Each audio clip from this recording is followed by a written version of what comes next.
Well. Hello. Yo, low base guy. Thank you very much for the 10-month subscription to my channel. How's it going, low base? And we got Obi-Wan in the chat. Damn, you guys, thank you guys for being here to kick off the stream. All right, that feels good. I appreciate it. Good morning to you, low base. Actually, afternoon, I think. I forget what time it is over there. Happy Tuesday. Obi-Wan says, I finally got here early. Hells yeah, I appreciate it. And we got Kavai in the chat. All right. Hello, everyone. Kavai's in the chat, says, hey, W low base sub. Yes, we all appreciate all of you guys here. But definitely extra thanks for the sub. Thank you for the money. Thank you for the views. On the YouTube side, make sure to like the video, all of that. I don't know.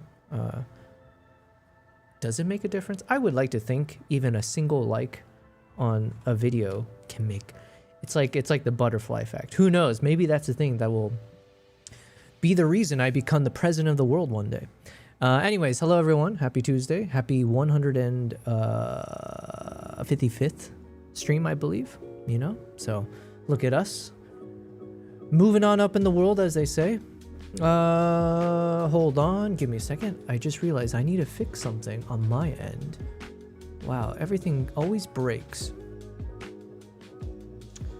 How do I fix this? I think I need to go here. Alright. I'm just gonna update my freaking OBS and Discord stuff. I'm just seeing behind the scenes how my life is always, I'm always one step behind with like having all the tech stuff working, you know? But it just keeps you on your toes, so no complaints there. How is everyone doing today? I hope everyone's having a wonderful, wonderful time. On Tuesday, so let's see, low base right now. I'm assuming it's lunchtime-ish for you, maybe a little bit after, if my timing is correct. So hopefully you're enjoying whatever you got. I just gotta fix something over here. I realize something's broken with my screen. Kavai says, I tried streaming today, but problems with SRT, so I couldn't. So I understand you, low base too, I think. What is SRT? SRT. Signal resonance something. Give me a second here. You're watching me in real time. Figure out how not to multitask. All right, how do I do this? I'm in Streamlabs. Okay, so in Streamlabs, I gotta go into, where is the settings? I always forget how. Man, Streamlabs is such. I use it, but it bothers the hell out of me.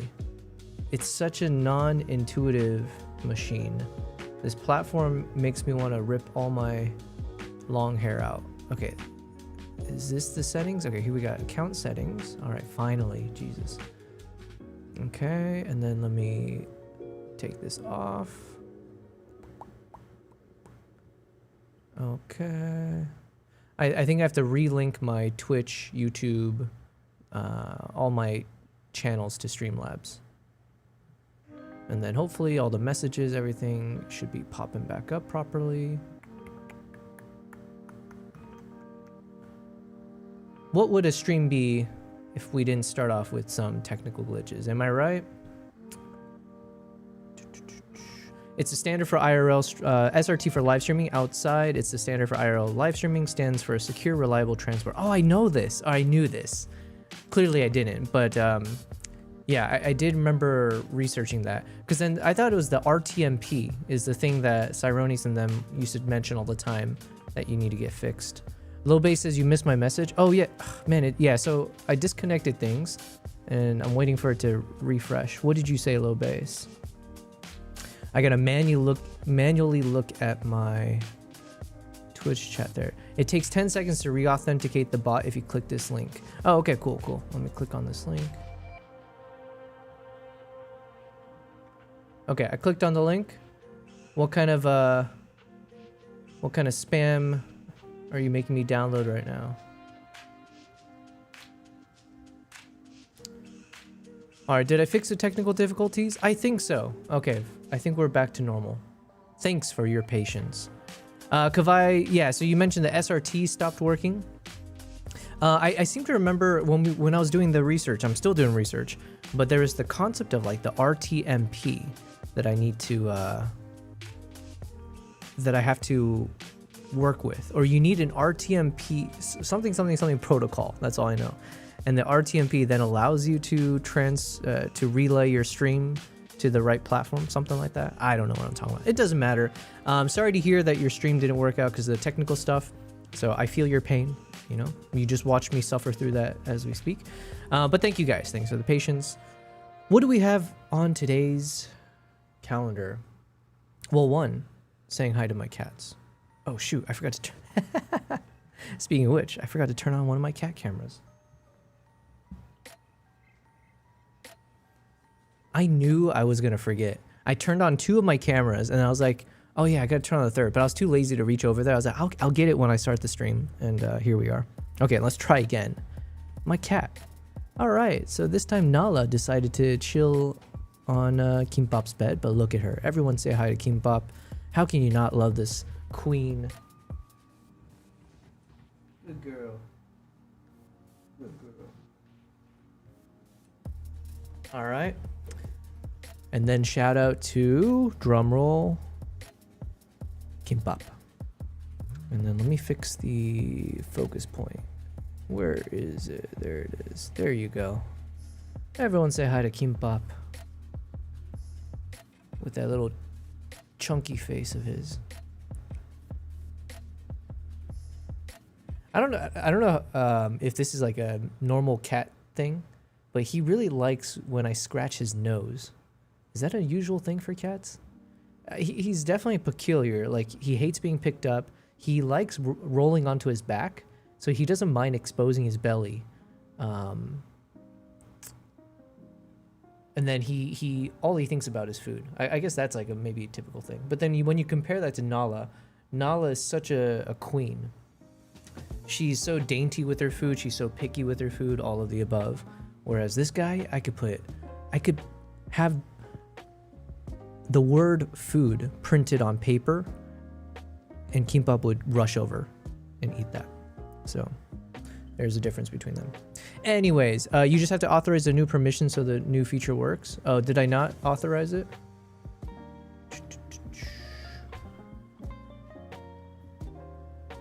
Ah, okay. I did everything except for hit authorize.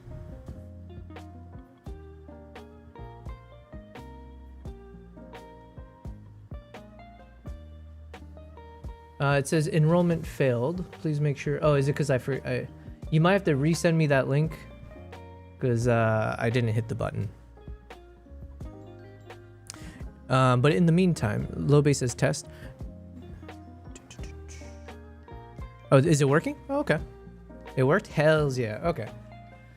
Well, I'm happy to hear that. Guys, I hope everyone had a wonderful day yesterday, and hopefully everyone's having a good day today. We're going to start off with a little bit of just chess and testing my ears, as per usual. So let's go ahead and get started. I'm going to turn off the music. Let's jump over. Oh, and then, of course, like always... Another freaking technical glitch that I keep running into, and I don't actually know if there's a way to how to fix this, is my monitor constantly freezes. So it froze on a prior screen, and it happened to me yesterday. Cyronius, shout out to Cyronius for catching it and letting me know. But then it's like, oh, if I'm sharing something, you guys can't actually see because it's frozen. Anyways, okay. First world problems. Let's go ahead and test out my ears here. Ooh, you've got a follow age system now. Oh, that's so dope. Low Base has been following YobelPrize since August 5th. 9 months, 28 days, 18 minutes, and 45 seconds. Oh, that's so cool. I know people have tried using that follow age thing before, and I never had it set up. And I've been too lazy to figure that out. Guten Abend. Daytor says, good evening, Yobel. Hello, Mr. Low Bass. Yes, yes. Speaking of low bass, you guys should be able to hear this low bass coming through. We're going to do a little bit of sound check now. Let's do this. Let's go for Well, I wish they had a percentile that shows up, but they don't. All right, let's just go for our best. Let's do this.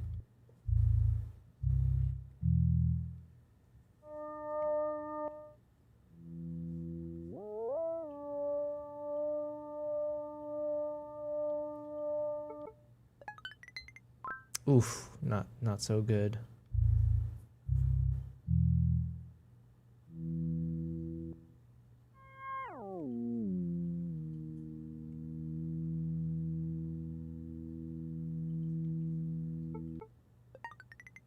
Better.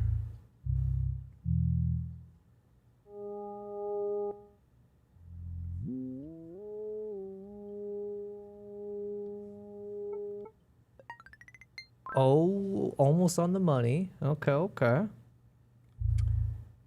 Oh, you can do account age as well.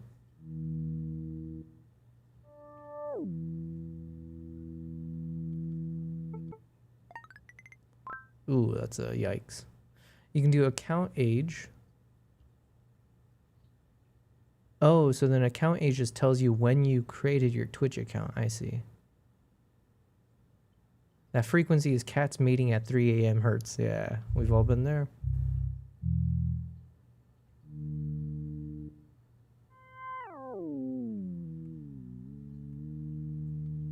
Okay. Unfortunately, I had one dud, so that wasn't my best. Dang it! I think I was right at the 50% mark. I just made it into the lower half, I think. All right, let's do it again. That was not my best.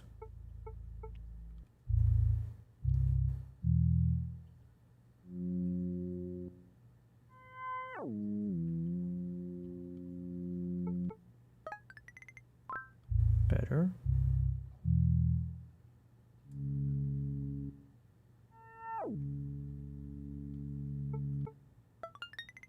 Okay.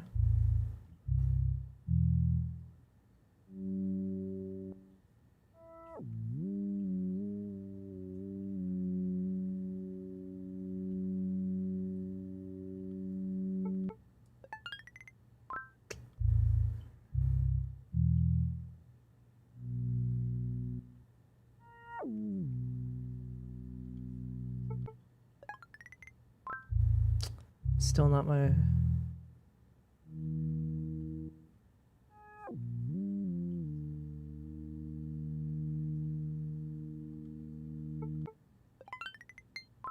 Yikes. Okay. Alright, what's going on here? My ears have just deteriorated.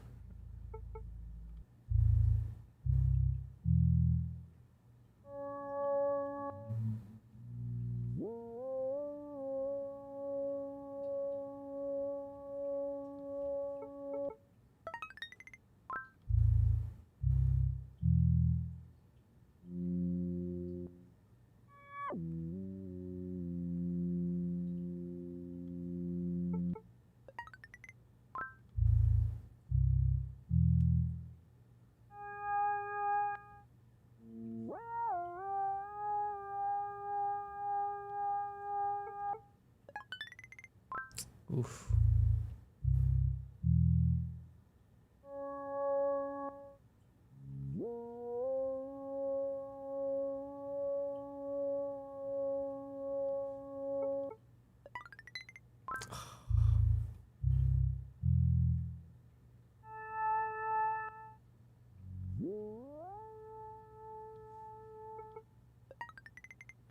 Okay, this is probably where we'll pause on this game.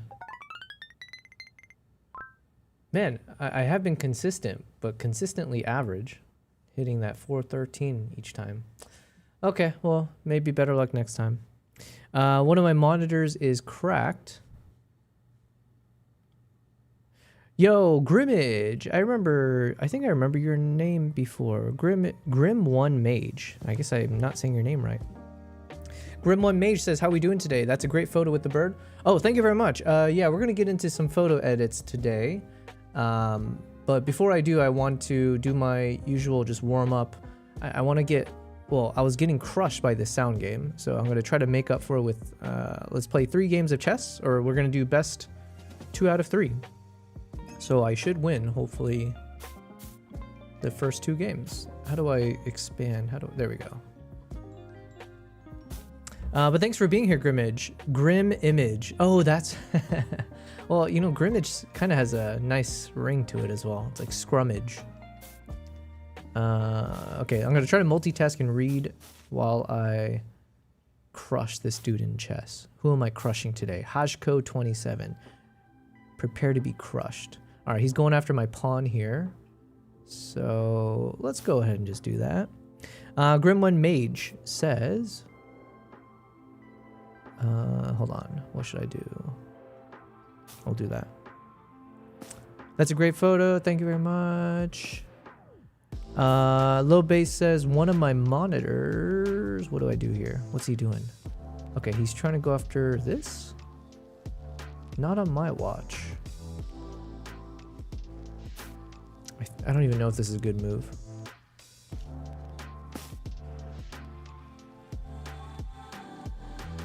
One of my monitors is cracked and damaged, so I have to replace it because I'm made of money, says Low Base. Hells yeah. Yeah, listen. There was a time I was made of money, but that time has long passed. That was days of old. Like, why do I have Lord of the Rings in my mind right now?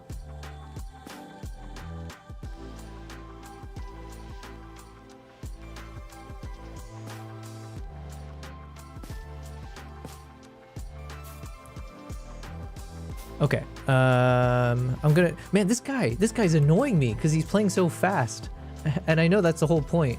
But come on, man, I'm trying to catch up with chat while we play. Come on, slow your roll, man. It's not so serious.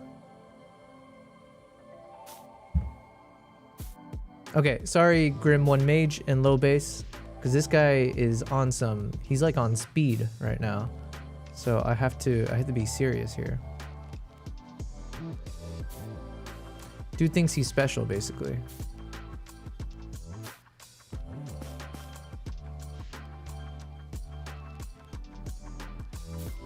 Oh my god, I didn't even notice. When did I make a mistake? How am I down by 3? Oh my god, this guy's been crushing me, and I'm just too slow to notice. Okay, I'm just gonna resign this one. I don't know what happened. This dude took me for a ride. Okay, anyways, let's quickly catch up. Grim1 Mage. But yeah, good to see you. You said pronounced Grim Image. Oh, my bad. No worries. I'm gonna try that sound game after work. Looks fun. Yeah, it's called... although now I'm blasting music in my ear. It's called dialed.gg/sound. I hope I'm not blasting the music in your guys' ears. I hope I have the sound levels fine.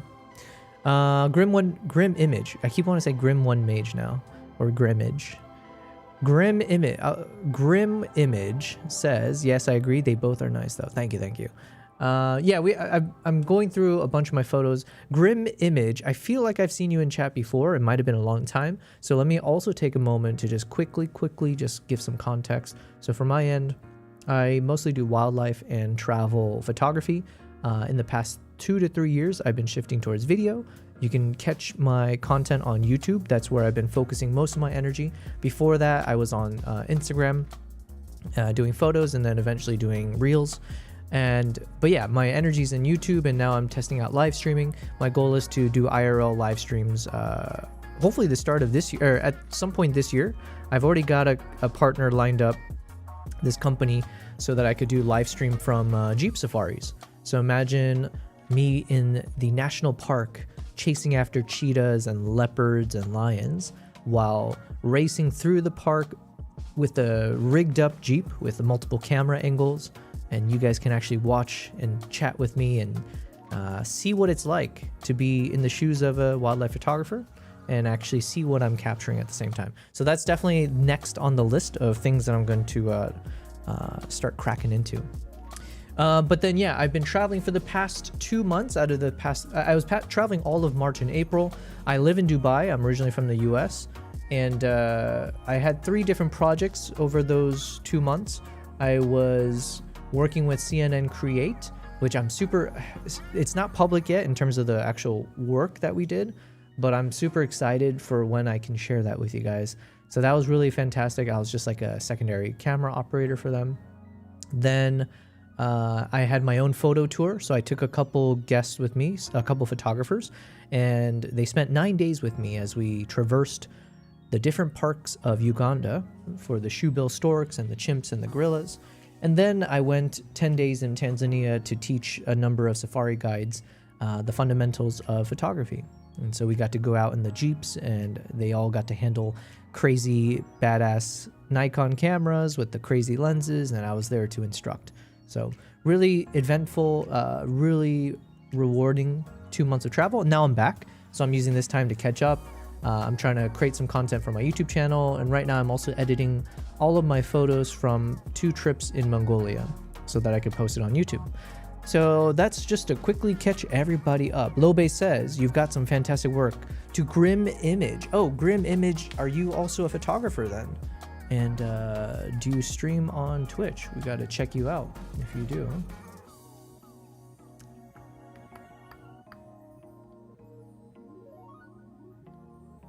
Feel free, Grim Image, if you ever want to share the photos that you do take, feel free to join our Discord channel. In the Discord, there's a section where you can, share your photos or your videos, whatever work you do. So, but yeah, anyways. Lobe says, I need to see if my chess login still works. Hells yeah, you do. And we got BC in the chat. BC, ooh, you've dropped from 2 million PPs. I see you've dropped. But you're still at over 1.5 million, so my man. When I do my prize giveaway, you're the first one on that list. I'll probably, I guess my Insta360X, I don't know if I can find my X4. I thought I had it somewhere. I don't know where it is, but if I can find it, it's yours, man. All right, hold on. I lost my first game. I got to win the next 2.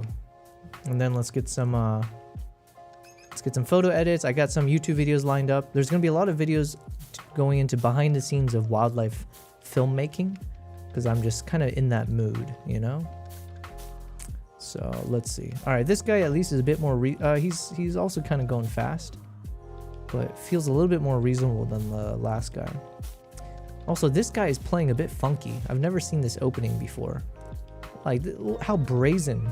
This guy's moving his king around. He's moving all those pawns forward. It's a very awkward situation here.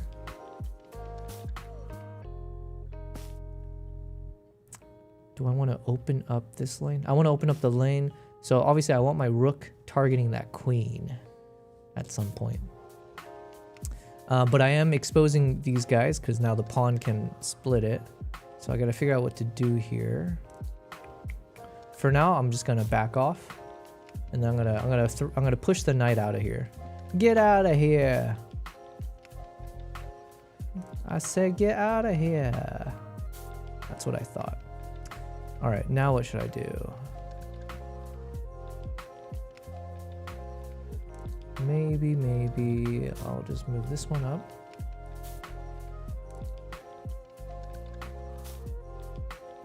All right, I'm gonna threaten this queen with this bishop, or at least pretend to. And then I'll back up this pawn with this rook. I feel like I'm in a decently sound position. Nothing seems too out of place.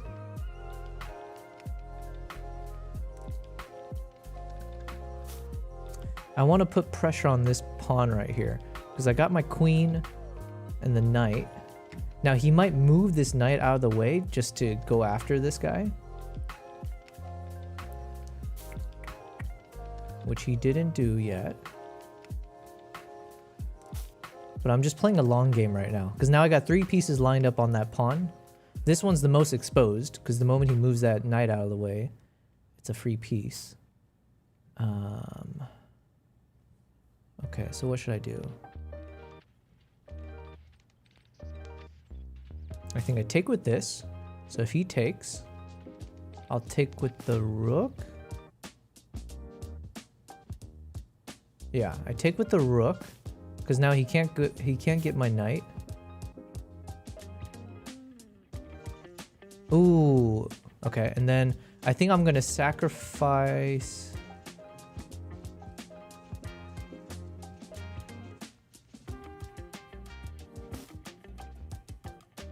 I'm gonna sacrifice the knight, okay? This may be a super terrible play, but maybe it'll work out for me. We'll see. So now obviously I gave up the knight, but I'm also taking his knight, right? Because he can't move the knight because the queen's blocked. Oh shoot. All right. So 2 can play that game is what he's saying.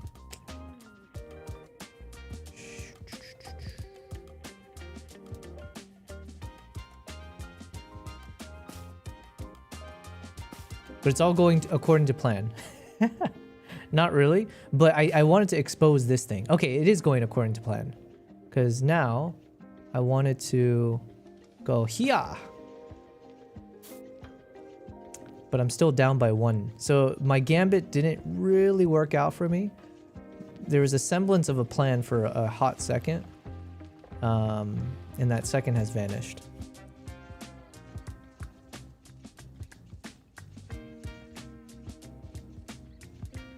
So now we must recoup our situation. Oh, I just gave him my bishop too. Okay, things are not looking too well in this universe.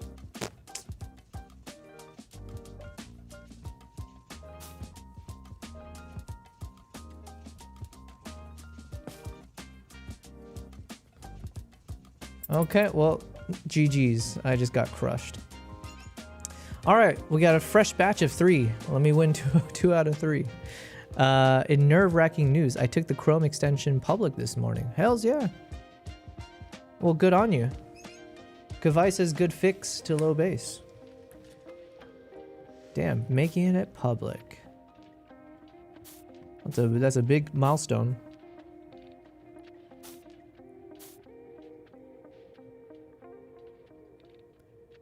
Low base, does that how does the public one work? Do you need people to leave you reviews or something, or what's? Let me know. Let me know if you need someone to give you a 5-star review. Oh man, well, that's not a fun start.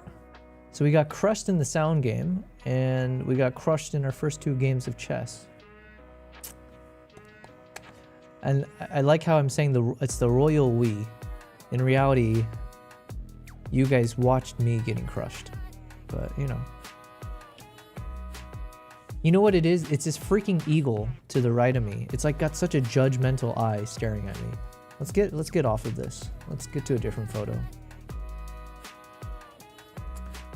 This one's a little bit ominous.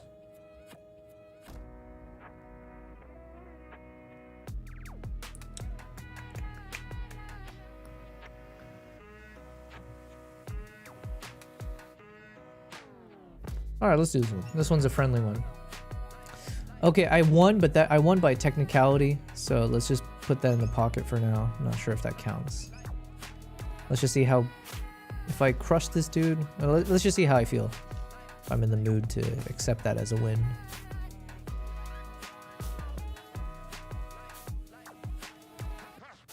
Oh yeah, this opening is always very interesting to me. Because we all basically load up on this pawn.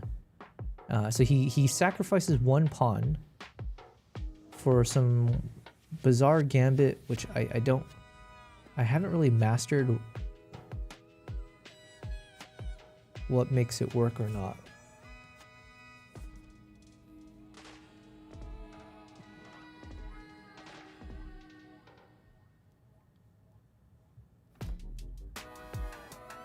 All right, let's kick the knight. Oh no. Why'd he do that? I'm about to fall into some trap right now, aren't I? Why would he do that? Did he just blunder thinking, okay, I'm going for it, but now I'm nervous that he sees something I don't. I think he just messed up. I think he blundered.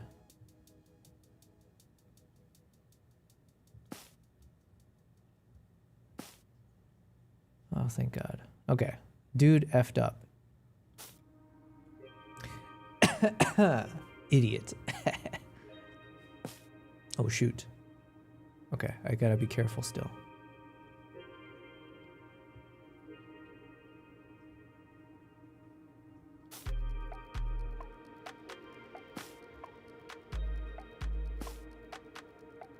He's getting this pawn. Fair enough.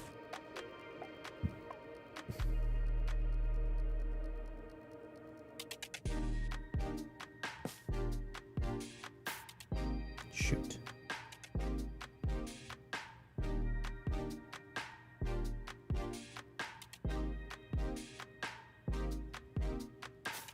All right, so I just lost a rook.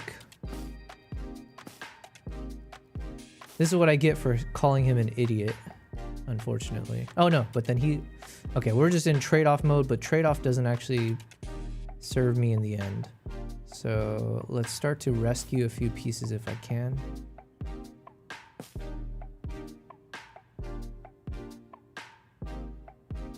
Uh-oh, this is not looking good, boys and girls. I may have F'd myself in the A, as they say.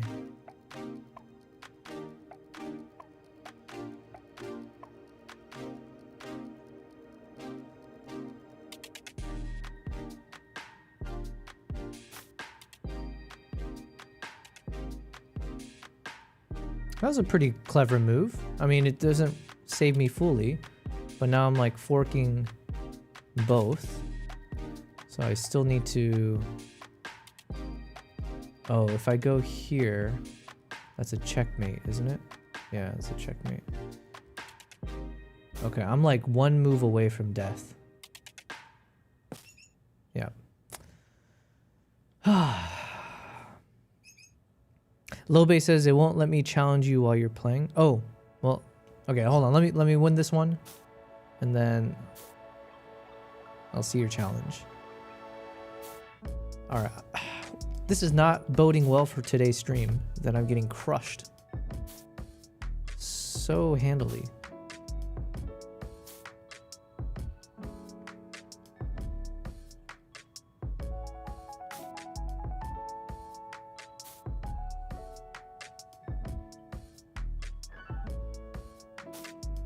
Oh, did it freeze again? Oh, I knew it. Hold on. There we go.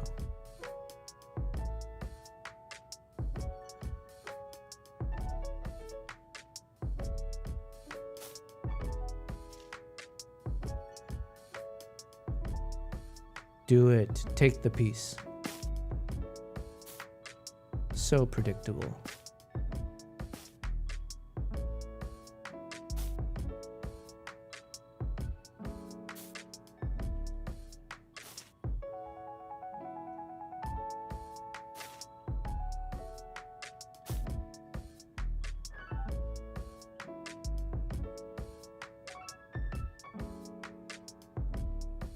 Oh, dang it. Oh, okay. He still didn't see it. Haha. Free piece, mother effer. Alright, now what? I want to get that bishop on this spot here somehow. Ooh, this could be it.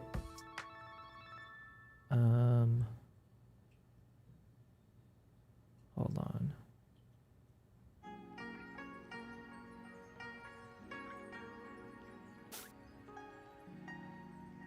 I'm being too clever by a half, but the reasoning for it is sound, I swear.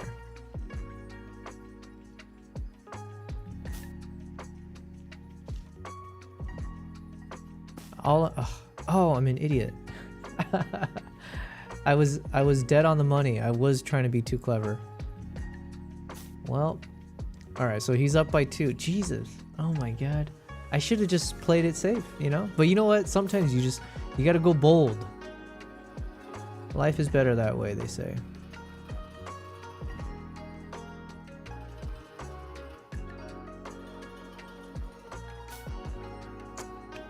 All right, how do I salvage this mess?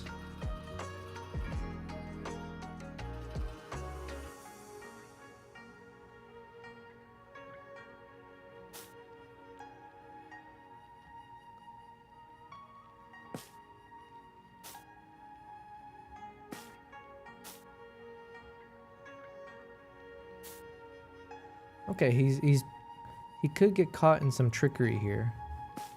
There is a chance for me. Because now this guy's playing super cocky. And I need to line up for the pawn in front of that king. Somehow I need to line myself up for that move.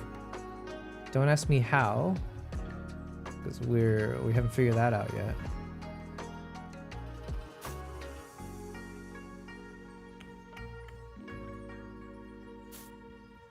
But the good news is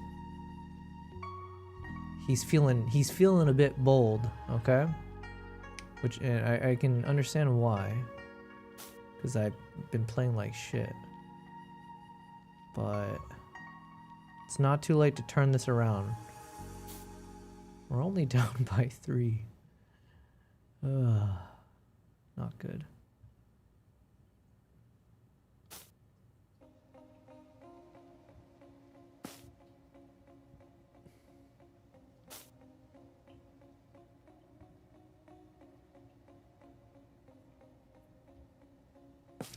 All right, Low Base.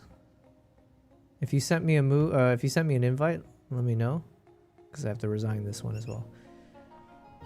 Another one.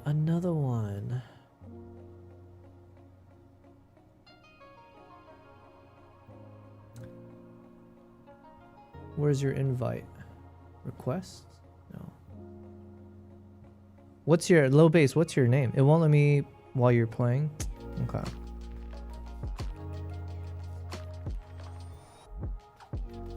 Oh, even if you did send me an invite, where does it show up?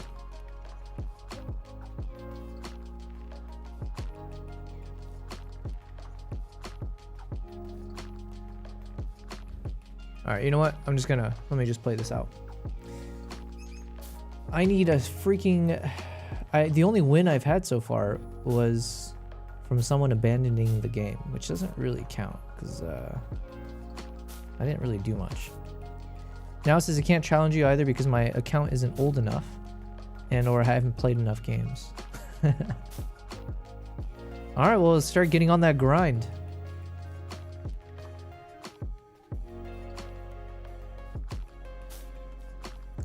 Okay, I'm feeling this game. I think this could be the one.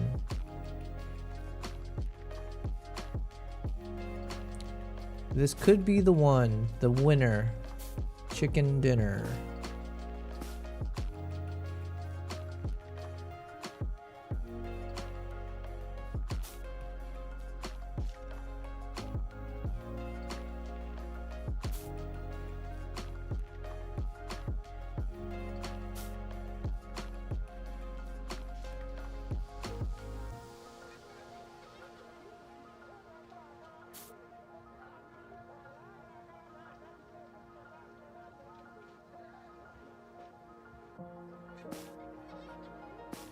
Okay, we trade off.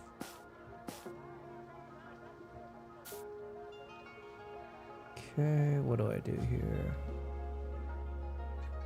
I'm gonna protect this pawn. So he's probably gonna take that pawn. I'll take with my knight. Okay.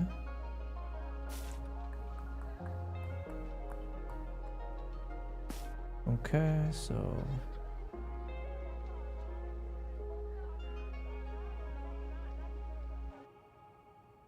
Actually, we'll take with this pawn. So now we're both doubled up, which is fine. So we're still pretty even. And then let's start protecting things. So let me protect that pawn. I'm going to move my rook over here, maybe?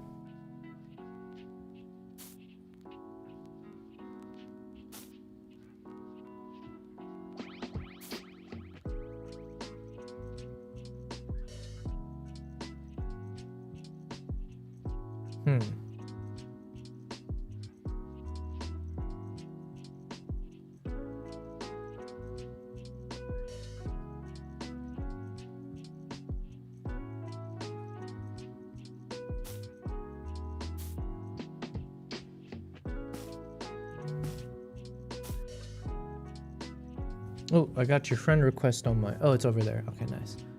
Passenger 23. Let's do this. Okay, this is a very awkward game. Neither of us are... Both of us have certain weaknesses right now.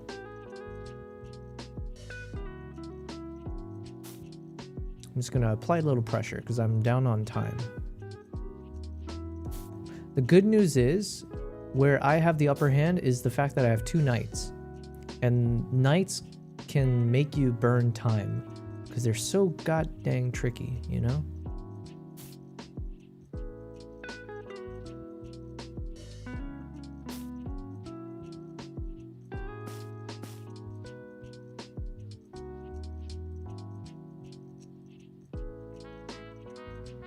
Oh, I knew he was gonna do that. So predictable.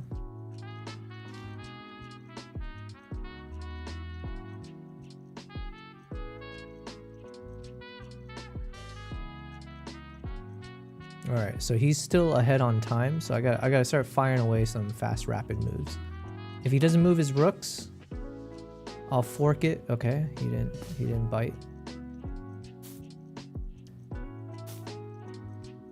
Okay, so now the problem is all of my pawns are on white squares, and he's got a white bishop. So I'm technically at a little bit of a disadvantage because he can attack any one of them. Ooh, but then he just messed up. But before...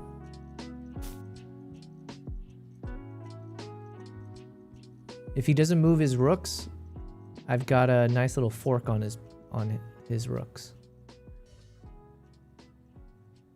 Let's see what he does. I'm hoping he just doesn't see it and he moves his bit. Got his ass. Got him. And the reason I had to... Because my rook was in the way, so I couldn't do that move just yet. But now I can.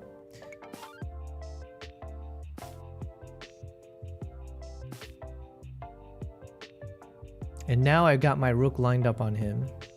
So he's going to have to waste a move just getting his king out of the way. Or not even notice it. Watch this tricky play I'm about to do. I'm going to put that out as bait. If he takes it, he's crushed. Dang it, he didn't take. It's fine. Oh shoot, I got 20 seconds. Okay, we're both low on time. I hope he takes the bait. Take the bait. Do it. You don't have time, man. Ugh, okay, fine. All right.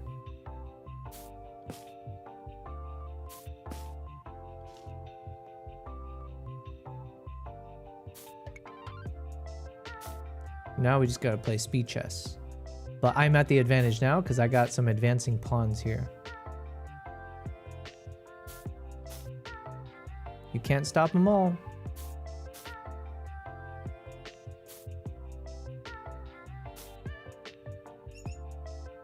I won. Ooh, I needed that. Okay, Bassinger, I see you. Friend request accepted. Now can I challenge? How do I challenge?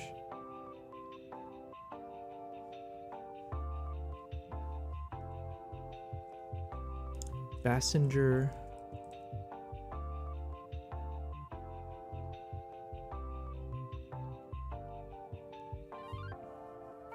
All right, I'm gonna send you a challenge. We'll do 3 minutes with 2 seconds. Oh, I see your challenge.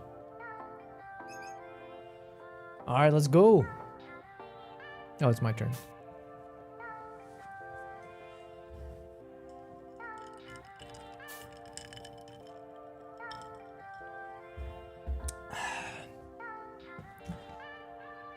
What a rookie mistake. What a rookie Oh, you're gonna move your knight there? Psh.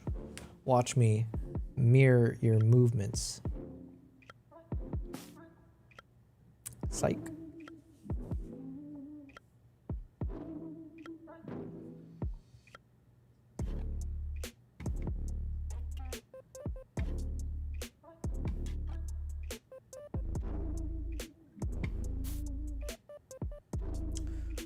What should I do? I will...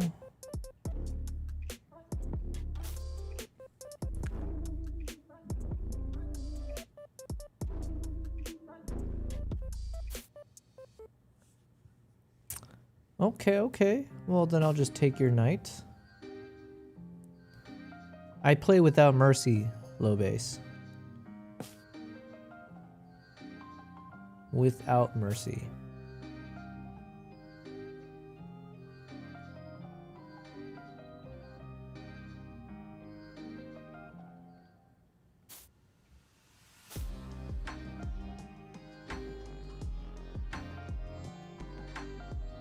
That's an impenetrable wall there.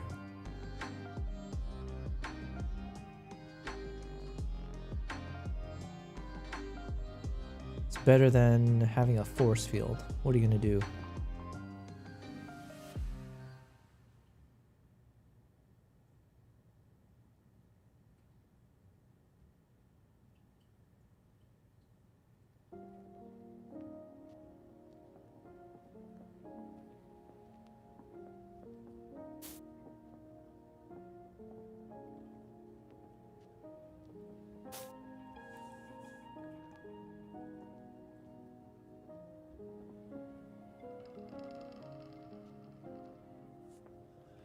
While we're doing that, let me just review my photos that we took or edited.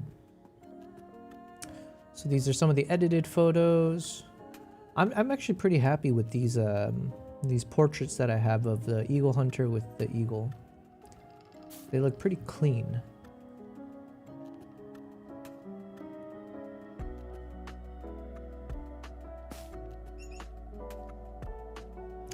All right, I'll take the dub. Lobe says, I give up. That's fine. You saw me get crushed how many times? Sometimes you just gotta know when to fold them. Isn't that a name of a song or something? But thank you very much. I appreciate you giving me that dub. Now I can at least move on with my life and watch some YouTube videos. Why don't we? Content warning. This video contains graphic documentary images. Viewer discretion is advised. Nat Geo photographers had my dream career. It was killing them. Sounds like a video for me. Oh, and then shout out to who taught me this yesterday. Was it Cyronius? I apologize if I'm getting it wrong. No, it wasn't Cyronius. Someone else. Someone told me I can do picture-in-picture by right-clicking twice on a YouTube video. So now I can full screen as we photo edit and watch the YouTube video at the same time. I don't know if this is like common knowledge for a lot of people, but to me, I was like, what? You're telling me this for the first time. So let me just set it up properly. And then let's go to the last photo we edited. So we went through these guys the other day. Of this batch, I think this is probably my favorite photo. We just have this like lone rider on this like decaying bridge. Lobe says, people started coming up to me at work. Nobody was here until I tried to start this game. Yeah. Listen, sometimes you can't prove that I paid people to do that. All right. I challenge you to prove that I bought them off, but yeah, so this was a cool photo. I think this one is the most symbolic of the photos that I've edited so far.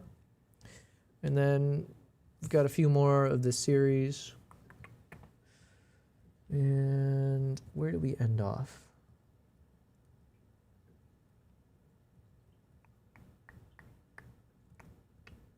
Oh yeah, here we are. It was like right before then. All right, here we go.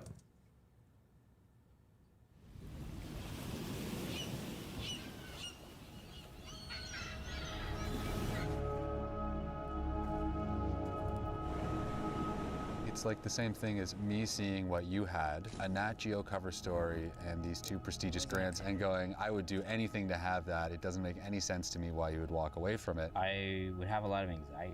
I remember the first time I covered like some crazy, horrific scene. This was like really gnarly. And I got into the situation and I didn't make any pictures. Like, I worked constantly and I was working for multiple clients, which was really cool. I was living the dream. When I told my main clients that I was moving to Baja, they were like, okay, we will not be hiring you as much. What I want you guys to do, if a shark swims up to you, all you need to do is put your fin up, because they have these long teeth that can do some serious damage.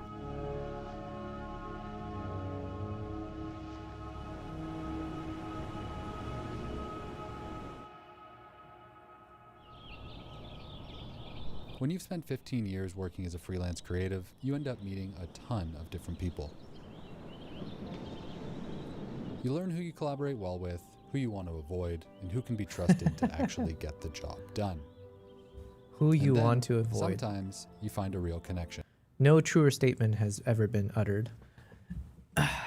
Not that I've met many people that I feel that way about, but there are a few where you travel and you're like, okay, you know what? Never again. Never again.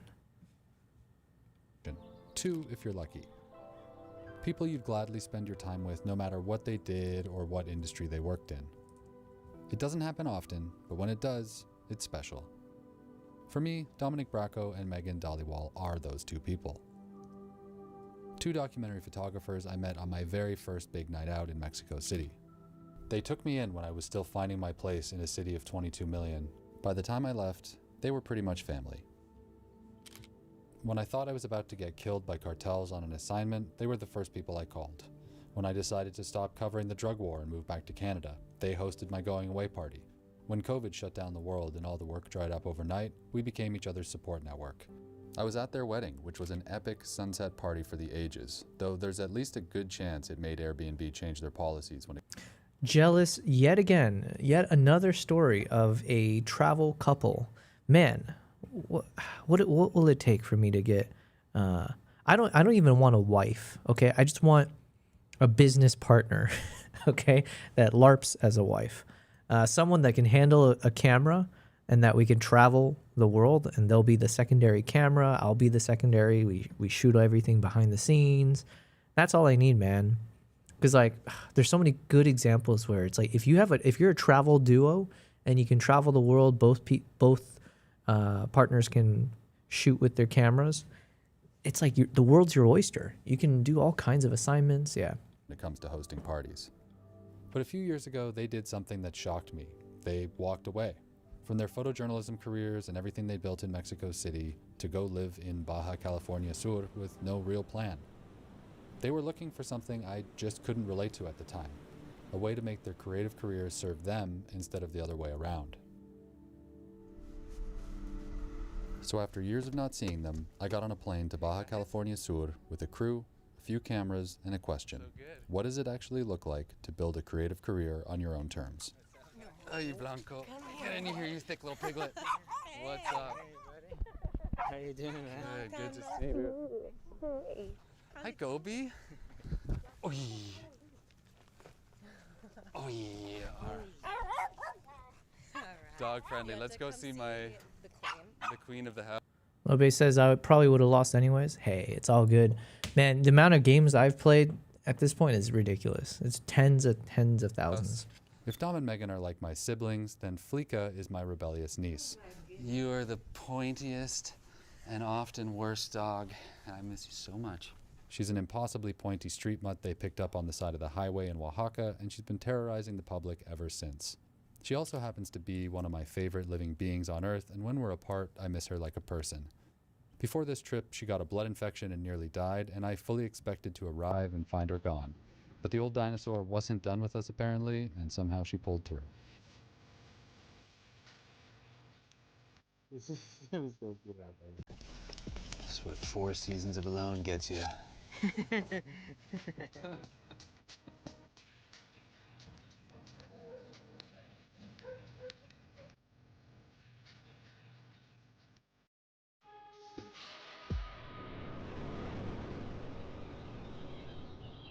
When I moved to Mexico, Dom was already a big name. I started on this path relatively late in life, and by that time, he was a household name for documentary photography. Damn. One of these days, okay, we're going to make it there. We're going to make it to this National Geographic Storytellers Summit, okay?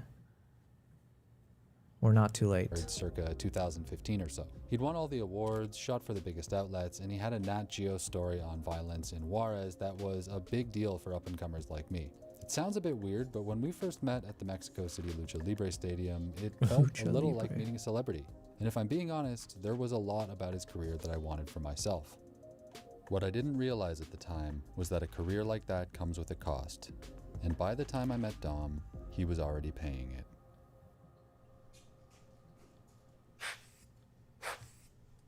Can I curse on this channel? Yeah. Okay. Anyways, this gets so much shit in it all the time. Working out in the desert? Yeah.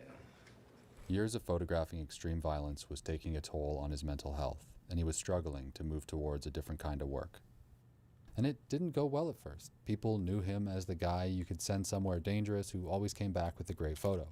And when he stopped wanting to do that, a lot of the phone calls stopped too. Work dried up, money got tight, and I watched it all happen. There were moments where I caught myself wondering, why didn't he just go back to what had worked before? I really couldn't see how he was going to find a way out, or whether a way out even existed in a media landscape obsessed with the world's extremes. But he didn't go back. He held the line on what he wanted and the work he wanted to do. And now, 15 years into my own career, I'm asking a lot of the same questions. But like a bunch of people here just take pictures for fun, which I like never do. I do now. And so I was inspired by them and just started thinking about how like regular artists do work, and they have, you know, every day they're practicing stuff. So the plants kind of helped me get in motion again when I had been really stagnated, like suffering from acute executive dysfunction.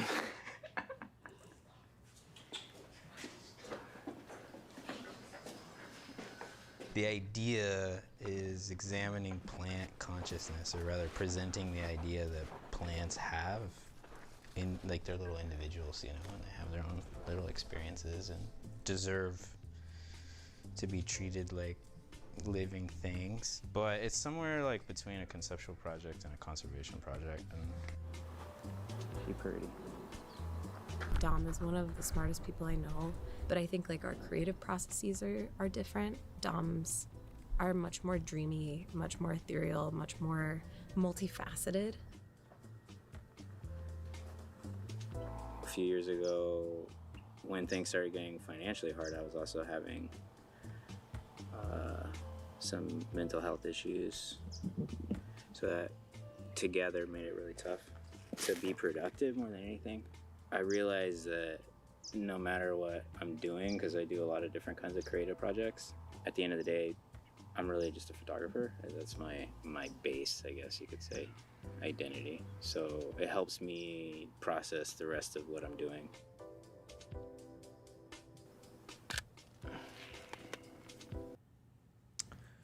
I don't know how to feel about that. I mean, so to me, so far, two thoughts on this. One, damn, that's kind of discouraging is like too strong of a word. But to hear that this guy is like an award-winning Nat Geo photojournalist and all the other accolades, and he's like saying, oh yeah, still trying to figure out what I want in the world or what my identity is, that's a bit rough.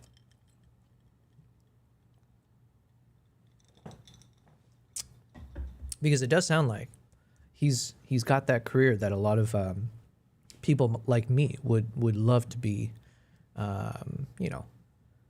pursuing. And the other thing, he said he identifies himself as a photographer. I think for me personally, I've been, if I could sum up my journey over the past 3 years, it's been me running away from the word photographer.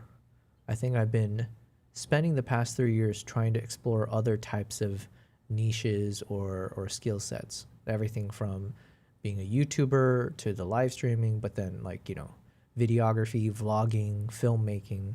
So almost, it is intentional on my part, but I've been trying to broaden what I identify myself as so that I don't get put into a bucket as a quote unquote photographer or any of the other terms. And that served me well in terms of the learning process, because now I do feel like I've been able to expand my skills and see some overlaps that help me get to the next level. But it does mean that I'm not digging deep into any one of those identities or those categories. So then it's the typical generalist versus specialist concept for a career, corporate life. So at some point I have to figure out, is there a specialty that I should start pursuing and digging in, or do I continue with this umbrella shotgun approach? And I haven't got the answer yet. You guys are basically getting to see me trying to figure that out. So for instance, today I'm doing all this photo editing, but of course I'm trying to work on my YouTube videos, and I also need to plan for some travels to do some film projects, stuff like that. So who knows, but definitely this feels a bit more introspective in a good way.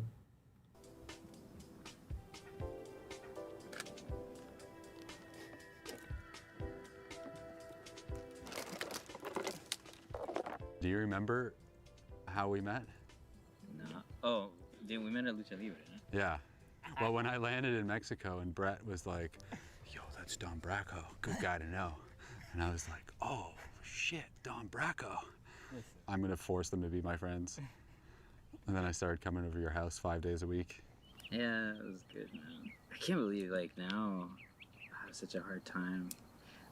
I would have a lot of anxiety. Like, I didn't really necessarily... Like, I remember the first time I covered, like, some crazy, horrific scene. And not the first, I had covered a bunch of crazy scenes, but at this point it was like, this was, like, really gnarly. Next level. Yeah, just, like, fucked up, you know? And I got into the situation, and I didn't make any pictures. Like, I was there, it was crazy, there's all the things that you can think about. And I got back, and I just, like, cried in the shower, because I was like, dude, what are you doing? Like, if you're gonna be here, then you better do your job. And if you're not gonna do your job, then you shouldn't be here. It's like the same thing as me seeing what you had and going, a Nat Geo cover story, and going, I would do anything to have that. It doesn't make any sense to me why you would walk away from it. And then down the road, I eventually figured it out too. But you can't tell someone that. They have to get there on their own. Like, I remember we were shooting this TV special, and I was already getting burnt out. I'd already been taking trips back to Canada to be like, I need to get out of here. I sent you that job. From Ishem. He called me first, and I was like, I don't want to do it. I was already like, I don't want to do it. And I just remember thinking, like, we're just making a Sunday afternoon special here that's going to change nothing and adds nothing to the conversation. And yeah, then we were shooting an interview in a little house in sort of wrong place at the wrong time. A bunch of guys opened up in our interview location and shot half the people there. All I heard was gunshots in the back room, which was the narcos we were with shooting back. But in my head, I was like, okay, now they're inside the house and they're executing people. So I was just like looking at this corner, waiting for someone to come around the corner. And I was like, in 5 seconds, someone's gonna shoot me in the face, 100%. That's the end of that. What was going through your mind? I was just going, that was not worth it. Not worth it, not worth it. Yeah, I mean, I figured that at some point you were gonna get tired of it, or that there would be something that happened that would, you know, force you to rethink it. And unfortunately, that's what happened. But okay, that's that is kind of insane, though. I would say for myself personally, I have like a fairly high tolerance for risk, in the sense that, or I'm not like like I think I'm open to doing very quote unquote dangerous jobs, but not like, I don't know, would I really want to do a documentary or do some project embedded with a cartel? Oof, I don't know about that one. I think I just have one of those faces, like I have too much of a punchable face, I think. Or I think I'd be the first one to go if they have to make a choice, like, get rid of this guy. So I don't know if that's the smartest choice for me. But yeah, I'm not sure yet, because I do think it would be something I would be open to like pursuing, whether I find a stories like that in parts of Africa, or I was just actually chatting with someone, one of my Ukrainian friends, about what it's like right now in Ukraine, which obviously is like, I mean, not a good place to be, obviously very dangerous and all that. And so part of me is like, it'd be interesting if I could somehow travel there at some point. I've been to Ukraine once before. I went to Kyiv, like years back, and it was just for like half a day, or basically about a day of just wandering in between travels. But yeah, I was trying to think, like, maybe I can find a story there. It could be one thought that I've had that I'm mulling in my mind, because it is around like, okay, fingers crossed, hopefully, hopefully all the wars in the world are put to an end, right? That's what you can hope for. But in a world where, let's say, if things start to stabilize in that area, it's kind of, morbid is the wrong word, but a thought that's crossed my mind is like, what happens to all the wildlife? Like, what happens when you've got this entire, this massive territory that's been completely, absolutely demolished by war? You know what? I'm sure we could even find the answer. I'm sure it's out there if we look up for like World War II and stuff like that, where if you have all these like swaths of land that have been completely destroyed, and you've got, they even mentioned the fiber optics from the drones that like cover all the fields now.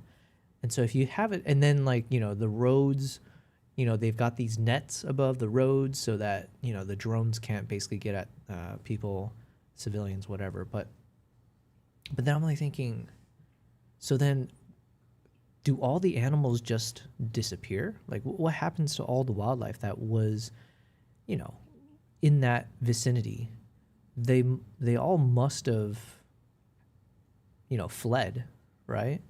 And then it's like, where do you go? Or like, what happens when a lot of, obviously we talk about people and like when people get displaced and the refugees and such, but then like, I guess I haven't thought about the animals in the same kind of way of thinking.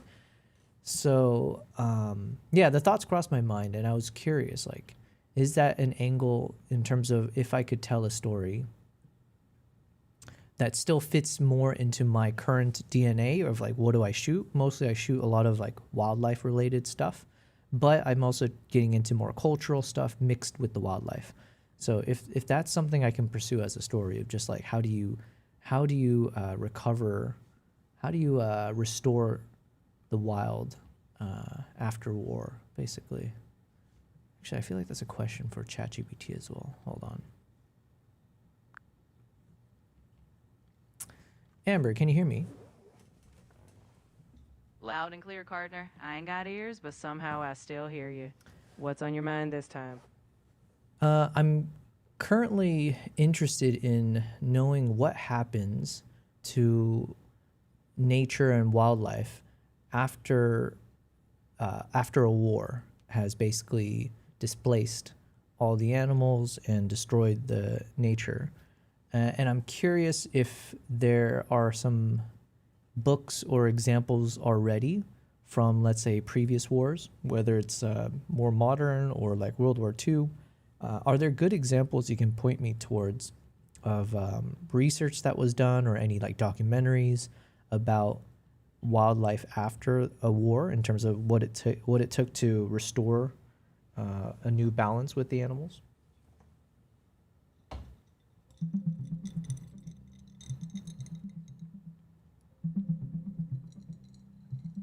There are some notable examples of how wildlife recovers after war.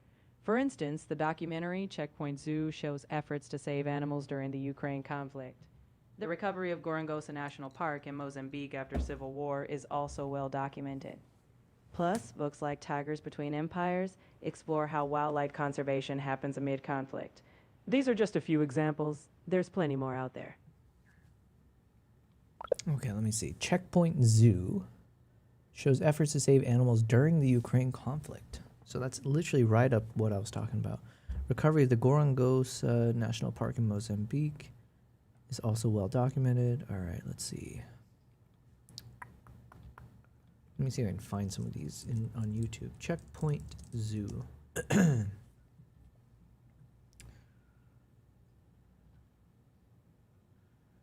This is to rescue. Okay, but this isn't exactly what I'm talking about. I mean more like literally after, let's say, a whole national park imagine it gets all destroyed, not like a zoo. What was the other one? Gorongosa National Park, Civil War. Oh, here we go. This is exactly what I'm looking for. The story of... Okay, let's see. This is Guy Ritchie. Hey, Guy Ritchie. Where'd it go? Oh. Okay, let me watch this for a second. 52 minutes? Alright, we're just gonna watch a little bit because I just want to get a sense of how they tell this type of story.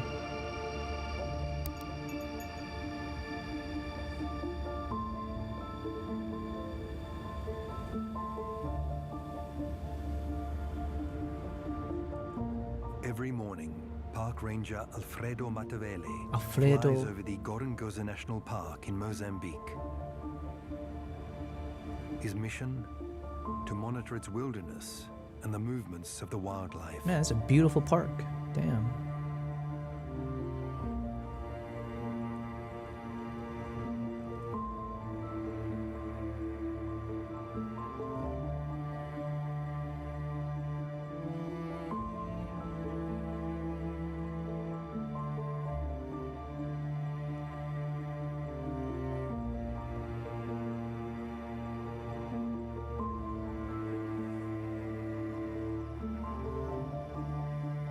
Alright, I gotta add Mozambique to the list of places to visit.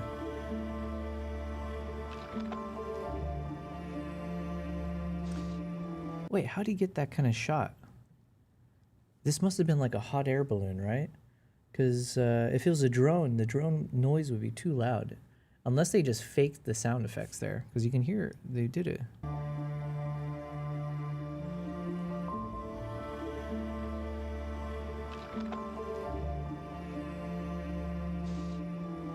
Okay, so there is a chance that was this morning. Alfredo marvels at the miracle of Gorongosa.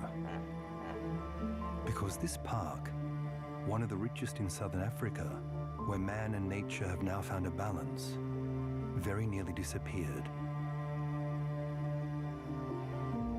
I'm gonna guess hot air balloon, maybe?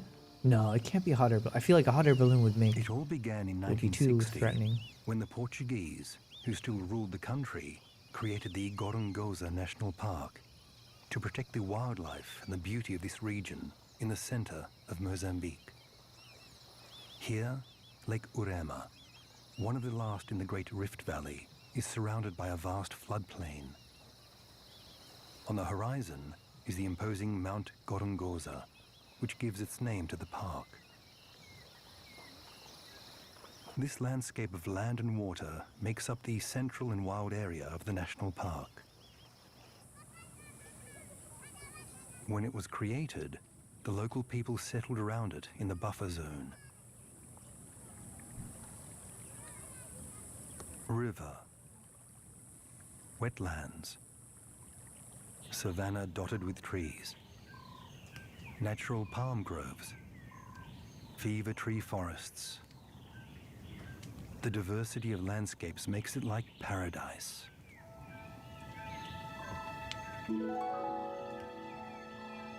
But what they don't show you is all the tsetse flies that must be there. Water is the great wealth of this vast territory.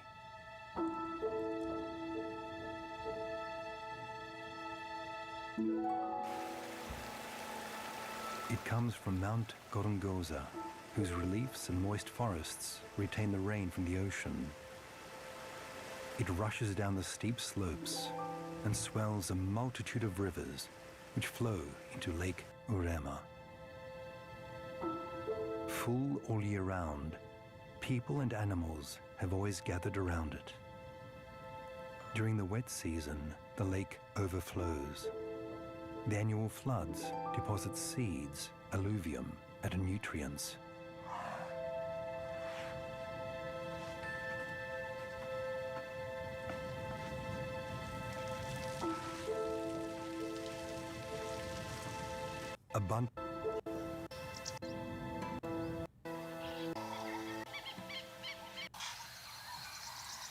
Gorongosa was the richest, most diverse, and most prized national park in all of southern Africa, until it descended into hell.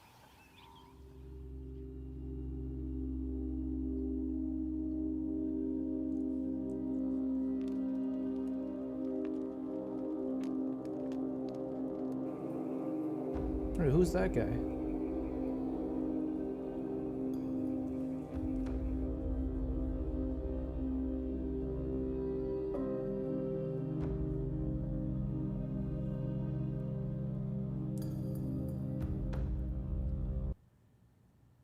Okay. One thing I'm keeping in mind when I watch these things is like, could I do this? And so far, I mean, this seems pretty bog standard. Like, it was just a lot of nice cinematic shots from some safaris up in the sky and then also on jeeps or boats. And now this is the only time I'm seeing like where they're adding some different type of B-roll of some photos to represent the Civil War. And even then, it's like pretty standard, or it's just like black and white, still images. I could do this. I could do this.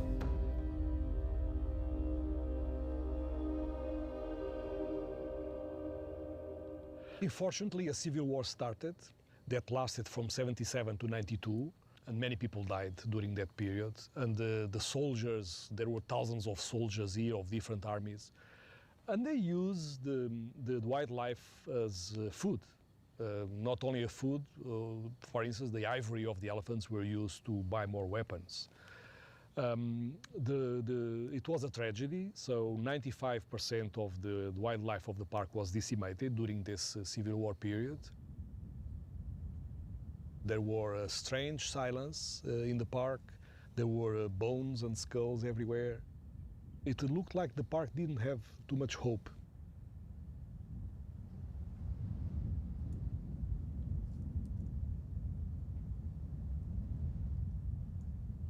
Fortunately for Mozambique, for Gorongosa, in 2004, Greg Carr, an American philanthropist, visited the park, brought here by President Chissano. Following the lessons of Nelson Mandela, President Chissano agreed that the park could be very important to preserve the peace, to bring people together. And when Greg visited Gorongosa and saw Gorongosa from the air, he decided, this is the place I would like to help. And so he entered in a memorandum of understanding with the government of Mozambique initially, and in 2008 he signed a long-term agreement for 20 years with the objectives to restore the park. Restoring the park meant bringing back the wildlife, but above all supporting the local war-torn communities. Reconciling humans and nature was the major challenge for the Gorongosa project. Today, 15 years after the agreement was signed in 2008, the rebirth of the park is well underway. How many years? Oh, it's got the painted dogs. Years after the Reconciling humans and nature was the major challenge for the Gorongosa project. Today, 15 years after the agreement was signed in 2008, the rebirth of the park is well underway. 15 years.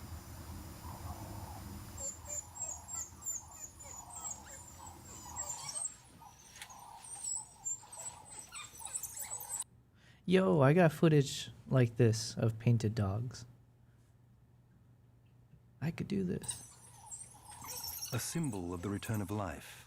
Some newborn wild dogs emerge from a den full to bursting. Food is so plentiful again that the females of these carnivores keep on producing abundant litters. This species was wiped out during the war, like the vervet monkeys and baboons that will now wander the savannah again.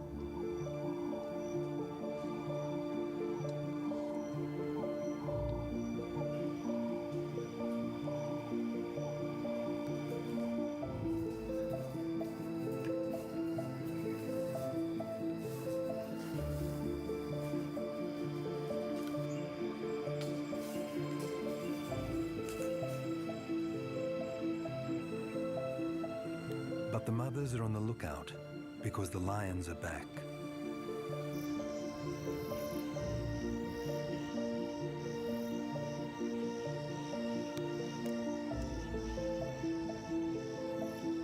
Okay. Well, 15 years. I mean, that's a pretty damn long time, but...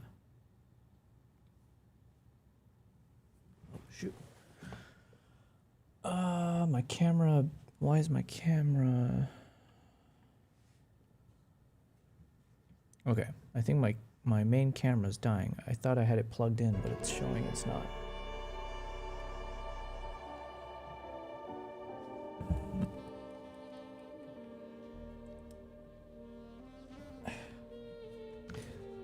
unplug it somehow.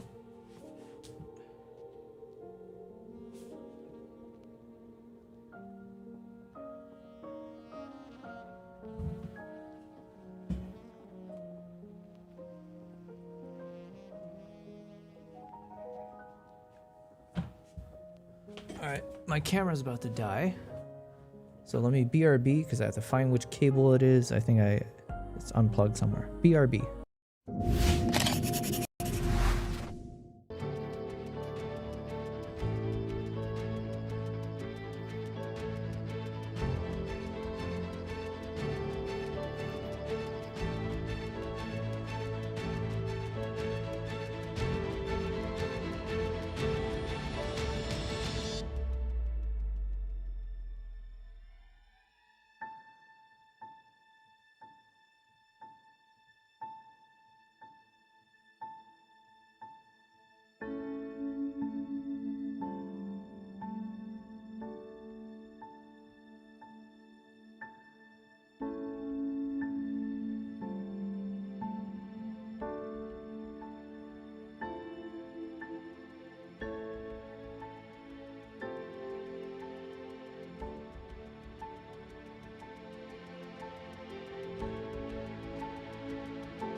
Is it playing? Yeah, just play.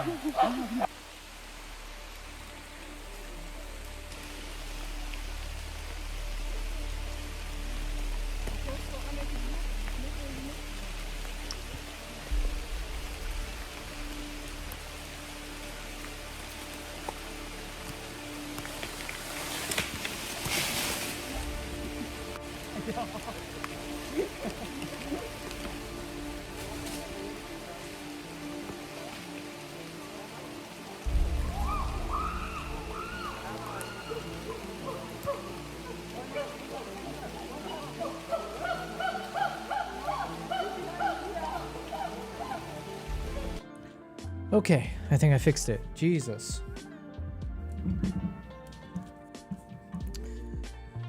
I'm not sure why, but I think the cable that I was using to keep my main camera alive, it wasn't plugged in, or it wasn't charging correctly.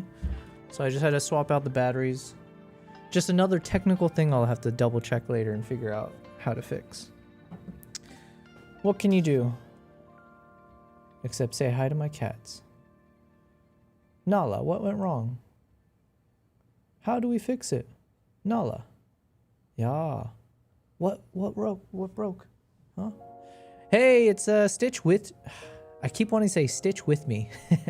Stitch Witch May says hi. Yo, Stitch, I gave a shout out the other day. Yeah, yesterday's stream, I think. And yeah, because that was talk about terrible timing. I appreciate you you giving me that raid. It was a beautiful raid for all of 0 seconds, because of course poor timing on my part that I ended the stream. How's it going? Sorry, I just had a BRB for a bit because my camera broke down, but I'm back. I think it's all fixed. Let me just pump it back here. There we go. Stitch Witch May. Shout out to Stitch Witch. You do the art of sewing, hence your name. I get it. Sewing and reworking vintage finds, turning every session into a fun, cozy adventure. Hells yeah. Stitch says, I know the timing was off for us both. Thank you so much for the shout. Yeah, for sure, man. Thanks for hopping in, saying hi. I'm just doing a chill stream, so yeah, I guess I didn't really have time to introduce myself to you or to your audience. But yeah, I generally do these streams where I'll edit my photos and videos from my travels. So right now I'm just kind of going through a bunch of photos from Mongolia. So I've been lucky enough to travel there a couple times, and I just posted a video on my YouTube channel from one of my trips there, which you should check out. I have it pinned on all of my YouTube, Twitch, and Kick chats. But basically, I figured if I post this video on Mongolia, let me just wrap up all of Mongolia as much as I can. So I'm going through all of my top photos from the 2 trips combined, and then I'm just quickly doing my best to edit through them. And so then I can turn that into a YouTube video. I'm basically going to make a montage of the best of Mongolia, if you will, and put it as a quick little video, probably like 3 to 5 minutes, sync it up to a nice song, that kind of stuff. So basically, as I do that, I'm just watching a bunch of YouTube videos. Generally speaking, I try to watch videos that have to do with either filmmaking or wildlife photography or behind the scenes of how to make videos and things that are related to what I focus on, which tends to be around wildlife and travel content. So I tend to travel for my own trips. I've started organizing tours, and I'm also using my newfound skills to learn how to vlog and capture interesting stories around the world. So that's generally, in a nutshell, that's kind of how I would define what I do. And so right now, these are just some of those photos that I'd gone through in the past from Mongolia. And a lot of camels, a bunch of eagles, because I spent time with the eagle hunters there. So these are a lot of the photos that I'd edited a few months back from our first trip there.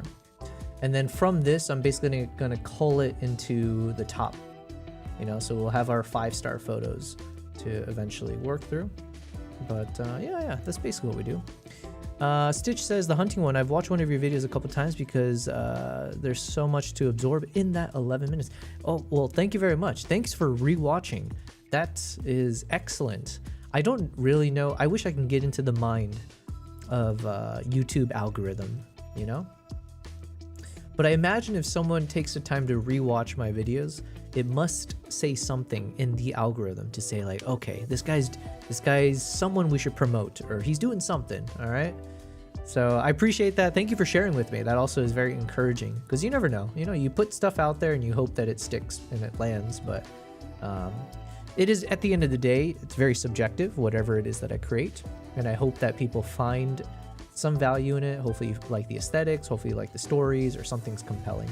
So yeah, and in the past, as a storyteller, I would do it only through photos, right? So I edit these photos, and then I try to hopefully compose it, put it in the best lighting, the right colors, so that it draws emotion from people, right? That's what we do as photographers.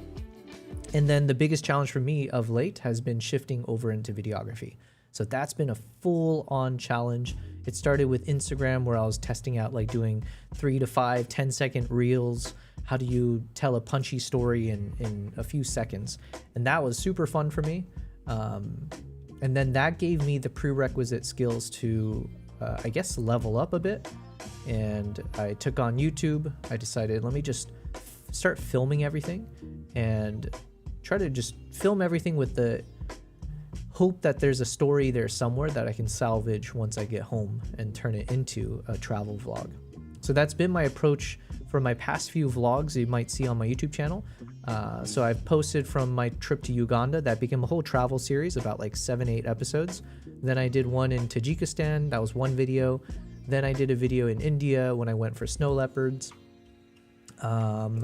Then what came next? Then I did, after India, oh, then I did Mongolia. And I've done 2 videos on Mongolia so far. Both of them, I'm really proud of the results, but it took a long time to edit. So, and now I'm trying to move on to the next country, which I think is Sri Lanka, if I go chronologically after Mongolia.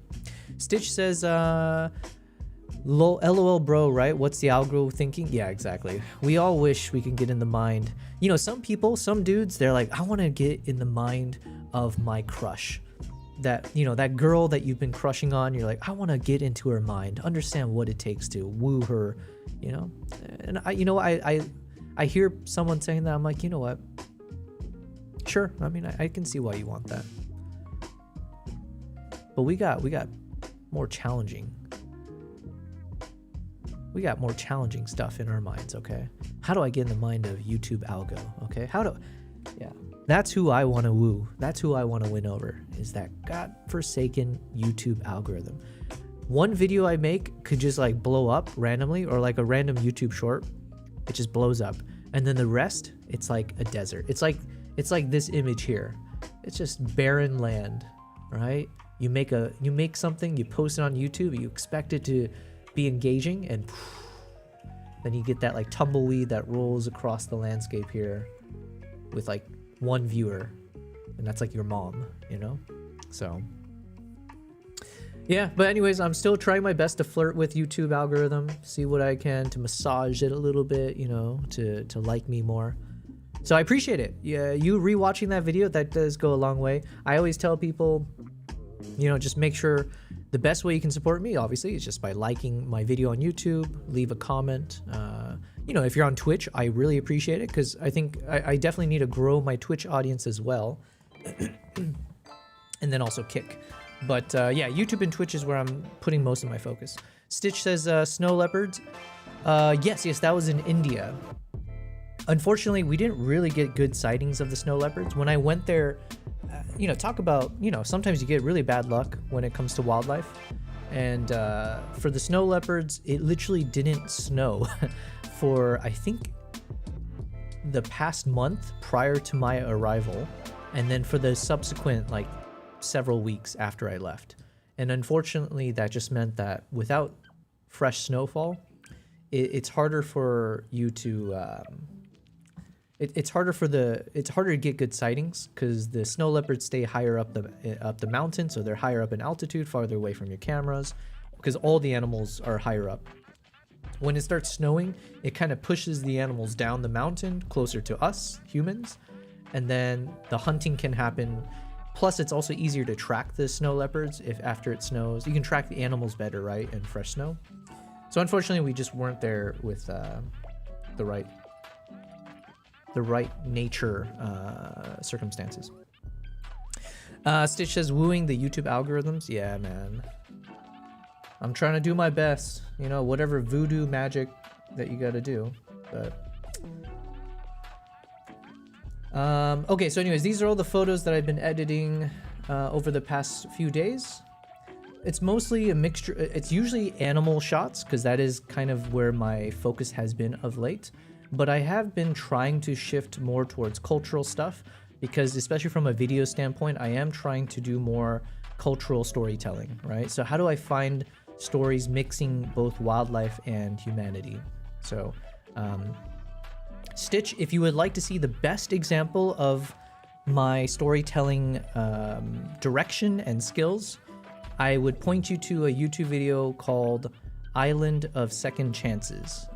My YouTube channel, of course, but it's a video I made. It's 5 minutes long, and I shot that entirely with the Nikon ZR. It was in conjunction with Nikon. It was for the launch. It was for the announcement of their camera. So I was fortunate enough that they asked if I wanted to shoot with it before the announcement. And then I pitched this project. I went there. I shot it all in like 3 days, I think. I was there for 3 days. I filmed everything.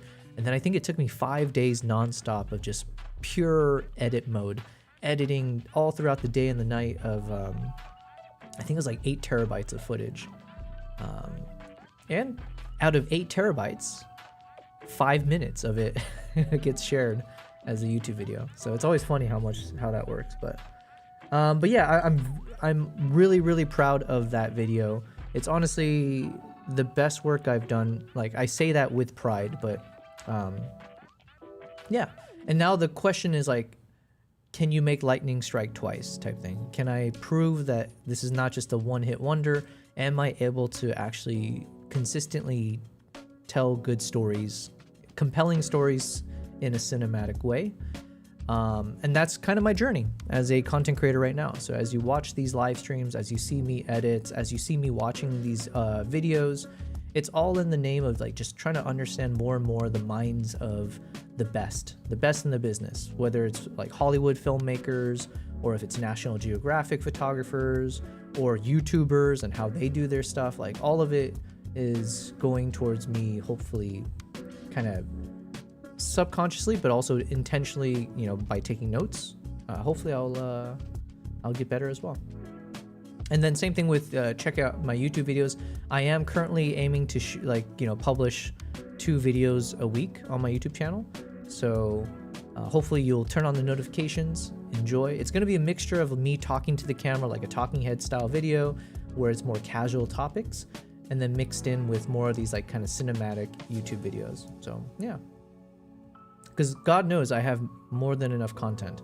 I am sitting on, at this point, I think I'm sitting on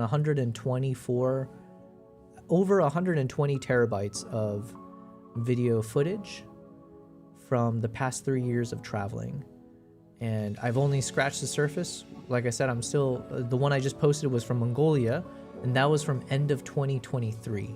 So now I have all of 2024 and 2025 in terms of my travels that I need to start pushing out there. So yeah, lots to go.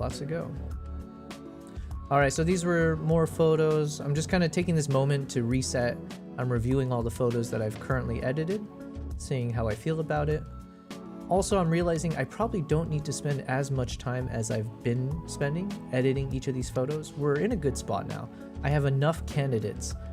I think at this point, in terms of how many photos I have that are above a 4 out of 5 stars. So that should be enough for me to now turn this into a nice photo montage where ideally, the way I've structured the last one is I just want to find one clean song, something that I find very compelling, We'll go with the word cinematic. Most likely it'll be like a cinematic tone in terms of the category, the genre of music. Something that will match the tone and the mood of these types of photos. So it might be slightly Asian soundtrack to match with the fact that, you know, this was taken in Mongolia. So besides that, maybe I'll do a little bit more of like East Asian sounding music, and then I'll start mapping all of these photos to that song. So if we assume that a really good song generally is like what, 3 to 5 minutes long, so that's probably how long the YouTube video will be. So I want to somehow mash in all of the best of my photos from Mongolia into a single song. That's how I'm challenging it. And as we speak, just looking at all these photos. Now, the shots of my, this is one of my clients. I say friend, but you know, he was technically with the hat of a client of mine joining me on my trips. Those shots probably, for the most part, won't make it into the YouTube video because it doesn't really add, it's a little bit off topic. If I'm trying to make more like cultural and nature photo montage. But, you know, these are photos I'll obviously send to him directly. So he'll have some nice shots to use.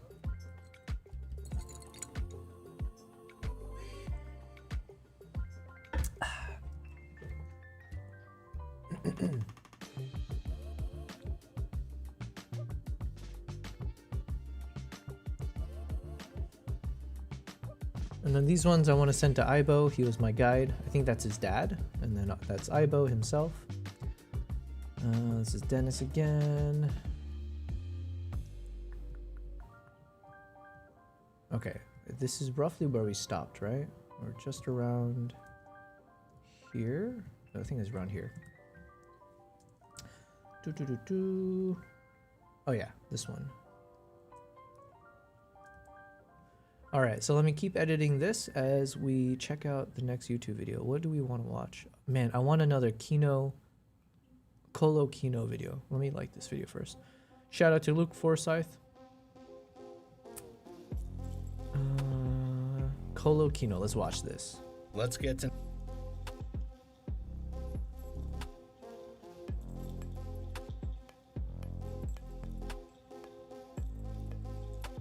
know this British hooligan a little better. This is Guy Ritchie again. You may enlighten me. By age 27, Guy made clips for bands like the Bucketheads and DJ Jacques O. And while yes, they look funny now, they already foreshadowed the style of British cinema in the future. The advantage of coming through the music video world is that you push the boundaries more. You find out more about the camera, you find out more about the format, you find out more about generally everything to do with film. All the videos I made between $5,000 and $20,000, which is, you know, absolutely pittance. In '95, Ritchie invested his humble savings into a 20-minute short film called The Hard Case. I'm not interested. I said this before. What's happening? We got Fedorevsky in the chat. Howdy, howdy. How's it going, my friend? What was I going to say? Yeah, happy Tuesday. Happy Tuesday. We'll say it like the Brits since we're watching a video about Guy Ritchie. I think he must be British. He must be, obviously. Yeah, hope you're doing well, Fed. We're just doing another edit day. I'm hopefully going to be done with all the Mongolia photos by the end of today's stream. And then I'm just about to watch another one of these epic Colo Kino videos. This one's called The Scrappy British Film That Accidentally Changed Hollywood. I said this the other day, and I think the more I say it out loud, I think this is actually my answer. I think Guy Ritchie might be my favorite director. And the evidence for me is literally just about how many times have I watched a director's, what's the word? Discography? Is that the word? Director's filmography? What's the word for like just their whole body of work? A filmography is the chronological list of a director's motion pictures. Okay, so maybe filmography. What is discography? Am I just making up that word? A discography is a catalog of musical recordings. Okay.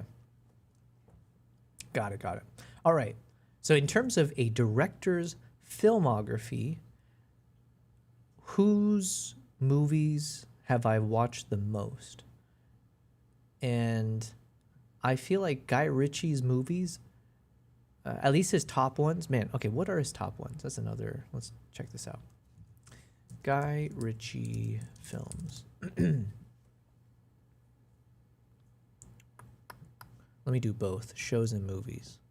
I don't know if I've seen his shows. Okay, so he did War of the Planet of the Apes. I only watched that once, so that doesn't count. I do want to rewatch it, though. He did Keanu? No shot. No, okay, maybe something's wrong. This can't be it. Did he? Wait, I'm confused. This doesn't seem right. He did Fall Guy? I don't think that's true. Wait, okay, maybe I'm... Guy Ritchie... Okay, let's just look up Guy Ritchie IMDb. Jesus.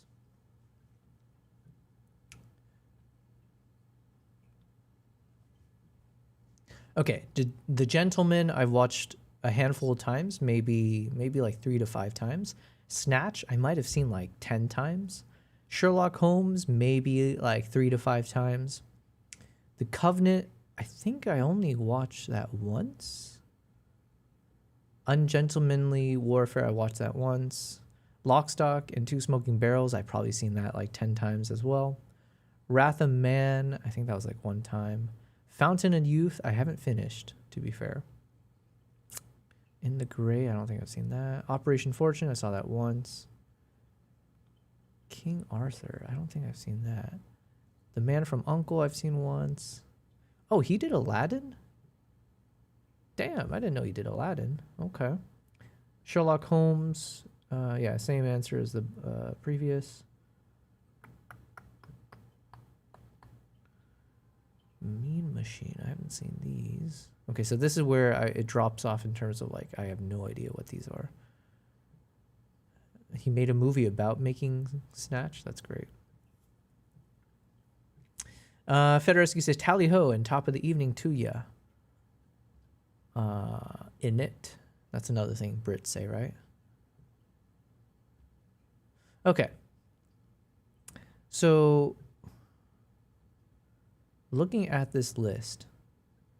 Now, technically, it's not as many movies as I thought in my mind. But, I mean, this is already, like, pretty impressive. To say that The Gentleman, Snatch, Lock, Stock, and Two Smoking Barrels, the Sherlock Holmes series, or I guess, was it 2 or 3 movies? So it's like about 5 of his movies, and I feel like I've probably seen it collectively like 50 times, something like that. So I have a feeling he's got to be my number one, because I don't know of any other director's movies I've seen so many times over and over again to that level. I mean, but Christopher Nolan is like the obvious. Let me see. I did watch The Prestige like maybe like 50, yeah, not 50 times, but I did watch The Prestige quite a bit when I was younger. But that was also because I was a child, or I was young, and we didn't have any other, I didn't have like infinite movies or streaming services, so I loved rewatching that. Let me see. Christopher Nolan. Part of me is resisting saying Christopher Nolan's my favorite, just because I feel like that's just that's like the typical answer, you know? And I want to be different. I want to be a contrarian. I'm not ashamed or embarrassed to admit that. I want a more unique answer. But then again, Guy Ritchie is probably a lot of people's favorite as well. The Dark Knight, Interstellar. I haven't seen Oppenheimer yet. Inception. Tenet to me was like beautiful trash, if I can say. It just, none of it made sense. I refuse to believe that any of it actually makes sense. Such a cool concept in theory. I like even in the name Tenet and having it backwards and all that. What is it called? Anagram or something? Memento, Dunkirk, Batman Begins, Dark Knight, Prestige. So, I mean, these are all epic. Yeah, so maybe it's him. Fed says, I was told there would be tea and crumpets. Man, I can't even pretend to do a British accent. Who else? Christopher Nolan, Guy Ritchie. Wes Anderson, maybe. I do really like Wes Anderson. I like those kind of like whimsical movies for sure. Grand Budapest I've seen plenty of times. Have I seen The Phoenician Scheme? I'm not sure. Fantastic Mr. Fox, Moonrise Kingdom, Royal Tenenbaums. I haven't seen Asteroid City. French Dispatch, Isle of Dogs, Darjeeling Limited. I haven't seen Rushmore. So I do really like him as well, but I don't know if he'd be considered my favorite. Who else? Who are the top directors? Miyazaki would be another one that people might say, but I mean, Miyazaki, I could almost see myself saying, I don't know. I probably wouldn't put him as number one. Okay, so best 50 directors of the world. Fed says, some say if you could actually hear the dialogue in Tenet, then maybe it would make a lick of sense. Listen, I put on the subtitles and it's just, I've watched YouTube videos breaking it down as well. It's like, listen, yeah. Like, for instance, looking at this list here, best 50 directors of the world, it's got number 1 Christopher Nolan, and the first movie it shows under his name is Tenet. Really? You're gonna slander his name with that? Number 2 is someone named Raj Kumar Hirani. He does like Hindi films. Okay. Well, now it's getting too niche. What the heck? Shawshank Redemption, Frank Darabont. What else has he done besides Shawshank? In order for me to say this is my favorite director of all time, it's got to be breadth and depth. You know what I mean? It's got to be someone where I'm like, yo, I've seen like 10 of his, I don't know, 10 might be too much, but I've seen like 5 of his movies, his or hers, but like I've seen like 5 of their movies and I've seen like 1,000 times. So Shawshank is obviously an incredible movie, but I don't know what else that dude's done. Frank Darabont. Andrei Tarkovsky. I've heard that name. I've seen that name.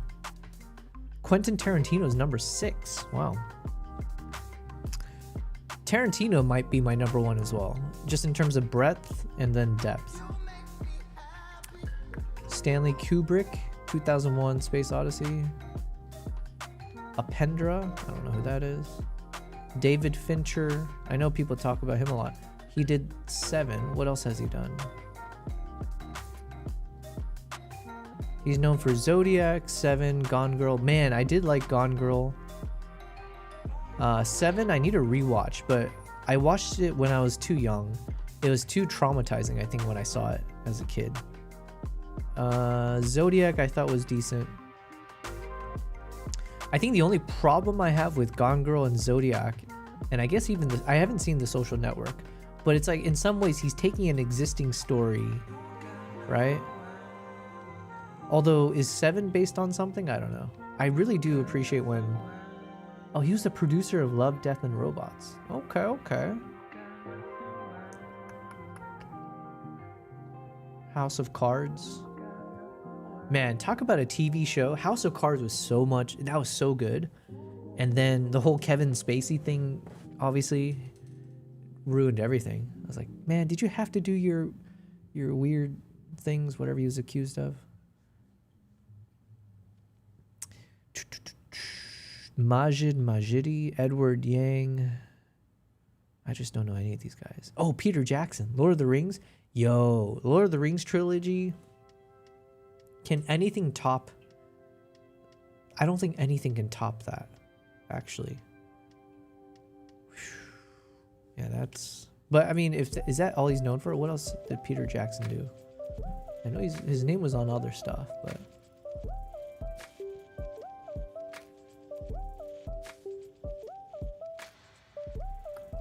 Mortal Engines. I read the first book for that.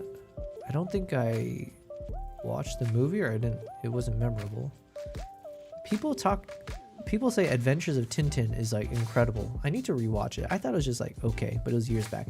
Oh, he was the producer of District 9. District 9 was great. King Kong I liked. Okay.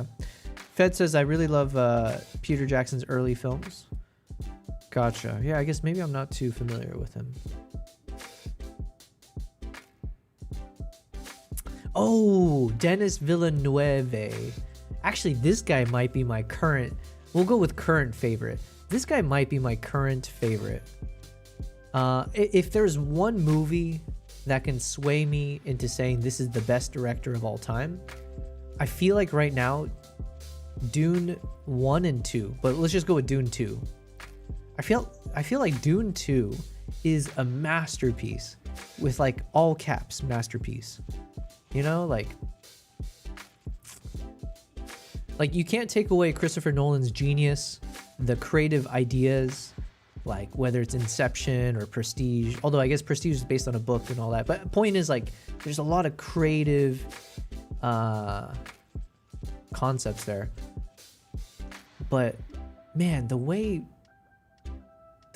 Dune 2 from start to finish, the way it feels, like the way it hits all your sensations, your emotions, every shot feels epic. It's like, man, if I don't think Lord of the Rings should ever be redone. It was just so good. Although I wouldn't mind it being redone just to relive the magic of it if it's done right. If I would want Denis Villeneuve to do Lord of the Rings if it had to be redone. Or hold on. I think I mentioned before my current or my favorite book series was The Wheel of Times growing up, and now we've got Brandon Sanderson, who, listen, I thought he was cool before people knew he was cool, okay? Like I said, I was reading Wheel of Times when I was like still in diapers, basically. But anyways, he had secured a deal with Apple TV, I think, for his series, The Stormlight Archives. And I feel like this is going to be such an epic. So I would want Denis Villeneuve to direct Stormlight Archives. Because in many ways, it's kind of like, well, it's like Dune on steroids, all right? But yeah, this guy might be my favorite, just off of Dune. But yeah, I guess he did Blade Runner, which is also really amazing. Arrival. What else? Sicario. I loved rewatching. I think I've watched that maybe 5 times. That's such a thrilling. It's such a good movie as well, and the way the story is like drawn through. Prisoners I just saw recently, and that was fantastic. I don't recognize the rest of these.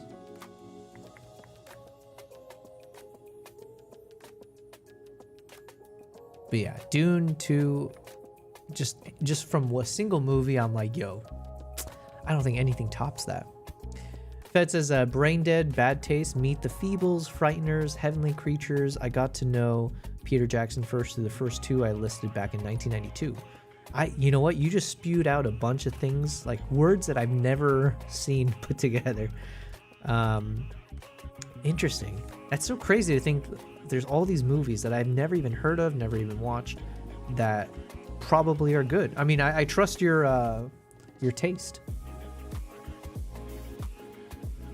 So now for me, it's Guy Ritchie, Denis Villeneuve, Christopher Nolan, Quentin Tarantino, Wes Anderson, Peter Jackson from the Lord of the Rings series for me is like for sure, like, come on. But yeah. Like I say, I guess there is a little bit of a knock when it comes to like a book series that you're doing, or if it's based on something already. Yeah, so that one I maybe, without knowing how much backstory behind each of these movies is based on an existing book. But for now, I feel like I would have to give it to Christopher Nolan or maybe Wes Anderson for like just the ingenuity or just the creative concepts, I guess.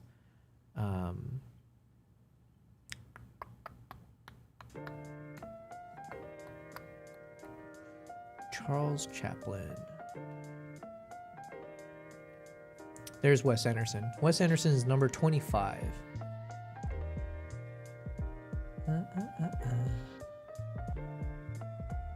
James Cameron. I gotta be honest, let me think about James Cameron. Fed says Bad Taste was his first shot on 16mm for next to nothing. It's hilarious. Excuse me. Aliens come to Earth to make humans into fat. Oh, wait, who did Aliens and who did Terminator? Although those don't really count as like. Oh, Steven Spielberg. Okay. I feel like Steven Spielberg must be at the top. Why is his name's not even on here? Did I miss it? Is he not a director? Oh my god, he's at the very bottom of the list. He's number 50. Yo, this list was not made by normies like me. A normie like me would not put... Yeah, my list would be way different. Ooh, Darren Aronofsky. I've seen this guy's name before. And he did Pi. That was such a good movie too. Hold on. What else did he do? Requiem. Oh, I haven't seen Requiem for a Dream. I've heard good things. But he's done other stuff. Oh, The Fountain. That's what we were looking at earlier. I really liked The Fountain, although it got like mixed reviews. Pi was fantastic.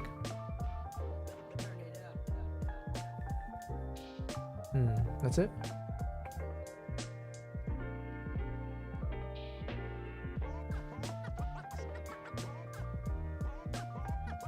James Cameron. Martin Scorsese. Okay. Oh yeah, what was I gonna say? James Cameron. Cameron did Terminator, Ridley Scott did Alien. Gotcha. I thought Terminator was fun. It was like a fun movie for sure. Titanic, I think I was too young when I watched it, so it didn't really, I don't know. It felt just too cheesy and like boring for me, I guess, if I'm being honest. Oh, he did Black Swan though? Okay, Black Swan was good. Wait, who did Black Swan? James Cameron?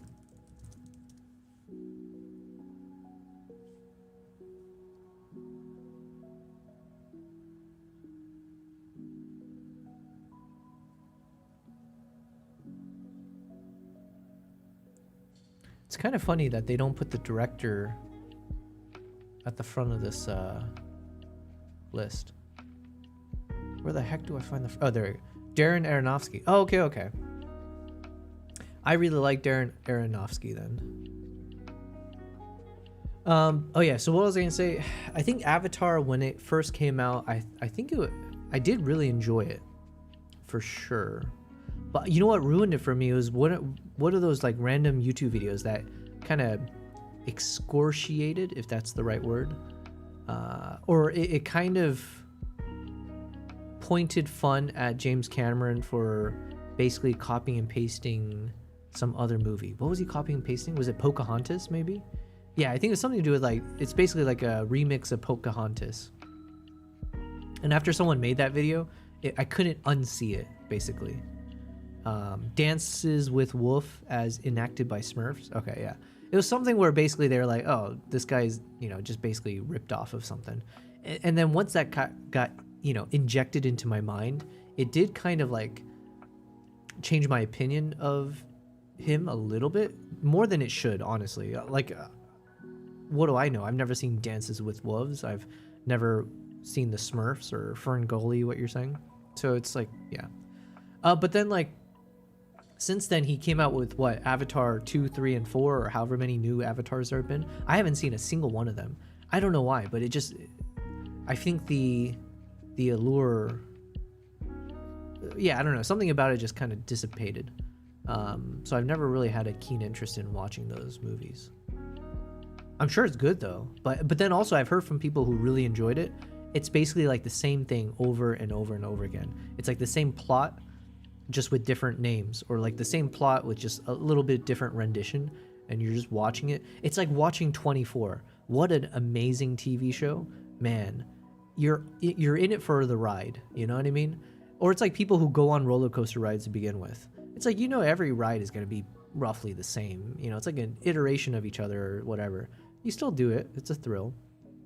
And yeah, you watch 24 knowing every episode or every season. It's like, okay, well, it's going to be another terrorist from Russia or Middle East somewhere who's going to, do something. And then all the people in charge are going to, be suspicious of Jack Bauer and not trust what he says. And they're going to be proven wrong. And he's gonna be on the run. It's like always the same plot, and you watch it just because it's so much fun. It's eye candy. It's excitement. That's how I feel about the Avatar stuff, I guess. I don't recognize these guys at all. Martin Scorsese, I think maybe he's a bit past my time, because I know everyone talks about Taxi Driver. I've never seen it. David Lynch, I know people talk about him a lot. Twin Peaks, is that the TV show? Maybe that's something worth watching. Milos Forman, One Flew Over the Cuckoo's Nest. I didn't watch that.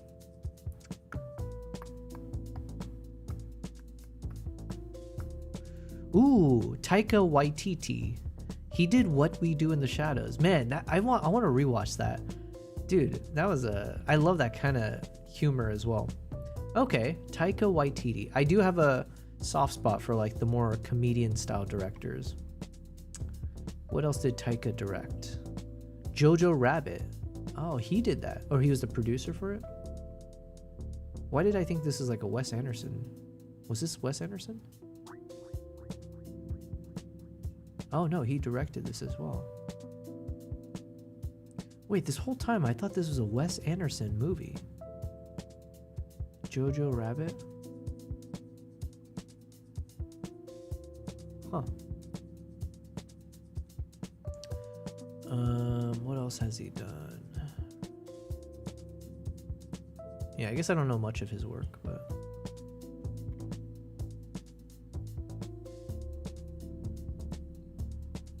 Okay.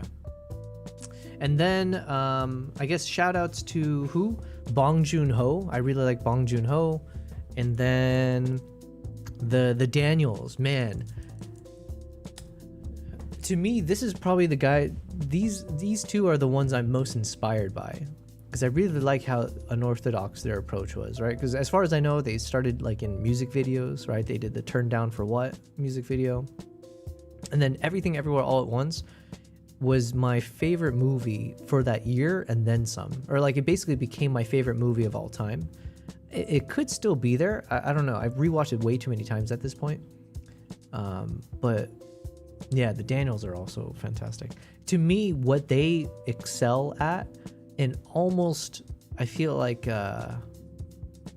master level almost, is like they just know how to put really good soundtracks with the action or whatever with the moment. Like you can clearly tell they have experience with music videos because soundtracks are so important to them and they have such good ear for like what will go well with the emotions here. Yeah, anyways. Martin Scorsese made movies in your time. You've probably seen a few. I don't think I've seen... I know he did that one Netflix TV show with all the old timers. But because they're all old timers, I just wasn't interested in watching it. Because there's one of those mob movies, right? Is it called The Irish? The Irishman? With one of those old guys. I apologize if that sounds offensive. I just don't know. They're all interchangeable to me. Those particular old men.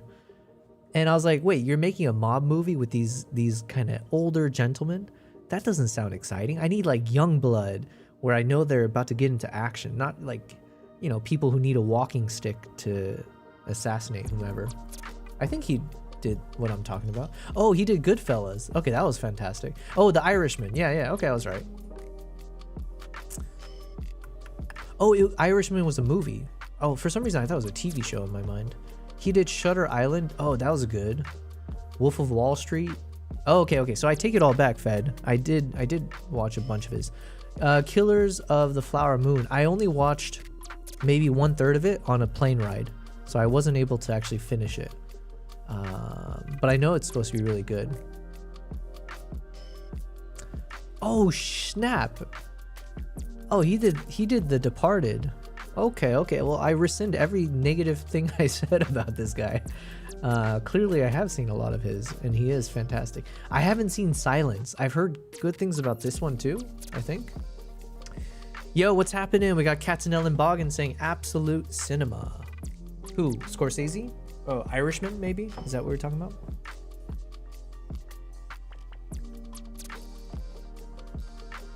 Fed says, you probably like The Wolf of Wall Street. Yeah, I did like that. I don't think I've rewatched it though. The only movie out of the list of ones that he's done that I've rewatched would be The Departed and Goodfellas. I wouldn't mind rewatching Shutter Island. Okay, do I need to watch The Irishman then? It is a unfair bias in my mind. I can't get over like this feeling of like, yo, why is it all these old dudes? Yeah, it's all three of them. Robert De Niro, Al Pacino, and Joe Pesci. Pesci. I just can't. I can't.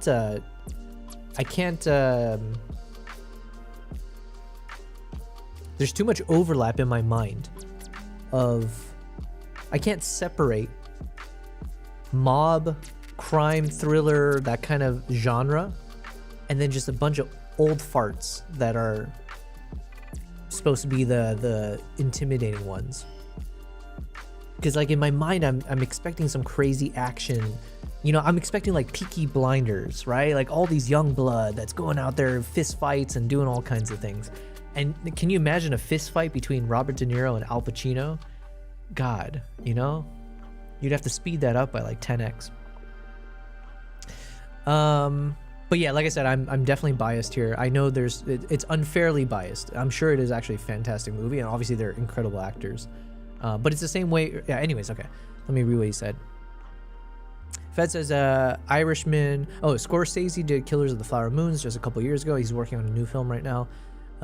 He de-aged them in Irishman since the movies take place over such a long time. I think it looks dodgy since they are so old, but they aren't old in the whole film. That's even worse for me. Ugh.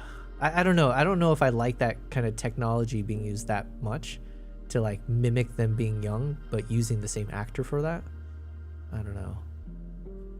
Because I feel like you'll be able to tell, you know, is the tech good enough? I mean, it's Hollywood. I guess they have the best technology. Fez says, did you ever see the trilogy Departed is a sort of remake of Hong Kong movies Infernal Affairs? No, I have not. Should I watch that? Katzenellen Boggin said, hits the Absolute Cinema meme guy. Oh, wait, did I miss it? Who was the Absolute Cinema? Is that Martin Scorsese?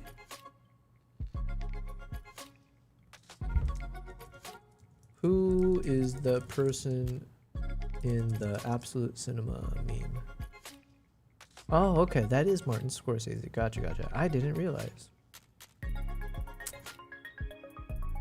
Okay, so maybe I do need to watch Taxi Driver, and then I should watch, I should finish Killers of the Flower Moon. I was enjoying the part that I watched, but, you know. Oh, it's this actor. Is this the actor who plays the president in Independence Day?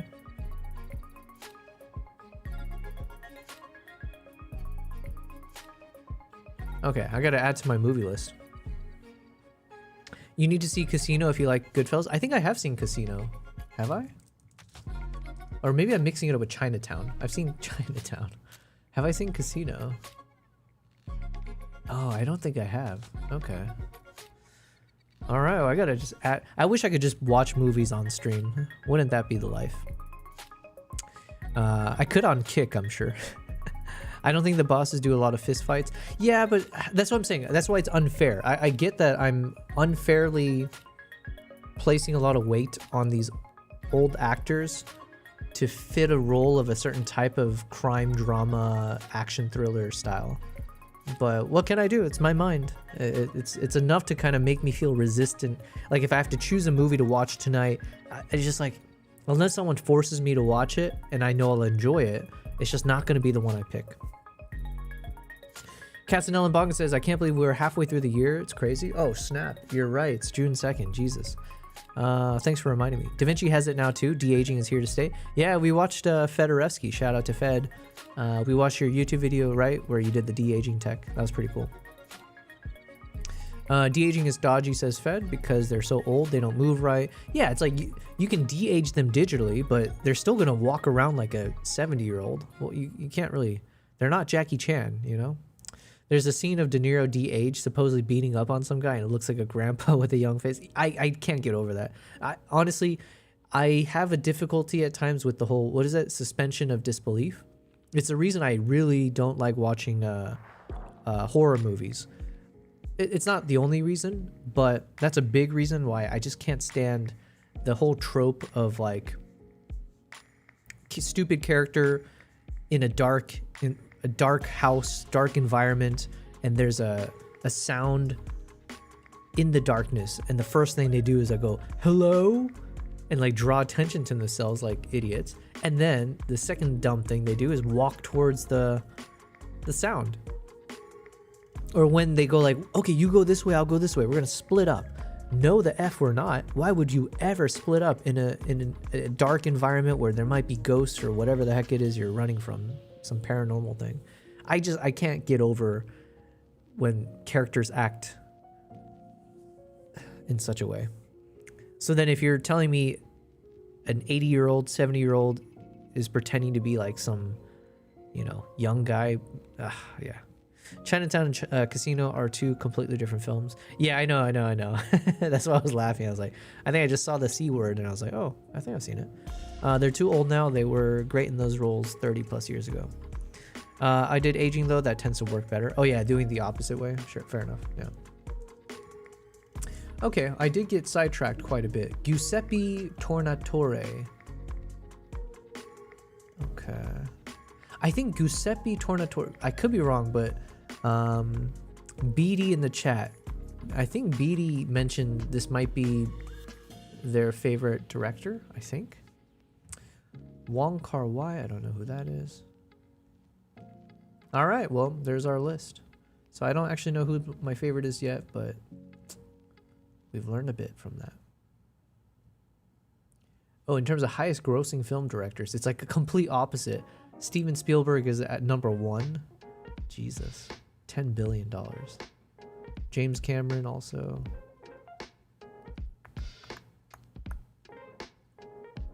Alfred Hitchcock. Okay. All right. Anyways, where were we?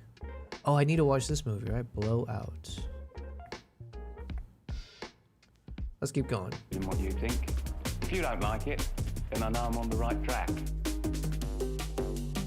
It's just a linear way to go into making features. It just seems like the most common sense, really. This reel was like a long commercial, showcasing the director's abilities. It was packed with every shooting and editing trick possible, and was catered to producers, whose attention Guy so badly wanted. But as time went on, no one seemed to notice. Then he decided to look for an idea with a written script, which he could adapt for the screen, but he couldn't find anything worthy. Because of his dyslexia, Richie had a hard time working with text, and for a Damn.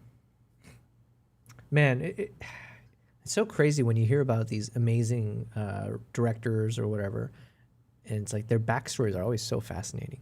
How do you make it with dyslexia like that? Fed says a young person can act, but a young person can act old, but an 89-year-old geriatric can't act young. It just looks weird. And you can add wrinkles to a younger face, but removing them looks really weird if you push it too far. Yeah, the closest you can get is Liam Neeson, right? And even then, he's a little bit too ripe of an age. De-aging like 20 years, though, looks fine, yeah. a long time did not consider writing something himself. My spelling hasn't improved since I was 12. However, after a year of searching, he decided to try and develop his ideas from the hard case and make them into something bigger. That was how the 4 friends who were trying to get rich on poker made it into his new work. They were based on his acquaintances who were often in trouble with the law. When he ran out of inspiration from his own experiences, he would turn on police chases on the news and get ideas from there. When mobs of youths went on the rampage, police reinforcements had to be drafted in from Berkshire, and 26 arrests were eventually made after a catalogue of destruction. So, yeah, it was sort of the Lorick tradition of gathering sort of urban legends, put them all in one pot. And then when I found these interesting little tales that I'd heard around pub tables and so on, I would try and find a way of fusing them together in order to give it some kind of narrative, a beginning, a middle and an end. Not a bad idea, that. Guy kind of invented his own film language. Script kind of reflected that when you read it. It was sort of like... That's actually really nice to hear. Because did I post it on YouTube yet? There's a video I'm making where I talk through... Oh yeah, I don't think it's posted yet. But but I filmed another behind the lens episode where I talk about how you can train your creativity like a muscle, right? Like how you can train it like an Olympic athlete trains their body. And one of the ways I think of it, I guess, is if you imagine,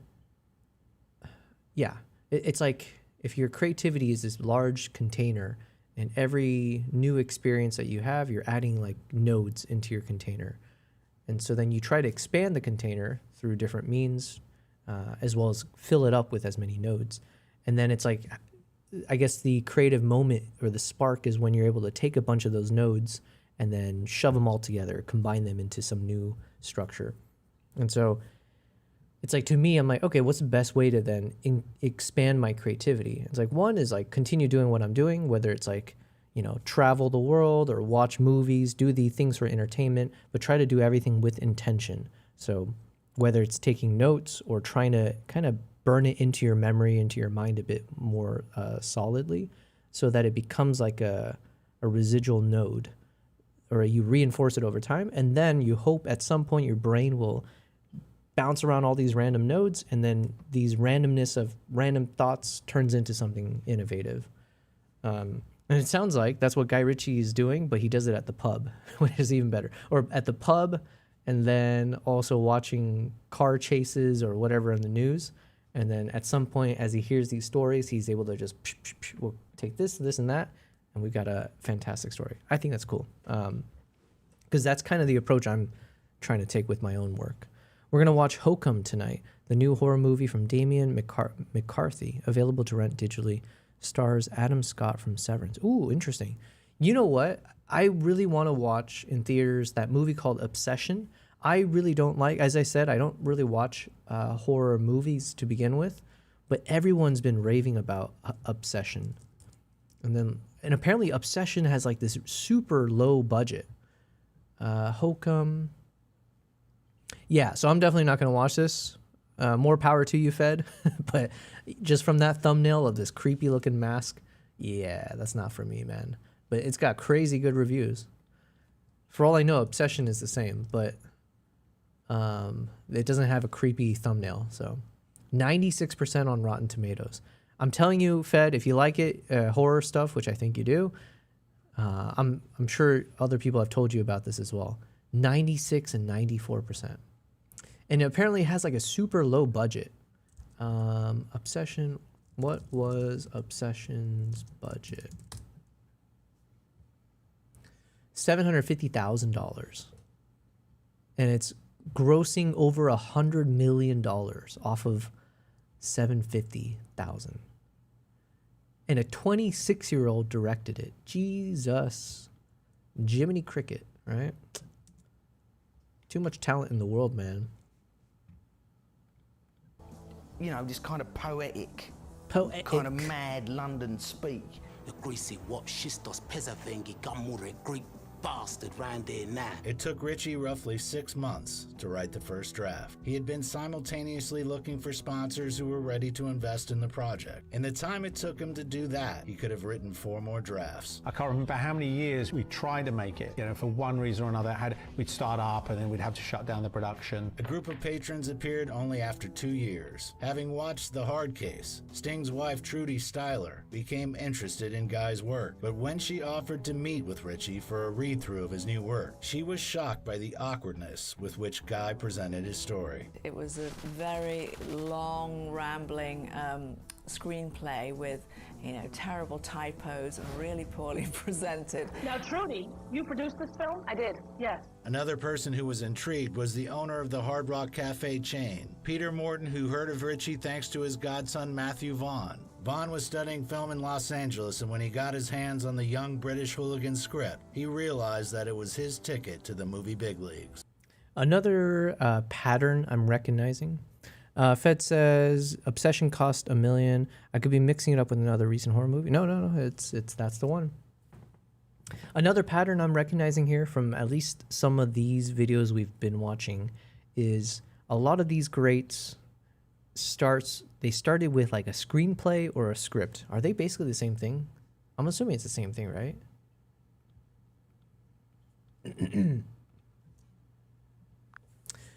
in the Hollywood world of filmmaking, is having a script the same thing as having a screenplay? Well, in Hollywood, folks love making things more complicated than they need to be. Technically, a script is the broad term. You could have a script for a play, a TV show, or whatever nonsense.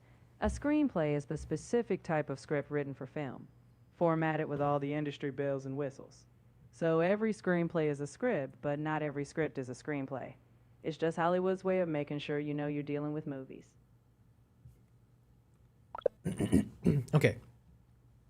So either way, screenplay, script, it sounds like that's where all these guys tend to start.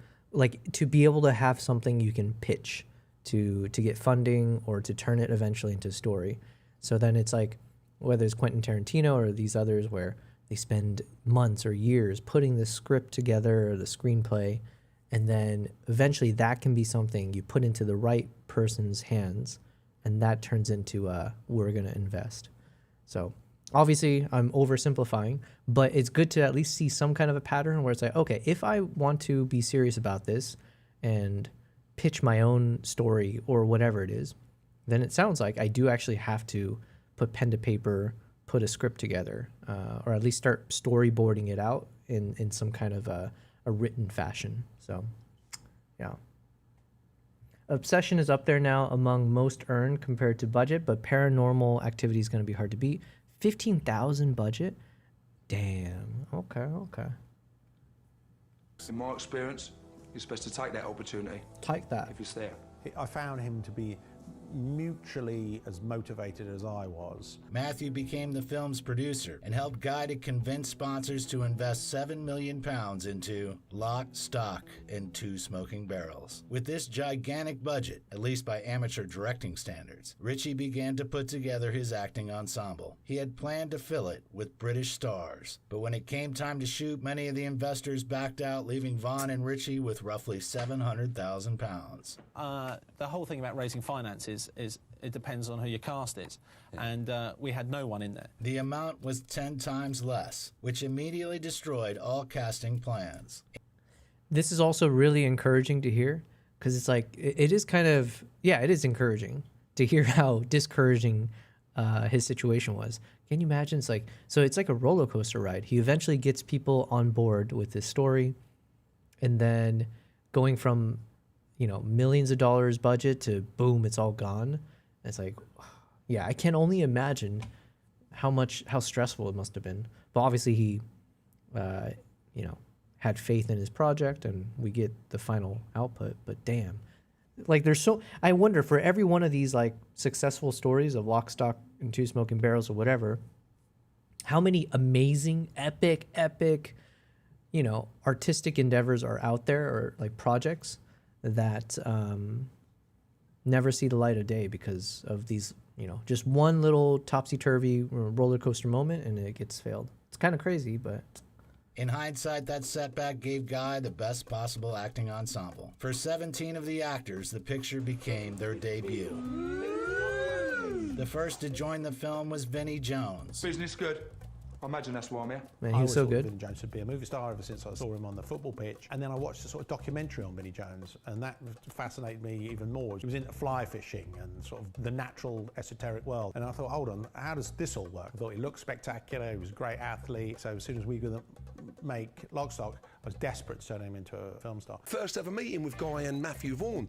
It was like, two geezers want to meet him with you, they're doing a movie. And he, in his notes, he'd put, they want Big Chris to be like the footballer Vinnie Jones. So the idea came out, why don't we ask him? You know, I've got a lot of friends in the East End, and, you know, the things that are in this film do happen and can happen. I started work on the Wednesday morning, my first scene with the sunbed scene, and I was actually in jail for doing something similar the night before in real life. The footballer Vinnie Jones has been found guilty of assaulting a neighbour in a dispute over a garden stile. So I didn't make my first day on set, and they stood by me, Guy and Matthew Vaughn, Guy Ritchie. They went, OK, we'll do it next week. That takes care of that lot, son.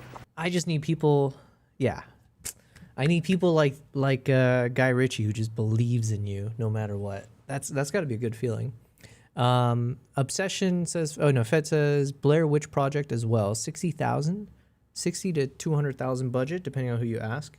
Well, that's a big discrepancy. How do you go from someone, you ask person A, they're like 60,000, you ask person B, they're like 200,000. Oh, all right, well, what the hell? Fed says, I remember when he did that. Well, I didn't even know this guy was a footballer before. I love these backstories, man. These are so fascinating.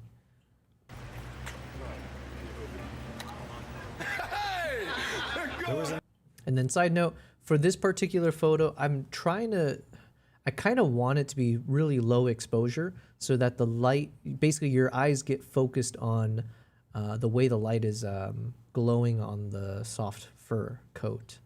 So specifically, obviously, I want it on this angle, the first two camels, right? So I'll probably end up doing super low exposure like this, maybe. This might be the floor in terms of how dark it can be before now we're like in pure black territory. It's already basically there, but I'm okay with that. And then I just got to fix the edges here. It's a little bit, yeah, we got a little bit of ugly edge on the second camel here. So just FYI, and then I'll brighten the eye a little bit so the glint from the sun is a little bit more apparent. But I kind of like this. I don't want it to be super bright, just enough that you get a nice little bounce of light there as we do now. Just an extra touch. Low budget movies are not always so easy to figure out the budget. Here's what I will say. And who did I get this advice from? I got this advice recently, but sometimes shortening things, it's not the same as budget, obviously, but when you're given a restriction, a constraint, like for example, when I made my short film, the 5-minute Island of Second Chances, I have like hours of footage, and in my mind, like initially I was like, yo, okay, I'm going to turn this into like this could be like a proper 10 to 15 minute or even longer video where I can intersperse. I interviewed a number of people on the island in those 3 days. I have hours of footage, of the chimpanzees and some of the surrounding island shots. So I was like, okay, I could turn this into a bit more expansive, like a documentary style, where you mix in a number of interviews and their key moments, interactions with the chimpanzees and why they're doing what they're doing and like what the challenges are, blah, blah, blah. But then ultimately the deliverable requirement was it has to be under 5 minutes. So then it's like, well, hot damn, how the hell do I compact hours of footage, 8 terabytes of footage into 5 minutes of film? But I did actually find that when you're given those constraints, it does kind of simplify things, and it did end up forcing me to learn more about just like tighter storytelling and realizing how much of what I think is nice and juicy is just too much fat. And like there's a lot of fat you can trim from the storyline. So I imagine maybe that can apply to budget as well, where if you're given a freaking limitless budget or whatever, you might end up just blowing it out, or you just don't know where it can be best be spent. And whereas if you got a tight budget, I guess it's like you're forced to be scrappy and not use money on things, and that could, I guess a little bit of like ingenuity comes in. Or I'm not sure. I can see a world where having a lower budget could actually force you to be more creative. There's a lot of examples of early cuts of movies being like 4 to 5 hours, how the director wanted it, and edited further to end up as a 100 to 120 minute film. Yeah. Another newbie among the 4 central roles. He was a newbie, Jason While Statham? walking around London, Richie noticed a young man selling bits and bobs on the street. And it was so funny while he was doing it. It was like, I want you in my film. And he, plucked me out of the streets and put me into the big screen. Right, let's That's sort crazy. the buyers from the spires, the needy from the greedy, and those who trust me from the ones who don't. Of course, worth separate mention is Sting's appearance thanks only to his wife, Trudy Styler, who convinced him. And the minimized budget scared her as one of the producers, and the appearance of a famous star was one. That original cut is basically the length of a 6-part miniseries. Damn, that's crazy. I didn't even know who this is. This is Sting? Who is Sting? Is that like a musician? Sting. He is a musician. He's English musician and actor. He was the frontman, principal songwriter, and bassist for the rock band The Police. I don't know if I've heard their songs, but I've seen that band name. Okay. The more we know. One way to provide the film with badly needed publicity. and he jumped on board. We paid him quite a lot. I think we paid him about 25 quid for a week's work. I suggest you take full advantage of that fact. Ritchie was used to working in tight circumstances and approached the shooting process with unprecedented attention to detail. The costume designer Stephanie Colley chose clothing that was only black, gray, or brown, and the set decorator Jack Hyman was told to stay away from props that were blue or yellow. And with a filter on the camera and some lighting gels, so the whole film blended into one sepia tone, and that kind of gave it an interesting look, but cheaply and quickly. Ritchie also convinced Jones to film in true clip style. So anything that looked good, didn't matter if it made sense or not. If it was good, if it was flash, if it was different, then we did it. I really like Guy Ritchie. Man, like just even seeing some of these clips in the B-rolls here, it's like, it's just fantastic the way he films it all. Like, to me, I think the biggest challenge is how do you... Yeah, humor. Comedy is like one of the toughest, right? I'm sure I'm wrong, but subjectively, in my opinion, I think to convey good humor in a movie is like one of the most challenging things you could do. It's like it's easy to be dramatic. It's easy to add action. It's easy to have like scary moments or whatever else, in my opinion, compared to how do you actually have good humor that resonates with people? And like, how do you convey it, whether it's through words, through music, through motion? Yeah. And I think Guy Ritchie just does that fantastically.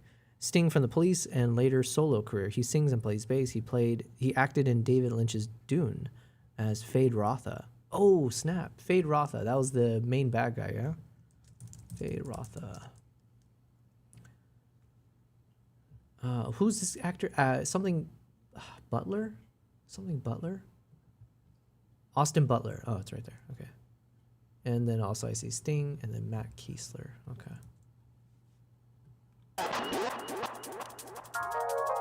And then there's one shot early in the film where they're putting vegetables into a pot of water and the camera is on the bottom of the pot, shooting up at the vegetables coming into the water. And I'm thinking, you know, this guy probably does have a background in beer commercials. Oi! Keep your fingers out of my soup. Thanks to the preparation, by the time shooting started, the team was feeling relaxed, and the actors had the opportunity to dabble in the world of improv. The scene by the slot machines was improvised by Jason Fleming and Stephen Marcus. Look, it's all completely chicken soup. It's what? It's kosher. It's Christmas.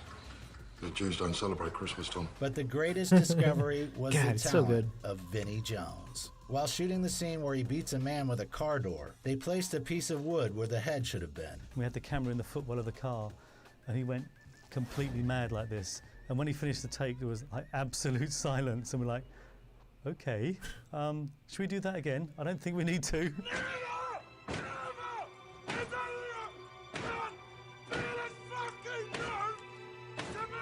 There were a few extraordinary moments that appeared thanks to dumb luck, like the scene where Ed forgot to bring the guns to the robbery. There's no guns because the guns were cost 150 quid a day to hire, and the prop art department were trying to save a few quid, and it wasn't on the call sheet, so they hadn't hired them. Have you forgotten those guns, you dozy brat? One of Guy's strokes of genius is he just sort of scribbled that speech down about making cups of tea. The entire British Empire was built on cups of tea. Yeah, and look what happened to that. And if you think I'm going to war without one, mate, you're Mistaken, mate. Going to war with what? Eh? Where are the guns? Eh? You forgot those guns, you tit. Oh, yeah, sorry. The humorous relationship between That's Nick great. the Greek and the coffee table was also unplanned. When they were setting up, somebody, I don't know who, put their foot through the glass top. So we had no glass top. It was going to take 3 or 4 hours to get another piece of glass from the tabletop. The guy just at the top of his head came up with the idea, that whole idea of the glass, and we shot it all in reverse. So it's Rory Braco walking through the table, and then me putting a drink through the non-existing glass, and then finally when the glass arrived, dropping it. But much of the film material was not so lucky. The final version did not include the backstory of the relationship between JD and Harry the Hatchet, as well as the plot line with Eddie's girlfriend, played by supermodel Claudia Schiffer. Her part was cut due to negative reactions after pre-screenings. What? Wait, I want... Man, this makes me... How do we get our hands on all of these things that didn't make it into theater? Like, I'm curious, what was so negative about that moment? I wish I could see that. Never saw you there. You know, it would be a fun project if you can make a movie or movie, documentary, whatever it is. But if you can do something where you collect all of these lost moments across all of the greatest films or like these types of movies, and if you could just show it all into us as a single video project, you know, and because I would love to see the behind the scenes of that particular moment they're describing. Played by supermodel Claudia Schiffer. Her part was cut due to negative reactions after pre-screenings. Jesus! Never saw you there. And it's, I think it goes on for about 1:40, 1:45 or something. And before it was running closer to 2 hours. And then once I lost that 10 minutes, it flew. After that, they changed the finale also. In the first version, the foursome fled with the money, but was followed by Big Chris and his son. Cheeky bastard. And of course rewrote the ending. The ending was something that when we did a test screening and the ending that we had didn't work. According to legend, Richie and Nick Moran had a revelation and wrote down the new ending on a pack of cigarettes. Those scenes were filmed 4 months later, which is noticeable thanks to Tom's hat, which barely hides his outgrown hair, which the actor refused to cut. I wanted to talk to you about that. There's another important scene that cannot be left without attention. Absolute steal from Mean Streets. We saw that and we loved it. We liked the disorientation because in Mean Streets he's drunk while he's wearing this thing. So we thought, you know, losing at cards and being in shock is kind of the same thing as being drunk. Also, the many layers of the plot are often compared to Pulp Fiction by Quentin Tarantino, though Ritchie's film differs from Tarantino's masterpiece because the storylines are directly connected, as opposed to abstractly, and all lead to one finale. I don't believe this. I really like that, by the way. Is that? I don't know. I'm trying to think, is there other examples of directors who do that style? I'm trying to think if it's like something in books that I've read maybe, but that the whole concept of having multiple characters and multiple scenes and multiple story arcs, and then by the end, they all beautifully line up together to turn into a huge coincidental type moment, but obviously we see how it all came together. Yeah, and I love that about Guy Ritchie. And I'm sure if you do it too much, it can be a little bit tiring, but I like how it worked in Snatch. I like how it worked in Lock, Stock, and Two Smoking Barrels. And I would love to continue watching more movies that do that. And TV shows, where it's just like, I'm trying to think, what's on my mind? Is it Fargo? I feel like there's some TV show I saw recently that gave me that same feeling of like you're watching a bunch of characters and then boom, boom, boom, they all connect. Fed says like Pulp Fiction. Yeah, you're right. Pulp Fiction, but Pulp Fiction wasn't. I mean, what was really genius about it was that they didn't show it chronologically, right? So you didn't have like just one big finale where everything culminates together, which is, I guess, what Kino is saying right now in his video. So it was a bit chaotic still, but yeah, you're right. You do see how these characters, through their actions, lead to another character's results or something. But it does it in a non-chronological way. Is that what Kino was saying here? Tarantino's masterpiece, because the storylines are directly connected, as opposed to abstractly, and all lead to... Yo, thank you very much, Victor Parada Silva. Thank you for the sub on YouTube. I appreciate it. Cheers. One finale. I don't believe this. We're just doing a little bit of Fuck has happened there? photo editing here. So just doing some photo edits from my Mongolia trip, and then I'm watching some random videos about filmmaking behind the scenes. It got very popular after Pulp Fiction. Yeah, I guess you're right. But I'm trying to think of other examples and I can't. All I can think of is Guy Ritchie. I think what they try and compare, what they want to do is pigeonhole the film. They'll say, oh, this film is in the vein of Pulp Fiction and Get Shorty. And that to me is fine. I don't have a problem with that because I like someone to compare films to me. You know, I go, what kind of film is it? It's a Ritchie film. It's, okay, well, later. On the 23rd of August, 1998, the film was shown for the first time at the Edinburgh Film Festival, and in 5 days premiered in British cinemas. In the first week, Lock, Stock, and Two Smoking Barrels made £1 million sterling. It was a smashing success, and then made a successful tour around the world. However, not in the USA, where the film only appeared 6 months later. Matthew Vaughn hadn't been able to find a distributor in America. After screening Lock, Stock and being told no one wants it and it's going to go straight to VHS. No shot. What? How? Man, I don't understand. I don't understand. You know how I feel? Okay, here's my thoughts. I don't know if it really makes sense. The way I feel frustrated hearing just that, and I'm jumping the gun because obviously we can hear the rest. How can you have such fools? How can you have some people who could actually have that opinion or like, oh, this is going to bomb. It shouldn't be in theaters. It should just go straight to DVD or something like that. And it's like, how could you be that idiotic? And then I'm mapping it to, because it almost feels impossible, the way you think of this industry. But then I think back to my corporate days when I was in like my 9-to-5 corporate jobs. Not to say I was like some genius, but I was always an above average worker. I always, I was impressive at times, right? But then the amount of incompetence you see in every level of the company, just in like whatever, departments, whatever, anything else, it's like you just run into so much incompetence everywhere. And sure, maybe I'm incompetent as well, but you know what? I take that back. No, I'm not incompetent. I can make mistakes, but I definitely don't repeat them. And you see people making the dumbest decisions, poor judgment, and I'm like, okay, now it makes sense. Because I need to rewatch this though, because it's bothering me that you could be like, oh, it's not going to do well in the States. Fed says, I remember another one, Magnolia. I've heard that, I haven't seen that movie. Smoking Barrels made £1 million sterling. It was a smashing success, and then made a successful tour around the world. However, not in the USA, where the film only appeared 6 months later.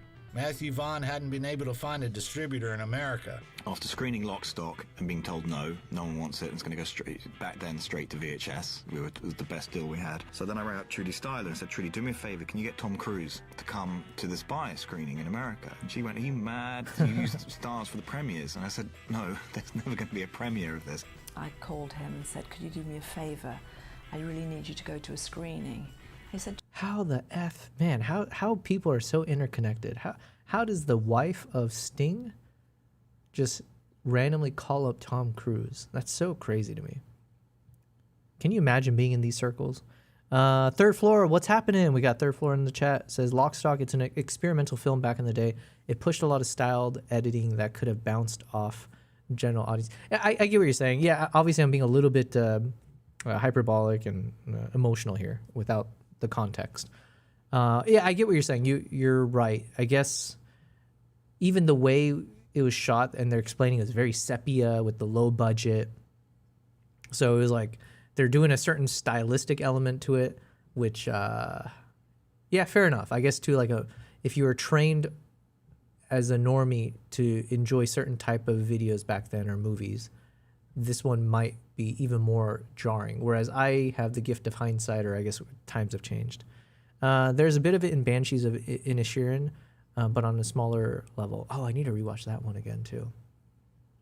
No, I hear you, Fed, but I feel like there's something else that I can't wrap my head around. Another good example of when you've got like 15 different little mini plots, and then they all by the end of it come together for like a crazy climax moment in the movie.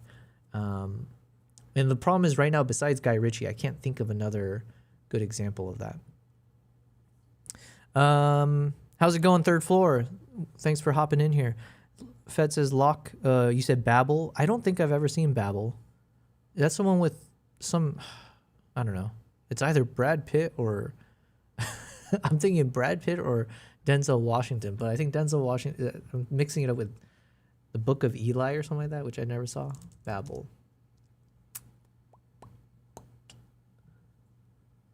Oh, was it Brad Pitt? Or someone that looks like him? Babel. Oh, yeah, it was Brad Pitt. Okay, nice. Wait, maybe I did watch this, but I don't remember anything about it. Oh, no, wait. Is Babel the one with the car accident?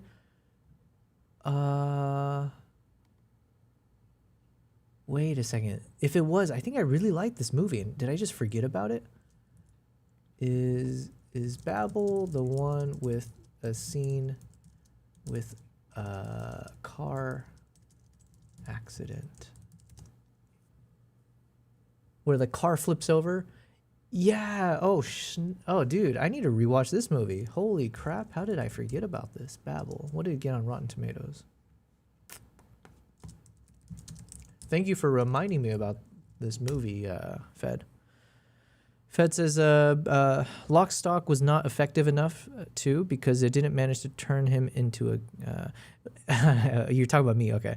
Lock, Stock was not effective enough to Yobel because it didn't manage to turn him into a gangster. I was born a gangster, bro. I was born for that, street life.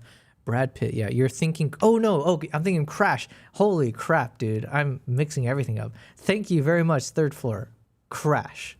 That's the movie. So forget everything I said. I rescind my thank you, Fed. Because I don't think I've seen this movie. Hold on, let's see what Babel. Babel. An accident connects 4 groups of people on 3 different continents. 2 young Moroccan goat herds, a vacationing couple, a deaf Japanese teen, and a Mexican nanny. Okay, I need to watch this movie though, because that sounds pretty good and it's got good reviews. But thank you very much, Third Floor. I was thinking of the movie Crash, which I feel like I want to rewatch now. In my mind, I seem to remember it was a fantastic movie. And it also, I could be wrong, but yeah. Several connected stories. So this could actually, we've inadvertently crashed, pun intended. We've crashed into a good example of what I was trying to get to, which is like, what are good examples where multiple stories all connect? And so we were all correct. Babel and Crash. It interweaves several connected stories about race, blah, blah, blah, blah. Yeah, because I do remember it would hop around between different characters, and then it all it culminates into the climax. If you like Babel, says Fed, you need to see more of the director's movies because they are mostly all intersecting this way. Long movies that intersect. You know what? I don't know. I don't know if I actually like that style. Like, I don't know if I prefer that style over others. I just know Guy Ritchie, when he does it, I really like it. So I guess when you do it well, it feels amazing. It's like you hope that the build-up is worth it. And I feel like Guy Ritchie does such a good job of just building up each of those small plot stories to have the crazy moment. Third Floor says might still be Babel. No, you're right. It was Crash. I haven't seen Babel. I just recalled Crash also having one, or no, I'm thinking of another one too. Crash was heavier on the script and suffered from it. Oh, was it not? You say suffered like it's bad. But then again, when I watched this, I was, this is like, I feel like 15 years ago when I saw this, or, I was in high school or something. So different ability to really understand this, I guess. Alejandro Gonzalez, I don't even know how to say that last name. Inarritu is the director. He's an expert on this way of building films. Okay. Cloud Atlas is another massive interconnected story. I liked Cloud Atlas. That one got mixed reviews, yeah?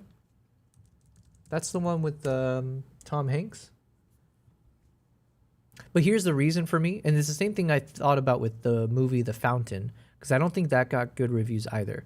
For me, though, my Achilles heel, that's the wrong way to say it, but I just love sci-fi. I love sci-fi, fantasy, those kind of things.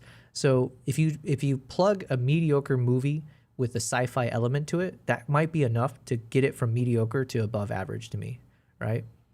So that might be the issue with both Cloud Atlas and The Fountain, where I think it's got like mixed reviews, but the reason I end up still appreciating it is because I get to spend some time. I love world building. I love exploring these different, I just like being put into a world very alien, very foreign from the one I'm in. So I always appreciate any director, any movie that gives me a few hours to do that. And Cloud Atlas was like freaking 3 hours long. So yeah. Same reason I like the movie Oblivion, I think it was, with Tom Cruise. Okay, so this one got okay reviews. Yeah, so it was like slightly above average, but at the time I seem to remember people didn't seem to like this that much. So, all right. Let's keep watching though. I think Inarritu does it better than Ritchie. Ooh, okay. So I need to watch Babel and Crash. Just send me the print. I said, no, I really want you to go to a screening. Would you do that for me? And he said, when is it? 21 grams. I don't think I've seen tonight at 6. And he said, right, well, you don't give me much notice, but I'm going to do it. And Cruise, to his credit, turned up. You have all these mid-level executives sitting there, and Cruise walked in, and suddenly all these senior executives joined the screening. And at the end, Tom got up in front of everyone and said, "This is the best movie I've seen in years. You guys will be fools not to buy it." Then we got the deal next day with Michael Kuhn and Polygram US. It's a deal. It's a steal. It's sale of the fucking century. This resulted in $4 million in profit in the States and $28 million in box offices worldwide. Give me half a chance to count it. The film also helped Ritchie in his personal life. The soundtrack impressed Madonna, who contacted Guy and Matthew to offer them the opportunity to release their disc on her record label to sell in America. Later, they were introduced to each other at a party at Sting's house. That was how one of the most famous couples of our century came into being. The romance developed just as quickly as Guy's career. He got more attention thanks to directing a clip of Bus Stop's remix of Carl Douglas's Kung Fu Fighting, which topped the British music charts. When everybody's kung fu fighting. And after the incredible success of Lock, Stock, and Two Smoking Barrels, there was a spin-off TV series that offered Ritchie a little cash on the side. He wrote the script for the pilot episode and sold the rights to use the characters and the original plot. Unfortunately, our story about his debut film has to end on a sad note. The film was dedicated to Lenny McLean, who played Barry the Baptist. The Baptist got his name by drowning people for hatchets. Are you gonna fucking fight?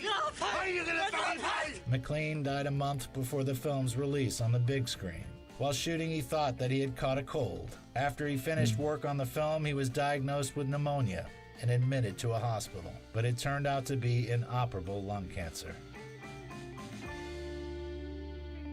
Jesus, dude. Way to end on a freaking low note there. He also did Birdman. I haven't seen Birdman yet. I've heard good things. I've been so close to watching that so many times on so many airplane, right? A bunch of flights, basically. I would see Birdman on there, and I just never pulled the trigger.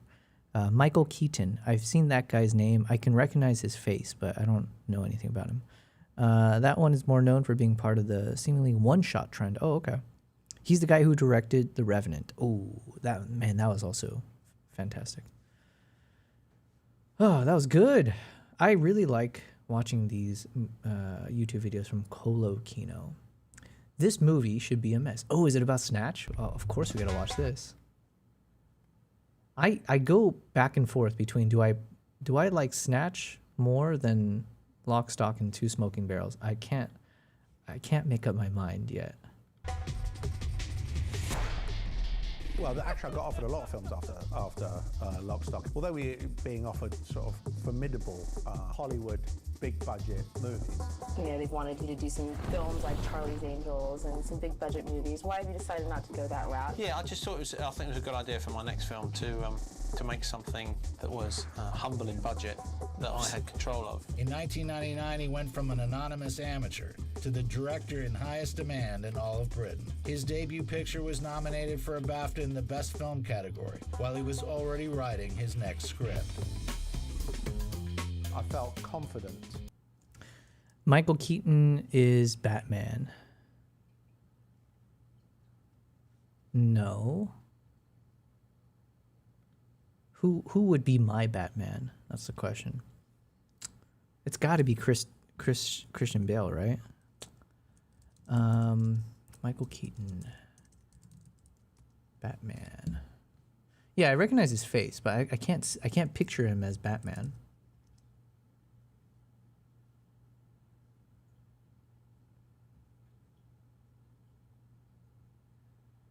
I guess once you put on the mask. Okay, I'm assuming as you say that, I think I remember conversations where people really liked Michael Keaton as Batman, or like that's their favorite Batman or something. Okay. He's also the police guy in Tarantino's Jackie Brown. I still haven't seen Jackie Brown. Ugh, I keep needing to watch this and I keep forgetting. Jackie Brown. All right, we got so many things to watch. Because that was received well, that I could have another stab at that genre, whatever that genre was, I knew what I was doing there. It was, without a question, it was the right film to have made instead of going making a big job. Yeah, Hollywood does have very good at cheering people up, really. So pay attention to what you're doing. Of course, we've been knocked for making a film that's too similar to the first. Enough already. But I think, on balance, there's no question that was the right decision.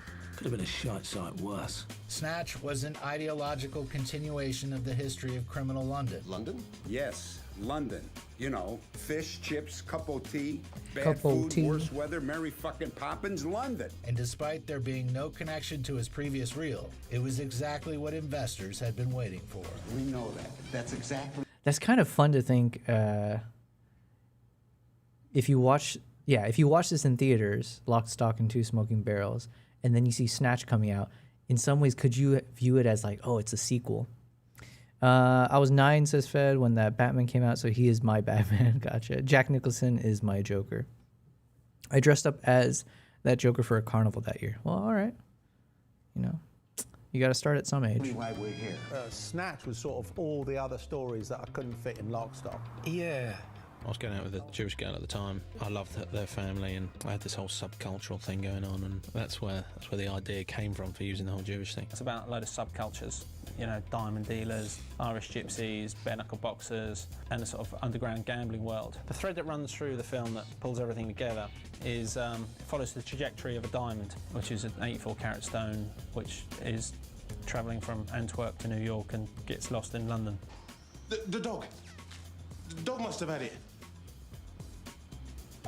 I stuck to Snatch, which took me 3 months to write with the, as I say, what was left in the tank of the sort of Lock, Stock days. Hopefully it's not Lock, Stock and Three Smoking Barrels, but, you know, it's in the same vein. What the fuck did you expect?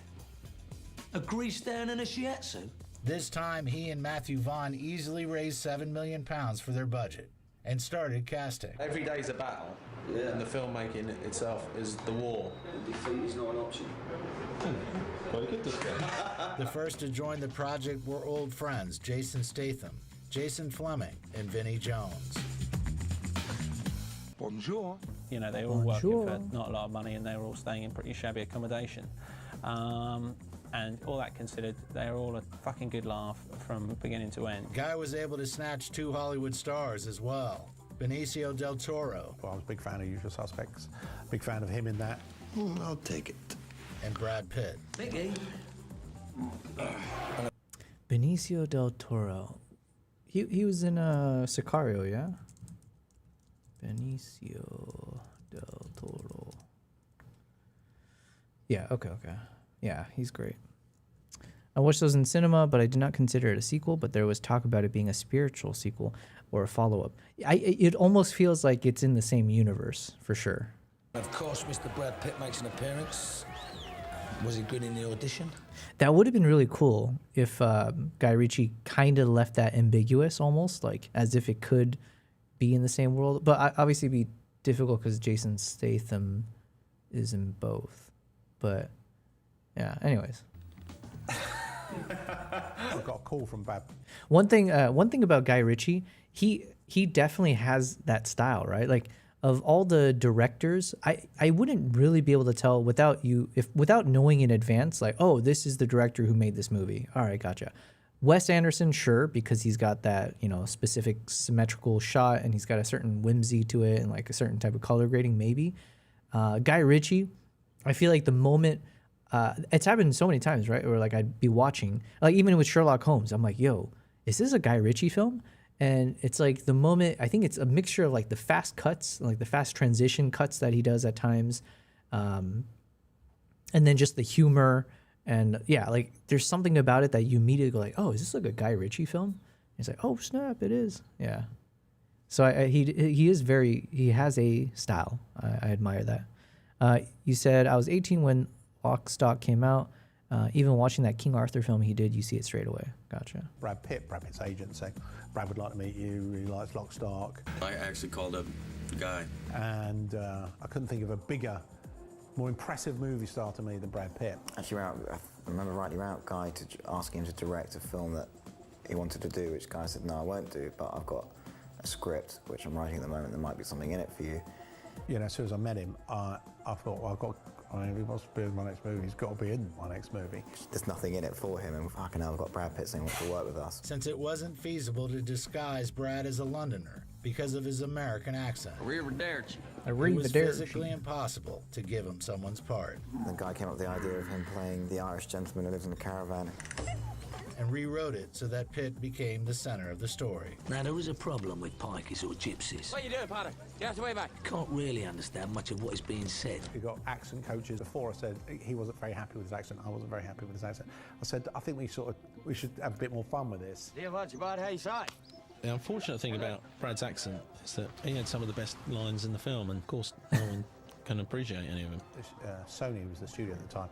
That was their principal concern was, you know, they had Brad Pitt in a movie and no one could understand a word that he was saying. Right. It's a terrible parcel to the Periwinkle Blueberries. By the way, he's saying she's terribly partial to the Periwinkle Blue boys. Have I made myself clear, boys? Yeah, that's perfectly clear, Mickey, yeah.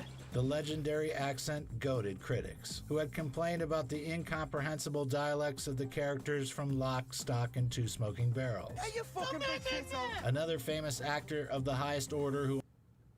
I like that Guy Ritchie is a troll. I think Quentin Tarantino also comes off as a troll, but I think I respect that. Because I am a bit of a troll myself. Fed says, I thought his style was a bit ridiculous in that historical film. In that one, it didn't really work for me. I don't know if I've seen King Arthur. Is that a serious movie? I guess it is hard for me to imagine Guy Ritchie in like doing like a super serious role or directing a super serious thing. Or mythical is probably a better word, but still his style makes it feel too modern.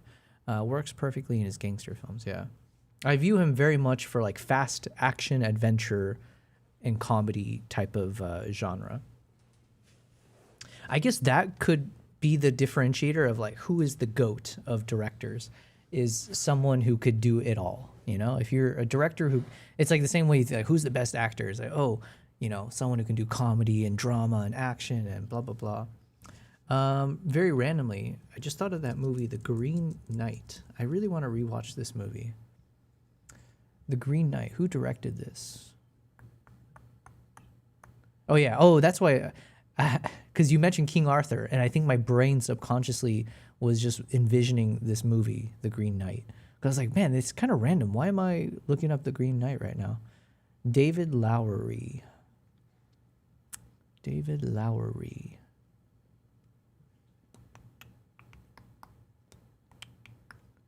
Pete's Dragon. I don't recognize any of these. Okay, either way, Green Knight was a great movie, in my opinion. Or it felt very immersive, slow, but in a way that I appreciate. And just enough of that kind of supernatural fantasy vibes. The Green Knight is more art house style. I enjoy it. What is art house style? I don't know what that term is. He did a war movie, and I heard he did that one seriously without so much of his style, but I haven't seen it. Okay. I should rewatch Green Knight as well. Who almost joined the film was Sean Connery. He was intrigued by the Snatch script and the role of Brigtop. It made him want to watch Ritchie's first film. Matthew Vaughn organized a private screening for the actor. During the film, Connery leaned over to Vaughn and whispered, "This is a good film, and you're not going to be able to afford me." Fuck off. Even without Connery, Guy's leadership attracted a wonderful team.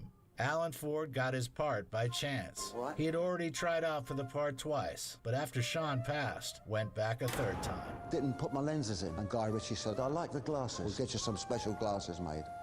That's when I knew I had the job. He was the barman. Man, in he Lock, was so Stock, good. Who only had a sentence in Lock, Stock, but he's a bit of class, Alan Ford. Now fuck off. But the coincidences didn't stop there. In the 90s, Stephen Graham was content playing supporting roles on TV where he was often limited to a few lines. I met Stevie I made a short film called The Hard Case, and a taxi turned up. An actor got out the back, and Stevie happened to be in a car. I thought Stevie was driving a car, and then he started taking the mickey out of some of our actors. Boy, pretty boy, you want to stay handsome, you do some man tells you. Now go catch the bus. His Cockney accent was like spectacular. And it's Cockney to try and accent. do an authentic.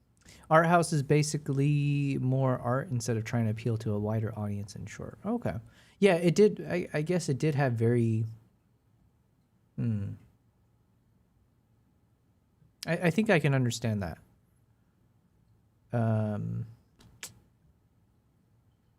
It was just a very peculiar movie. Or it definitely had weird vibes of like... Yeah, it felt unorthodox, but I appreciated it a lot. Like, I enjoyed watching it. But I get what you're saying. Authentic London accent is almost impossible if you're not from London. What's wrong with this one? And so I ignored the mate that he came with for the job. We relegated him and put Stevie in, who I thought was the minicab driver. So anything can happen.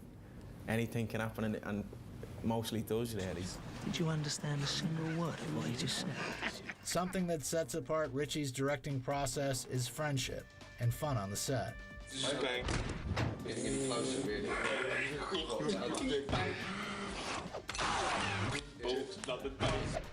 Heavy! Shut up and sit down, you big bald fuck. The filming was more of a laugh on this one than it was on Lockstock, wasn't it? Yeah. You know, I wanted to be taken as a serious filmmaker on this one. I failed. Did have a shake? Well, I mean, the intention was to make this one non-comedic, but you know, it didn't work out like that. I don't know why, but no one would take me very seriously. There's something very wrong with this.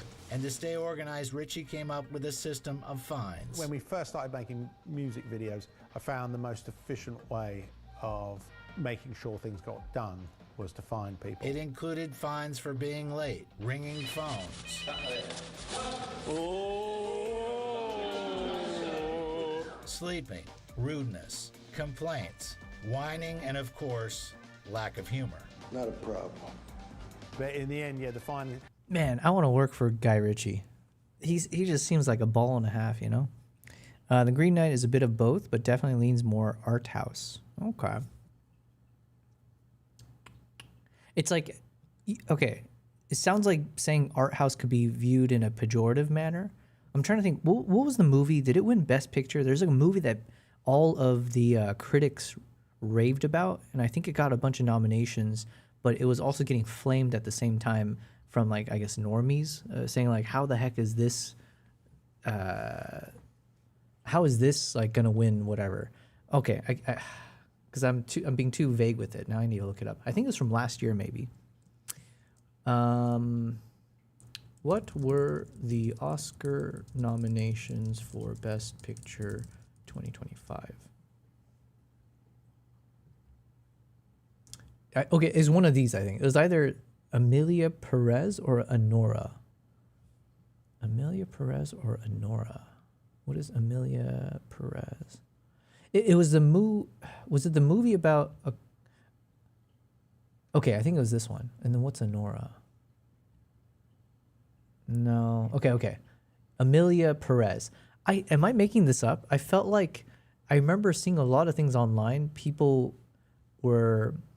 It was like a controversial movie because it was like winning a bunch of... or had a bunch of nominations, but people were like, this movie had zero substance.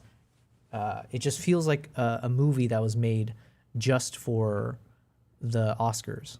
So is that kind of like an art house movie, you know, like something that was made just for critics, basically, as opposed to the broader audience? I like a lot of art house movies. Low Base says, hey, quick question. When you re-authenticated and you said it looked like it failed, did it load the enrollment failed page or did it not load at all? I hit the auth and then a new page opened up, I think. Sorry, I think because I already... wait, maybe I still have it open somewhere.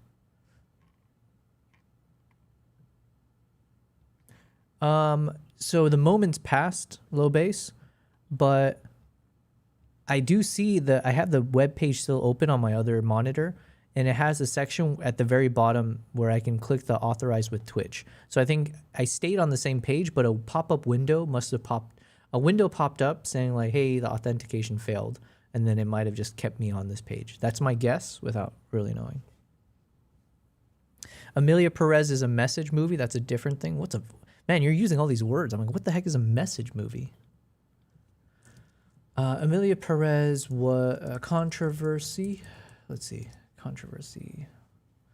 It generated significant controversy for its star's offensive social media post? And that's not what I heard.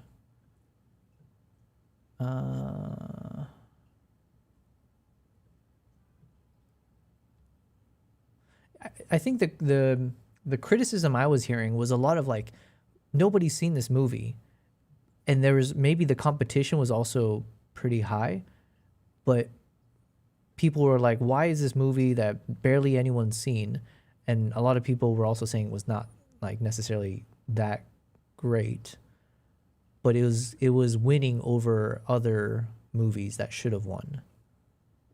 I'm generalizing here. I don't remember everything. Amelia, it can overlap. When the message of the movie is more important than most anything, it's a pure message movie. Oh, I see. Okay. So it's like trying to, it's like pushing, it's like when it's pushing a message on you. Gotcha. Oh, but what won Best Picture then? What won Best Picture 2025? I think it should have been Dune. Anora won. It had Sean Baker. Okay. Oh, no. Who am I mixing? Oh, Sean Bean? Am I thinking of Sean Bean? Oh, yeah, sorry. I thought it was Sean Bean. I was going to watch the movie just because it's got Sean Bean in it. Wait, you're telling me Nora won, but Dune didn't win? What did Dune 2 win at the Oscars? At the Oscars. I feel like this movie should have won everything. Best visual effects, best sound, best picture. Oh, it won Best Picture? Wait, I thought we just saw Nora won. Okay, AI is dropping the ball here. It got best visual effects and best sound. How the hell did it not win Best Picture? See, that's another thing I really despise about these Oscars. They don't ever, the weighting system sucks ass. Like what, if it's a comedy or if it's sci-fi fantasy, good luck. I think they'll just throw you a bone every once in a while. Because it didn't Guillermo del Toro, what was that movie called? Shape of Water? I think this one won Best Picture, didn't it? Best Picture? Yeah, it won Best Picture. I don't think this movie was that good. I really like Guillermo del Toro. I mean, Pan's Labyrinth to me was like one of the best movies growing up that I watched. Shape of Water, maybe I'll just need to rewatch it. But generally speaking, I feel like if you're in the sci-fi fantasy or the, or I guess action comedy, I feel like there's a bias and it sucks. It's like if you do a drama, romance, I don't know. Sean Bean, the guy who always dies in his roles. Yeah, I like him. Isn't there Best Picture and Best Foreign Film? Oh, I didn't. I guess so, yeah. I don't like follow this too well. Lowbase says whether it succeeds or fails, it can take up to 30 seconds to deliver a final result. It did win. He made better films for sure, yeah. Okay. The more we know. Just turned into it was a hoax and a reason to have a laugh. I'm going to fine you every day that you don't have a sheet of fines. All right. Okay? Yeah. £10 a day. All right. All right. Do you get £10 a day? It got to the point where a slow administrator was rebuked for not putting out the paper cups quickly enough on the snack table. As for the snacks themselves, Matthew Vaughn got an earful. Do you think it was appropriate to supply economy biscuits and snacks for the actors, you cheapskate bastard? That's the bit I put in. Said that this time there'd be proper trailers, proper food, proper conditions, lobster thermidor at lunch. Not at all. What are they like? Potato sandwiches, man, if we were lucky. Do you think that's worthy? Potato sandwiches? Giving us economy biscuits to eat while we're working for you? Yeah. What do you mean, yeah? No one complained apart from you. That's not strictly true, actually, Matt. I'll ask him. Everyone could play. Once shooting started, Guy was faced with the behavior of Hollywood actors for the first time. And we're not talking about Brad Pitt. In the very first scene, Benicio del Toro made it clear that he was going to play the role as he saw fit. Booby, Nice. I probably know a lot. Yeah, you know what? Sometimes you need actors like that. I would hate. Actually, I don't know how I'd feel if I was a director and you get an actor like that. That's just like, you know what? I respect what you're saying, but not really. You know, I respect myself more than I respect you. I'm gonna do it my way. I don't know how I'd be able to handle that, especially if I have like a certain vision in mind. But I mean, Benicio del Toro is like, obviously he's a god. Yo, what's happening, L thing? L says, hey man, how's it going? I guess the Academy just got really into the creature woman love story. Yeah, I think Fed, that's why I feel like part of it was maybe a bit of like throwing a bone. And then, yeah, because there's a romance element, maybe that was enough for them. Or, yeah, I don't know. Maybe, like you said, maybe this whole creature woman thing.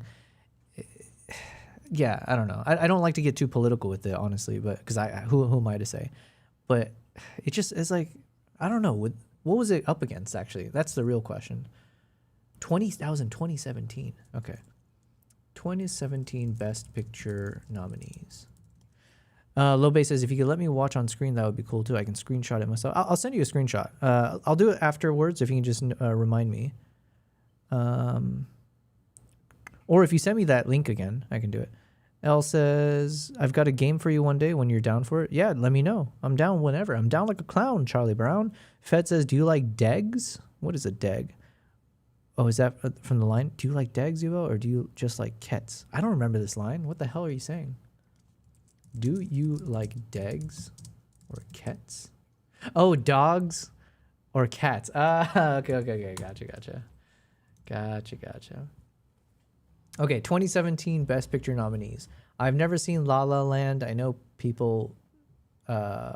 wait, this is the year of Shape of Water? What year did Shape of Water win Best Picture?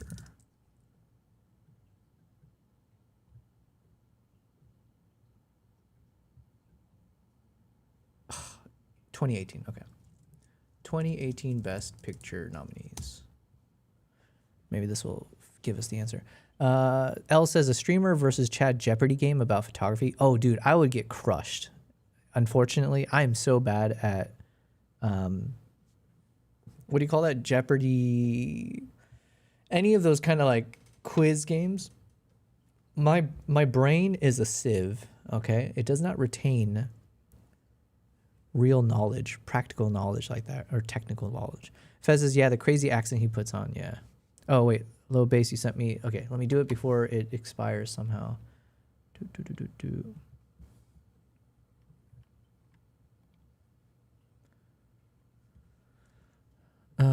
Okay, so 2018.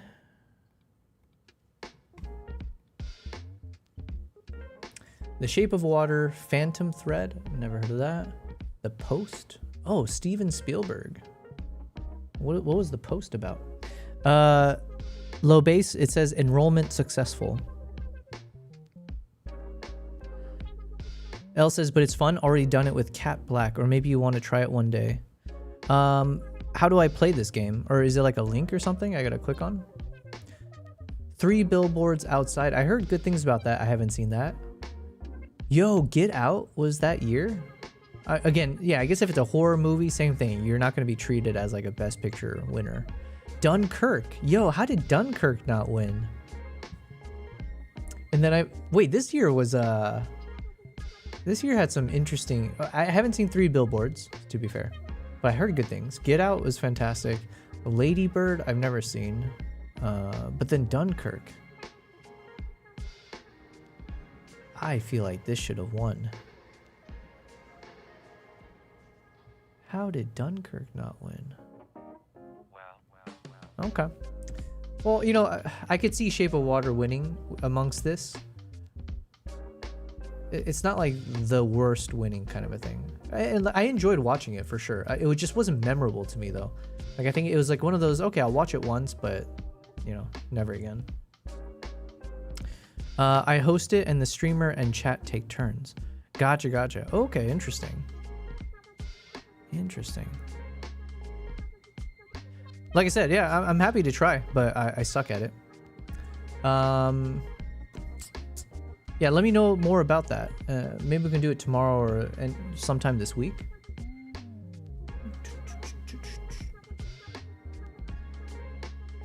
Yeah, if you can't win as a horror movie. But yeah, anyways, my point was Benicio del Toro. I don't know what you do if an actor just tells you, I'm just going to do my own thing. That's a little bit rough. It's just members of the Academy voting, so you never know, and the agents and others run campaigns to have certain movies win. Yeah, it's a bit rigged, you know? You know what? It's like with photography awards too.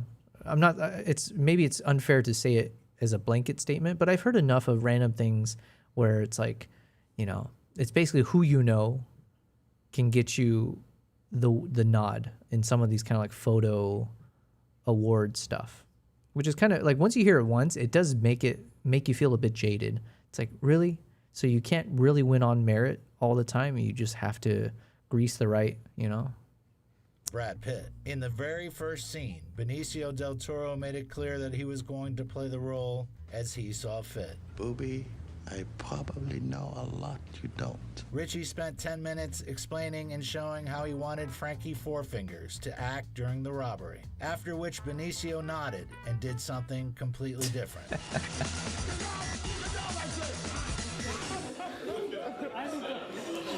By the way, in this scene, he beats up Poor old director of photography. Where is the stone? This is the poor chap that got drowned in the beginning of Lock, Stock and Two Smoking Barrels by Barry the Baptist. He always takes kicking. There is also another interesting detail in the opening scene, an allusion to the film Reservoir Dogs. In the beginning of Tarantino's film, the robbers discuss Madonna's song Like a Virgin. It's all about this Coos, who's a regular fuck machine. I'm talking morning, day, night, afternoon. Dick. At the beginning of Snatch, the robbers are discussing the actual Virgin Mary. You understand this? It was the virgin that caught people's attention. It's not every day a virgin conceives and bears a son. There are a few more stories tying Madonna to this film. According to rumor, Guy had to pay $1 million to use Lucky Star, just so that Bullet Tooth Tony could say, "Oh, I love this track." Where Vinnie Wait, how Jones much? acquired a love for that song, $1 million to use Lucky $1 Star, million. just so that Bullet Tooth Tony could say, "Oh, I love this track." Where Vinnie Jones acquired a love for that song becomes apparent to observant viewers just minutes earlier. It was playing when Tony caught a bullet in the tooth. We're in trouble now. The scene with the robbery of the bed. That's a cool connection. Elle says Friday's okay for me.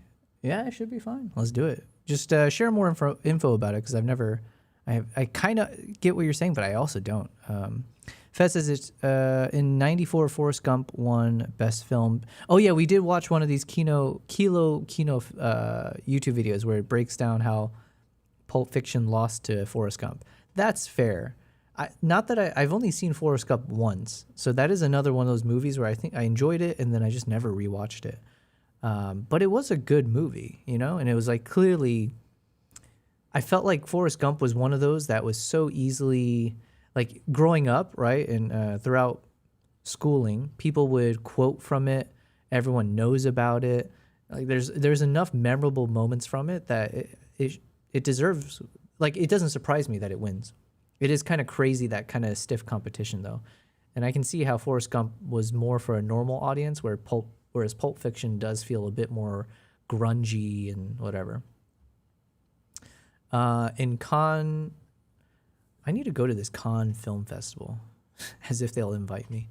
Elle says it's just a quiz show where you pick the category and difficulty and get plus or minus points for it, depending if you get it right. All right, sounds easy enough. All right, I'm going to crush it then. All right. Forrest Gump is the kind of movie that wins prizes only in America, probably was not on any film festival program around the world. That's kind of a shocker. Why was that? I don't remember much from Forrest Gump, to be fair, but I do remember thinking it was a great film with a very unique storyline, and yeah, there's like a lot of cool, fun elements. There's romance, action, adventure, comedy. Yeah, I'm surprised it wouldn't do well outside of the States. I guess it was a very American-centric story, though. Betting shop is not as absurd as it may seem at first. Fish? What are you doing up there? It didn't look like I'm doing up here. Oh, I just made the connection there. That actor right there, where was he? This guy. Oh, what's his name? He plays a role in the James Bond video game that I'm playing right now, the new one that just came out. Earlier, it was playing when Tony caught a bullet in the tooth. We're in trouble now. The scene with the robbery of the betting shop is not as absurd as it may seem at first. What's the guy's name? Snatch.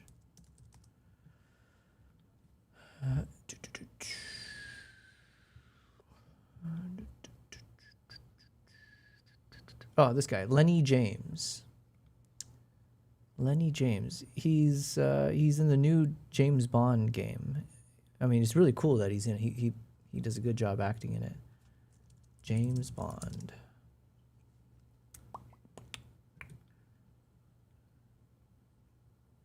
It's so crazy how technology is getting so amazing that you can get such a nice, like, animated version of the actor that looks basically just like him. Hyper realistic, I guess. Fetz is probably because it's an extremely American movie. American history is featured a lot in The Life of Gump. Yeah, for sure, for sure. Like, there's all like American references and stuff. First. Fish? What are you doing up there? It didn't look like I'm doing up here. It's just not what you want to do after lunch, mate. Since Ritchie wrote it using real facts about the most unsuccessful London crimes. Almost instantly, he finds himself in trouble. All he has to do is pull the door open, but for some reason, he thinks he has to push it. Oh my God. Open because it's a security door. What the fuck are you two doing? Addy I met in a paint shop. That's so back great. in probably 92, I should think. I thought, whoever that guy is, if I ever make a movie, I'm going to put that guy in a movie. Leave him alone. He's a natural. Into Tyrone. Okay, I wasn't paying attention. Who? What the fuck are you two doing?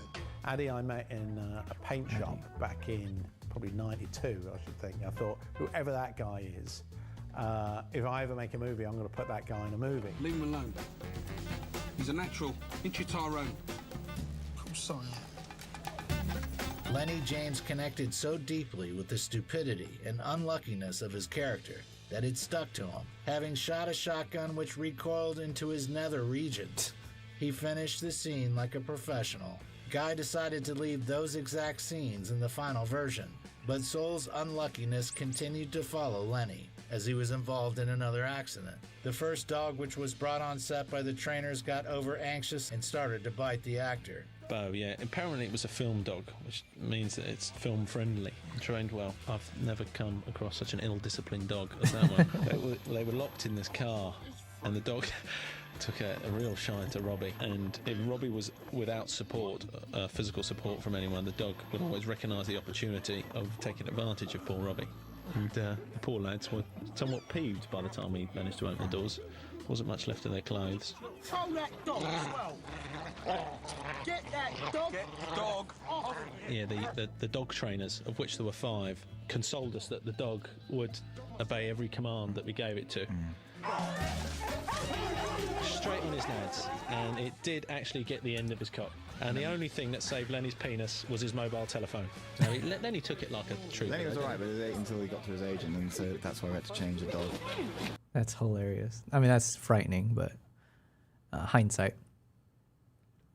Also, it's Robert Zemeckis. He makes mainstream Hollywood movies. The film festivals tend to focus more art house and up-and-coming directors and indie stuff. Gotcha.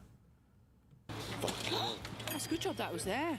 Thankfully, James was unhurt, but that was the end of the acting career for a Staffordshire Bull Terrier named Bo. During editing, something which deserves a separate mention in all of Ritchie's films. On the 11th of August 2000, Guy and Madonna welcomed a son, Rocco. 3 weeks later, Snatch premiered in British movie theaters. and Guy spent 3 months traveling and promoting it all over the world. The picture earned $84 million worldwide at the box office, Damn, and son. despite a lack of serious awards, is considered a classic of British cinema.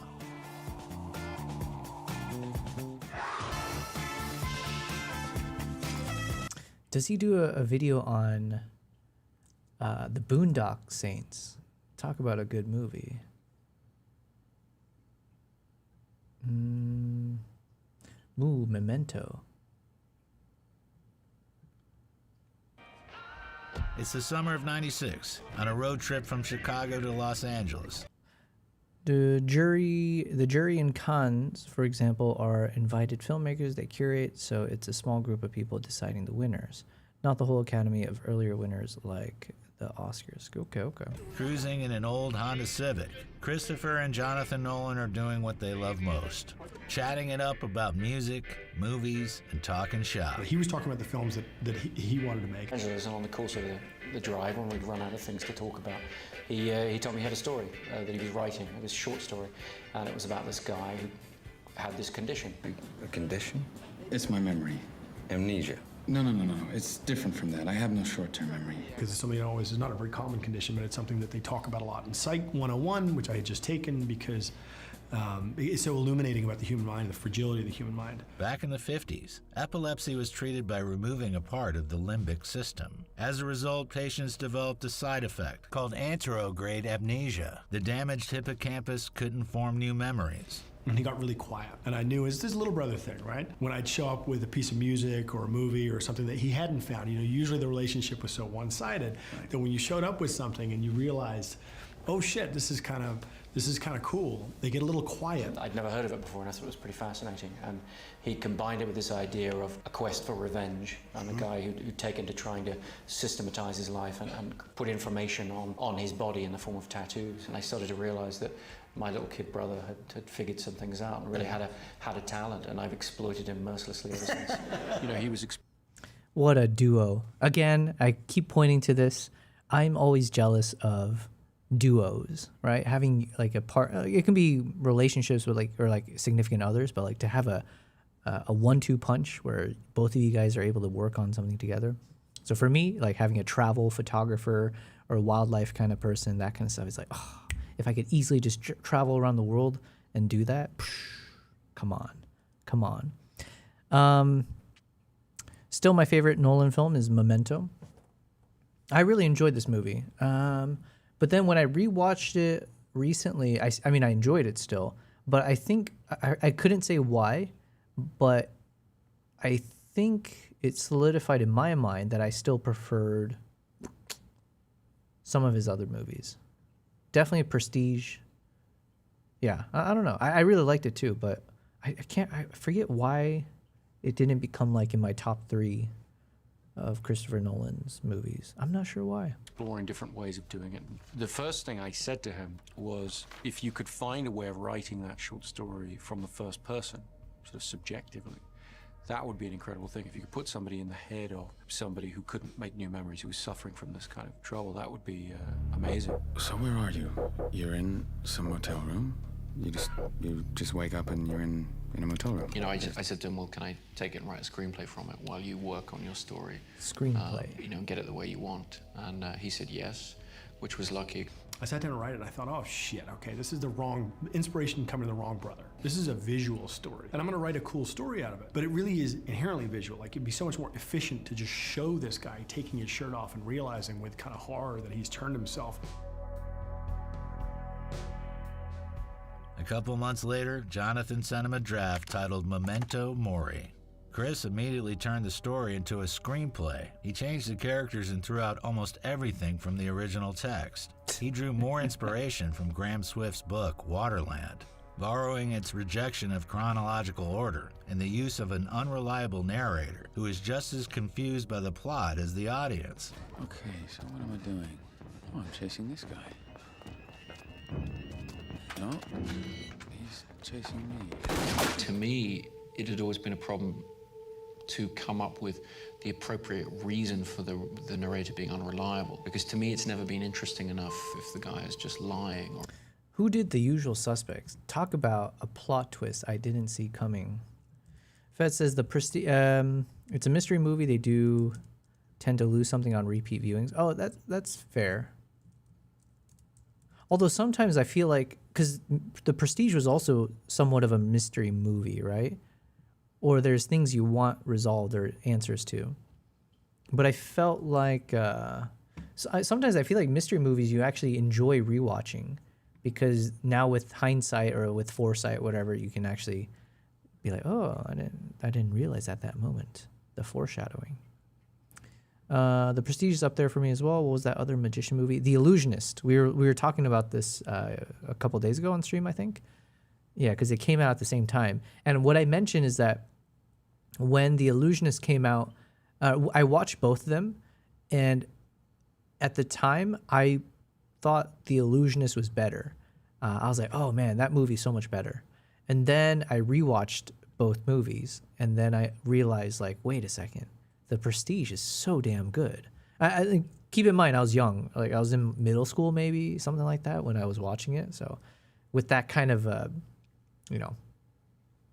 childish mentality, I did eventually realize that Prestige is better. Bryan Singer. Did Bryan Singer do Pushing Daisies? Or what? Who's the director Pushing Daisies? Brian Fuller. That's who I'm thinking about. Brian Fuller. Now, this was an amazing show that I wish didn't get canceled. Bryan Singer. Oh, he did X-Men. All right, hells yeah. I loved... I'm not sure. I think I liked most of the X-Men. But Logan was for sure. My God.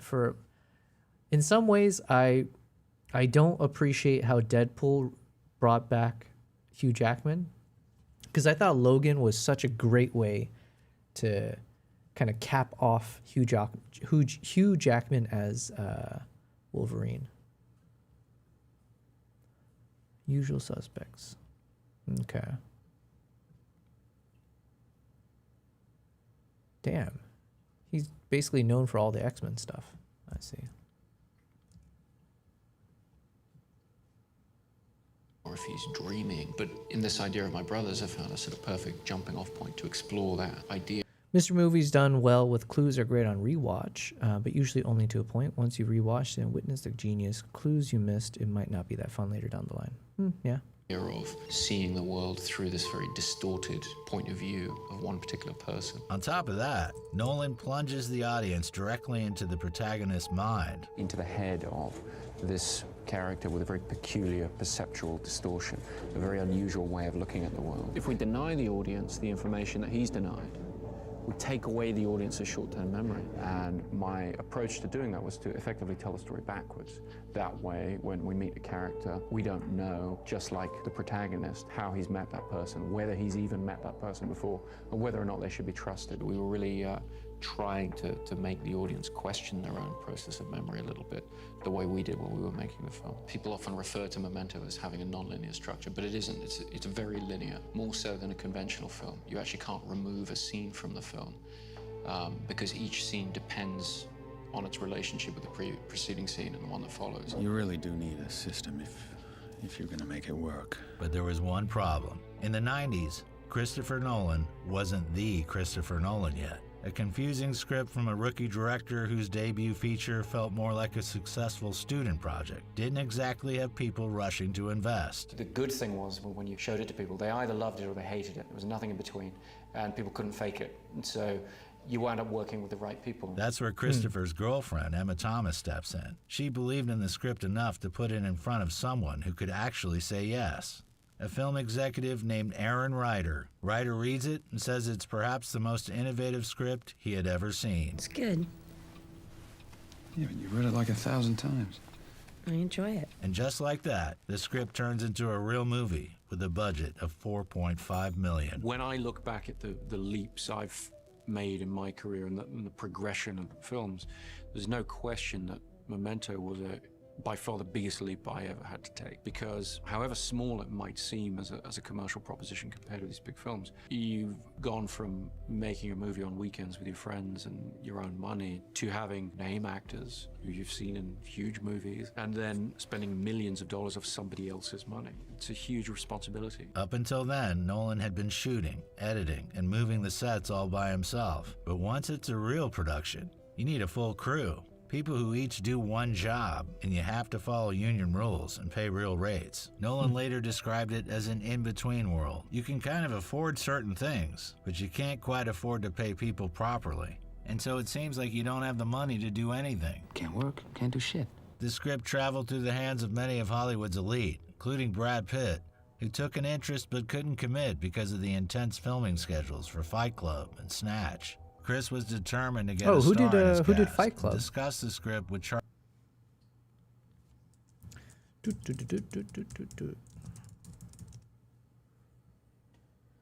David Fincher. Okay. That was a great movie. Damn. Fight Club. Charlie Sheen and Aaron Eckhart, but ultimately That also had a chose crazy lesser-known plot twist. actor. The Australian actor Guy Pearce had only just been discovered thanks to LA Confidential, but in LA itself, he was still viewed as an unproven rising star. Guy Pearce was suggested to me by the producer. I had seen LA Confidential and I had seen Priscilla, Queen of the Desert, but I hadn't really thought about the actor as the same actor from both films. And once I realized that this is an actor who's done these two roles, you look at these two films and you say, this actor could do absolutely anything he sets his mind to. Listen, I knew they were out to Brad Pitt and they were out to all these, you know, fab people. I was like, well, there's no way I'm going to do this. And I think for them, it felt like it was a risk, hence the reason they passed on it. And I was like, you know, I'll do it. I met with him and sat and talked about the script, and he wasn't at all what I'd had in mind. I'd imagined somebody older with more, obviously, a history to him. When I spoke to him, I realized that he just had such a passion for the script, and you just go with that. You know, you say, okay, I had something else in my head or whatever, but he seemed absolutely perfect. Aside from the structure of it, the emotional nature of it, I got immediately as soon as I read the script. In case of Memento, I think it was very much Guy Pearce's performance that opened the film up emotionally for people. I think that when I wrote it in a very cold way. I wrote it as a puzzle. I was interested in the puzzle of it. I had, in trying to be clever in a sense, I'd sort of grasped at these tropes from film noir and crime fiction, Jim Thompson, people like that. But I had done it, I think, in a quite intellectual way, if you like. What Guy did is he made it emotional for an audience. And that opened the film up in a way that I valued tremendously. And it changed the way I write, because I realized that that's really what the audience connects with in the immediate moment of the images, passing before them. How am I supposed to heal if I can't feel time? The only thing which worried Nolan was Guy's appearance. You were so fit, so buff. Were you working out every day? I used to work out a lot. I was actually a bodybuilder when I was quite young. But Guy liked the script so much that he lost over 30 pounds for the role. I'm disciplined and organized. He was the ideal candidate for the debuting director, who had not only found his Leonard Shelby, but had saved some serious coin as well. How do you know that? Oh shit, that's true, it fits. The search for the actress to play Natalie ended after Nolan saw The Matrix. Christopher offered the role to Carrie-Anne Moss. Well, that's me. Interestingly, Carrie-Anne Moss was actually the first actor that we cast. She was very hot off the first Matrix at the time, and just liked the script, responded to it, and was someone I wanted to work with. And she came on board early on and said she would do it. Honestly, I think that's my best work. I'm pretty good at judging my own work, and it was like this magical vortex that I entered into creatively at that particular moment in time. And I just felt like I stepped into that reality and lived in that world for those 8 days, and it was effortless from the action to cut, completely effortless. And I have never had that experience since then. Do I owe you any? I wasn't helping you for money. And then I met Joey Pants through her. She called me up and she said, there's a part in there for you, it's great. So I reached out to my agent, and I had a lunch with Chris Nolan at a coffee house. I called my agent, I said, it went well, but I'm not the guy. He doesn't want me for this. Because of his familiarity, everybody's got their favorite Joey Pants film, and have that association where they think they know. All right, cat time. Nala wanted to come by and say hi. So what do you got to say, Nala? Anything? You a good girl? Are you a good girl?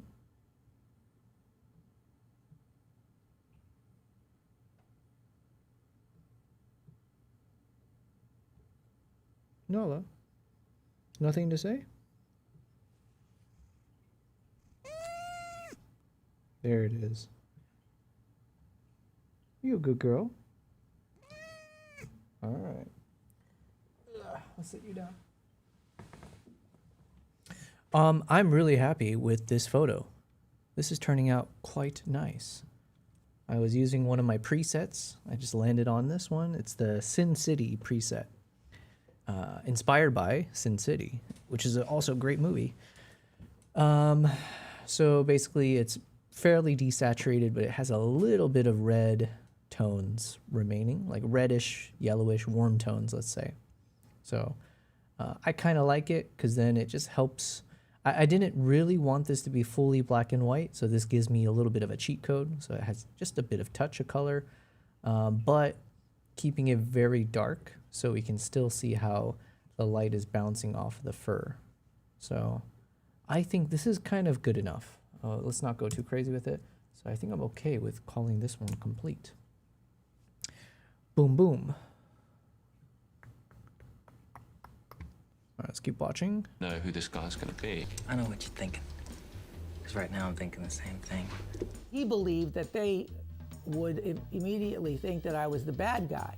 And he didn't want that. He wanted more of an ambiguous turn. Yeah, I think it was your sinister mustache. Fuck you. It so happened that their first choice was who they went with. And then the actor that they offered it to refused to work for so little. So I was lucky enough to, get the part and work for free. It's been fun, Lenny.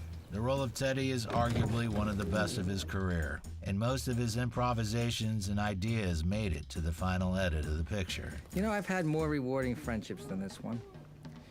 Although I do get to keep telling the same jokes. Stephen Tobolowsky received his role thanks to his personal experience. I met Chris and sat down and I just said, I need to be in this movie. And he said, well, what part do you have to have? And I said, I have to do Sammy Jenkins. And he said, there's not a lot to read for Sammy Jenkins. I said, well, I'm not going to read for you, Chris. But this is why I want to be in this movie. When actors in LA read this script, everybody is going to want to be in this movie. But I have one thing I think that no other actor that sees you will have.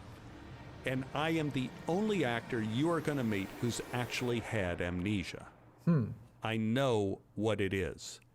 And Chris goes, you have? I said, yeah, I had an operation for kidney stones. And because I'm a big guy, I'm 6'3", 200 pounds, they were doing an experimental drug on me. They do for big people, to where they give them this shot instead of knocking them out and making them unconscious, it makes them forget. Just like any other general anesthetic you have, it takes like a week or so for it to work out of your system afterwards. So after I'm home and well, I would be, boom, born at this moment, and I'm standing in our living room and I'm holding half of a glass of water. And I did not know if I was headed to the kitchen to get more water, or if I was mid-drink, I didn't know where I was. There was one time where I was standing over the toilet and I'm holding little Steve in my hand. And I cannot figure out if I had peed or if I was waiting to. And my wife is in the bedroom in the next room and she goes, you finished 10 minutes ago, zip up and get out. I did something wrong. You did something wrong. Now we're gonna deal with it. We'll figure out. We're gonna try a little harder. So I knew what it was to be born in that moment and not know where you were or what you were doing. He amazed Christopher with his deep understanding of the character's mindset. Stephen ad-libbed almost every line that ended up in the final cut. Pick up any 3 objects. That's a test?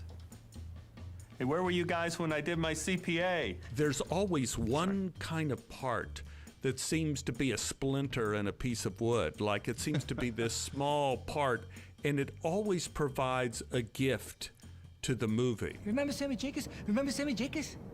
Great story gets better every time you tell it. But the main improv talent was Guy Pearce. Steven and Guy improvised all of their black and white scenes together. Later, Guy went to the studio to record the... Fed says Sin City directed by Robert Rodriguez, who we talked about the other day. Gotcha. Oh, I didn't know that. I liked Sin City a lot. That was such a ride. Internal monologue parts, and Nolan gave him complete creative freedom. Awake. The majority of these lines were also made up on the fly. Where am I? Motel room.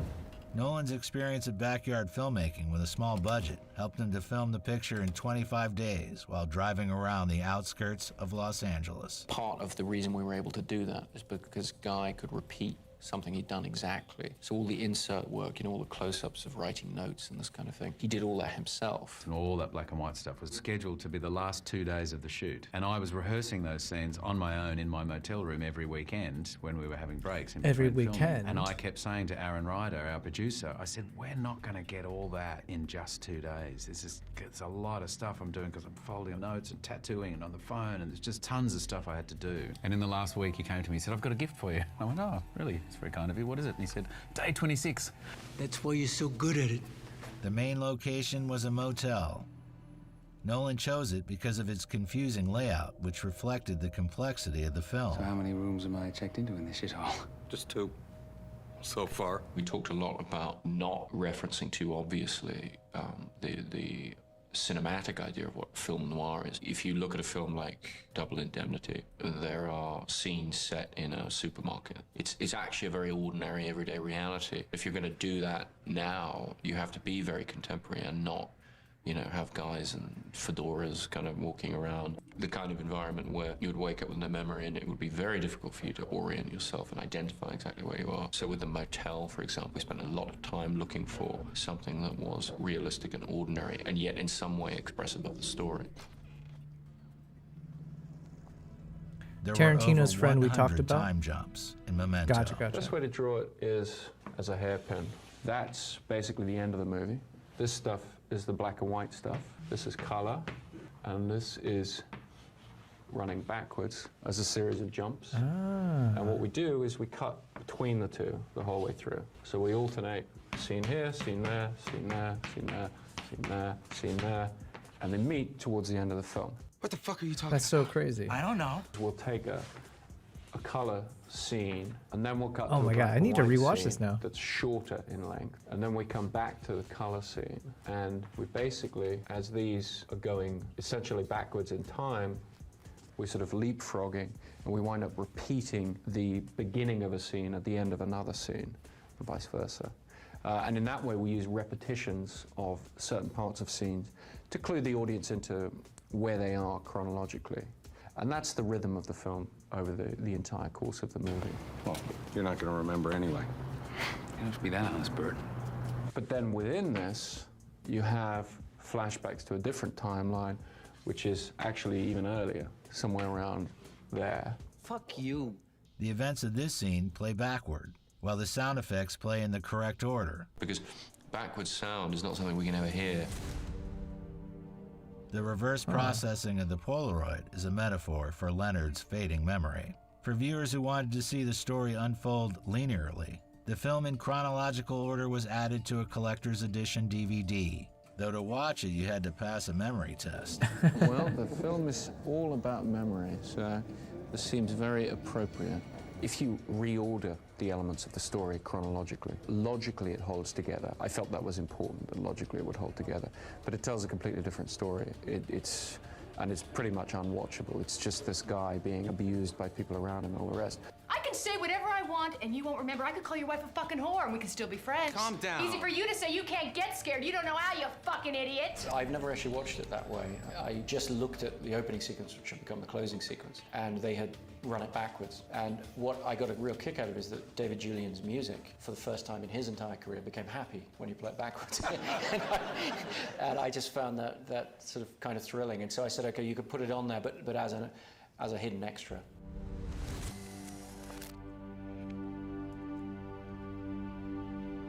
As an Easter egg, The Honda Civic in this scene next to the main character's car is the director's own. The very car in which Christopher and Jonathan first conceived the idea for Memento. The That's film cool. is full of similar symbolic details.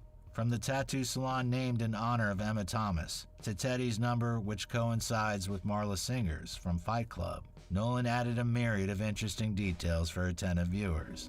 You bluff it to seem less of a freak. He spent 6 months editing, and a year later, his work would be hailed as a breakthrough. But at this point, he still had yet to secure a theatrical release. No conspiracy, just bad fucking luck. Because he didn't have enough money, Chris was forced to cut out a few songs from the soundtrack. He had dreamed of incorporating Radiohead's Paranoid Android into the finale. But the rights to it cost more than all the songs on the soundtrack put together. For Christ's sakes. It took 6 months of preparation for Memento to be premiere ready. We got to the end of it and I thought, why does everyone complain about Hollywood? This is easy. We showed up, we had a good idea for a movie, we made a good movie, and then we tried to sell it. We screened it for all these movie theaters and we get completely blanked, right? No one wanted it. Oh, I thought it was great. Okay, well, how much do you want to, how much do you want to offer, right? We would have taken, at this point, not a lot of money. Everybody passed, and Damn. none of the independent distributors of the time, of the day, thought that it could connect with an audience. There's such contempt for the audience. That the audience was a bunch of fucking idiots. That they wouldn't get it. And I thought to myself, God, I've met some of these executives. Like, they're not. What makes you think you're that much smarter than the audience? Because you're not. I started writing a resume. I was like, oh shit, okay, well I guess this didn't work out. Somebody's got to pay, Lenny. Somebody always pays. At the end of the day, Newmarket hired a guy called Bob Burney. Who is a man with a high testicular content. Big balls.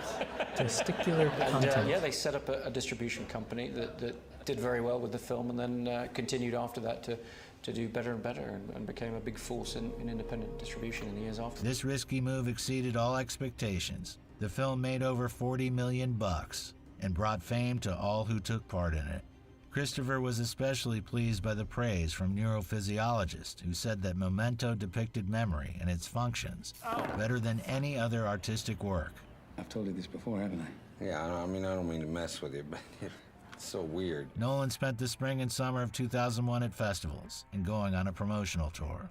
Early the following year, he attended the Golden Globes and the Oscars, where he was nominated for Best Original Screenplay. Technically, he should have been nominated for the Best Adapted Screenplay, but wasn't because Jonathan only published Memento Mori in Esquire magazine 2 months after the film came out.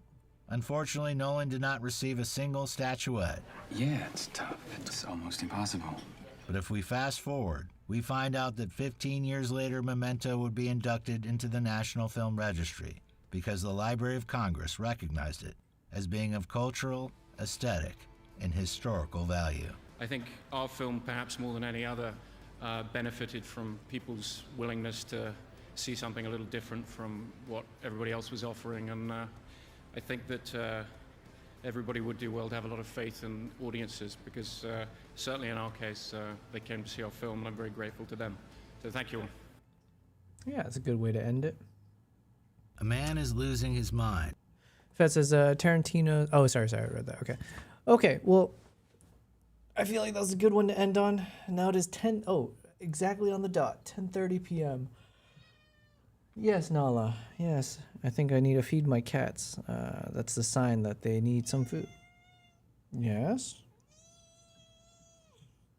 What's going on, Nala? The most adorable thing that Nala does.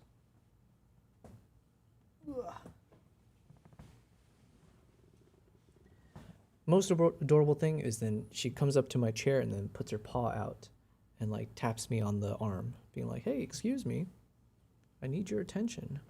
Yes, Nala, what do you want to say? Blub, blub, blub, blub, blub.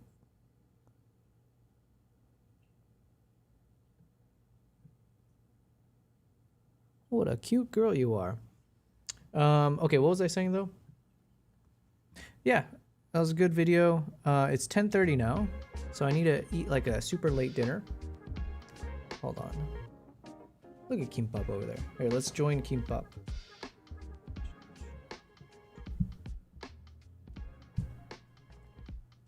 Yeah.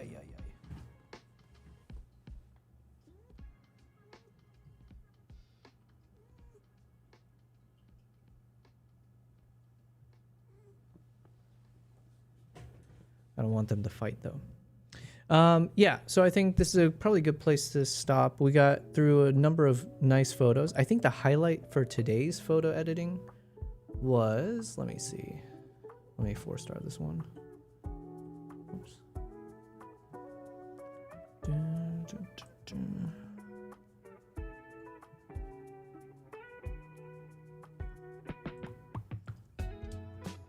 This one actually turned out better than I expected. Because I was curious if it's gonna look nice, because the foreground is nice or it's blurry, so the car itself isn't focused. But I think the mountains add enough texture and intrigue that it turns into it's like a nice little landscape shot. But I think the highlight from today's edits are definitely well, I like this one too now. But in terms of having a solo subject, like a single subject, isolated, I think this one turned out really nice once it loads up. Yeah. So this one's nice and artsy.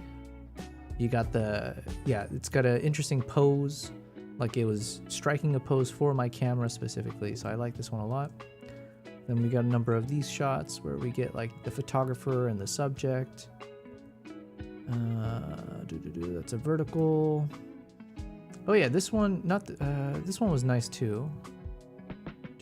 Which one was it though? Yeah, actually this one turned out really good. Once it loads up. There we go. This turned out to be super nice. Like now with a little bit more of the skills that I've been developing, this would have been such a fun scene to film. I wish I don't think I filmed it. This would have been really good to get some like nice, it doesn't even have to be slow motion footage, but just to get these nice eye level shots of the camel with the grass, the blades of grass in the front, you know? So missed opportunity, I think. We'll see when we get there.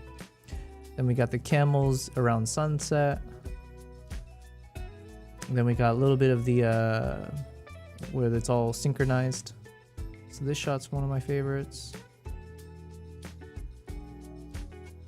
And I think that's the highlights from today.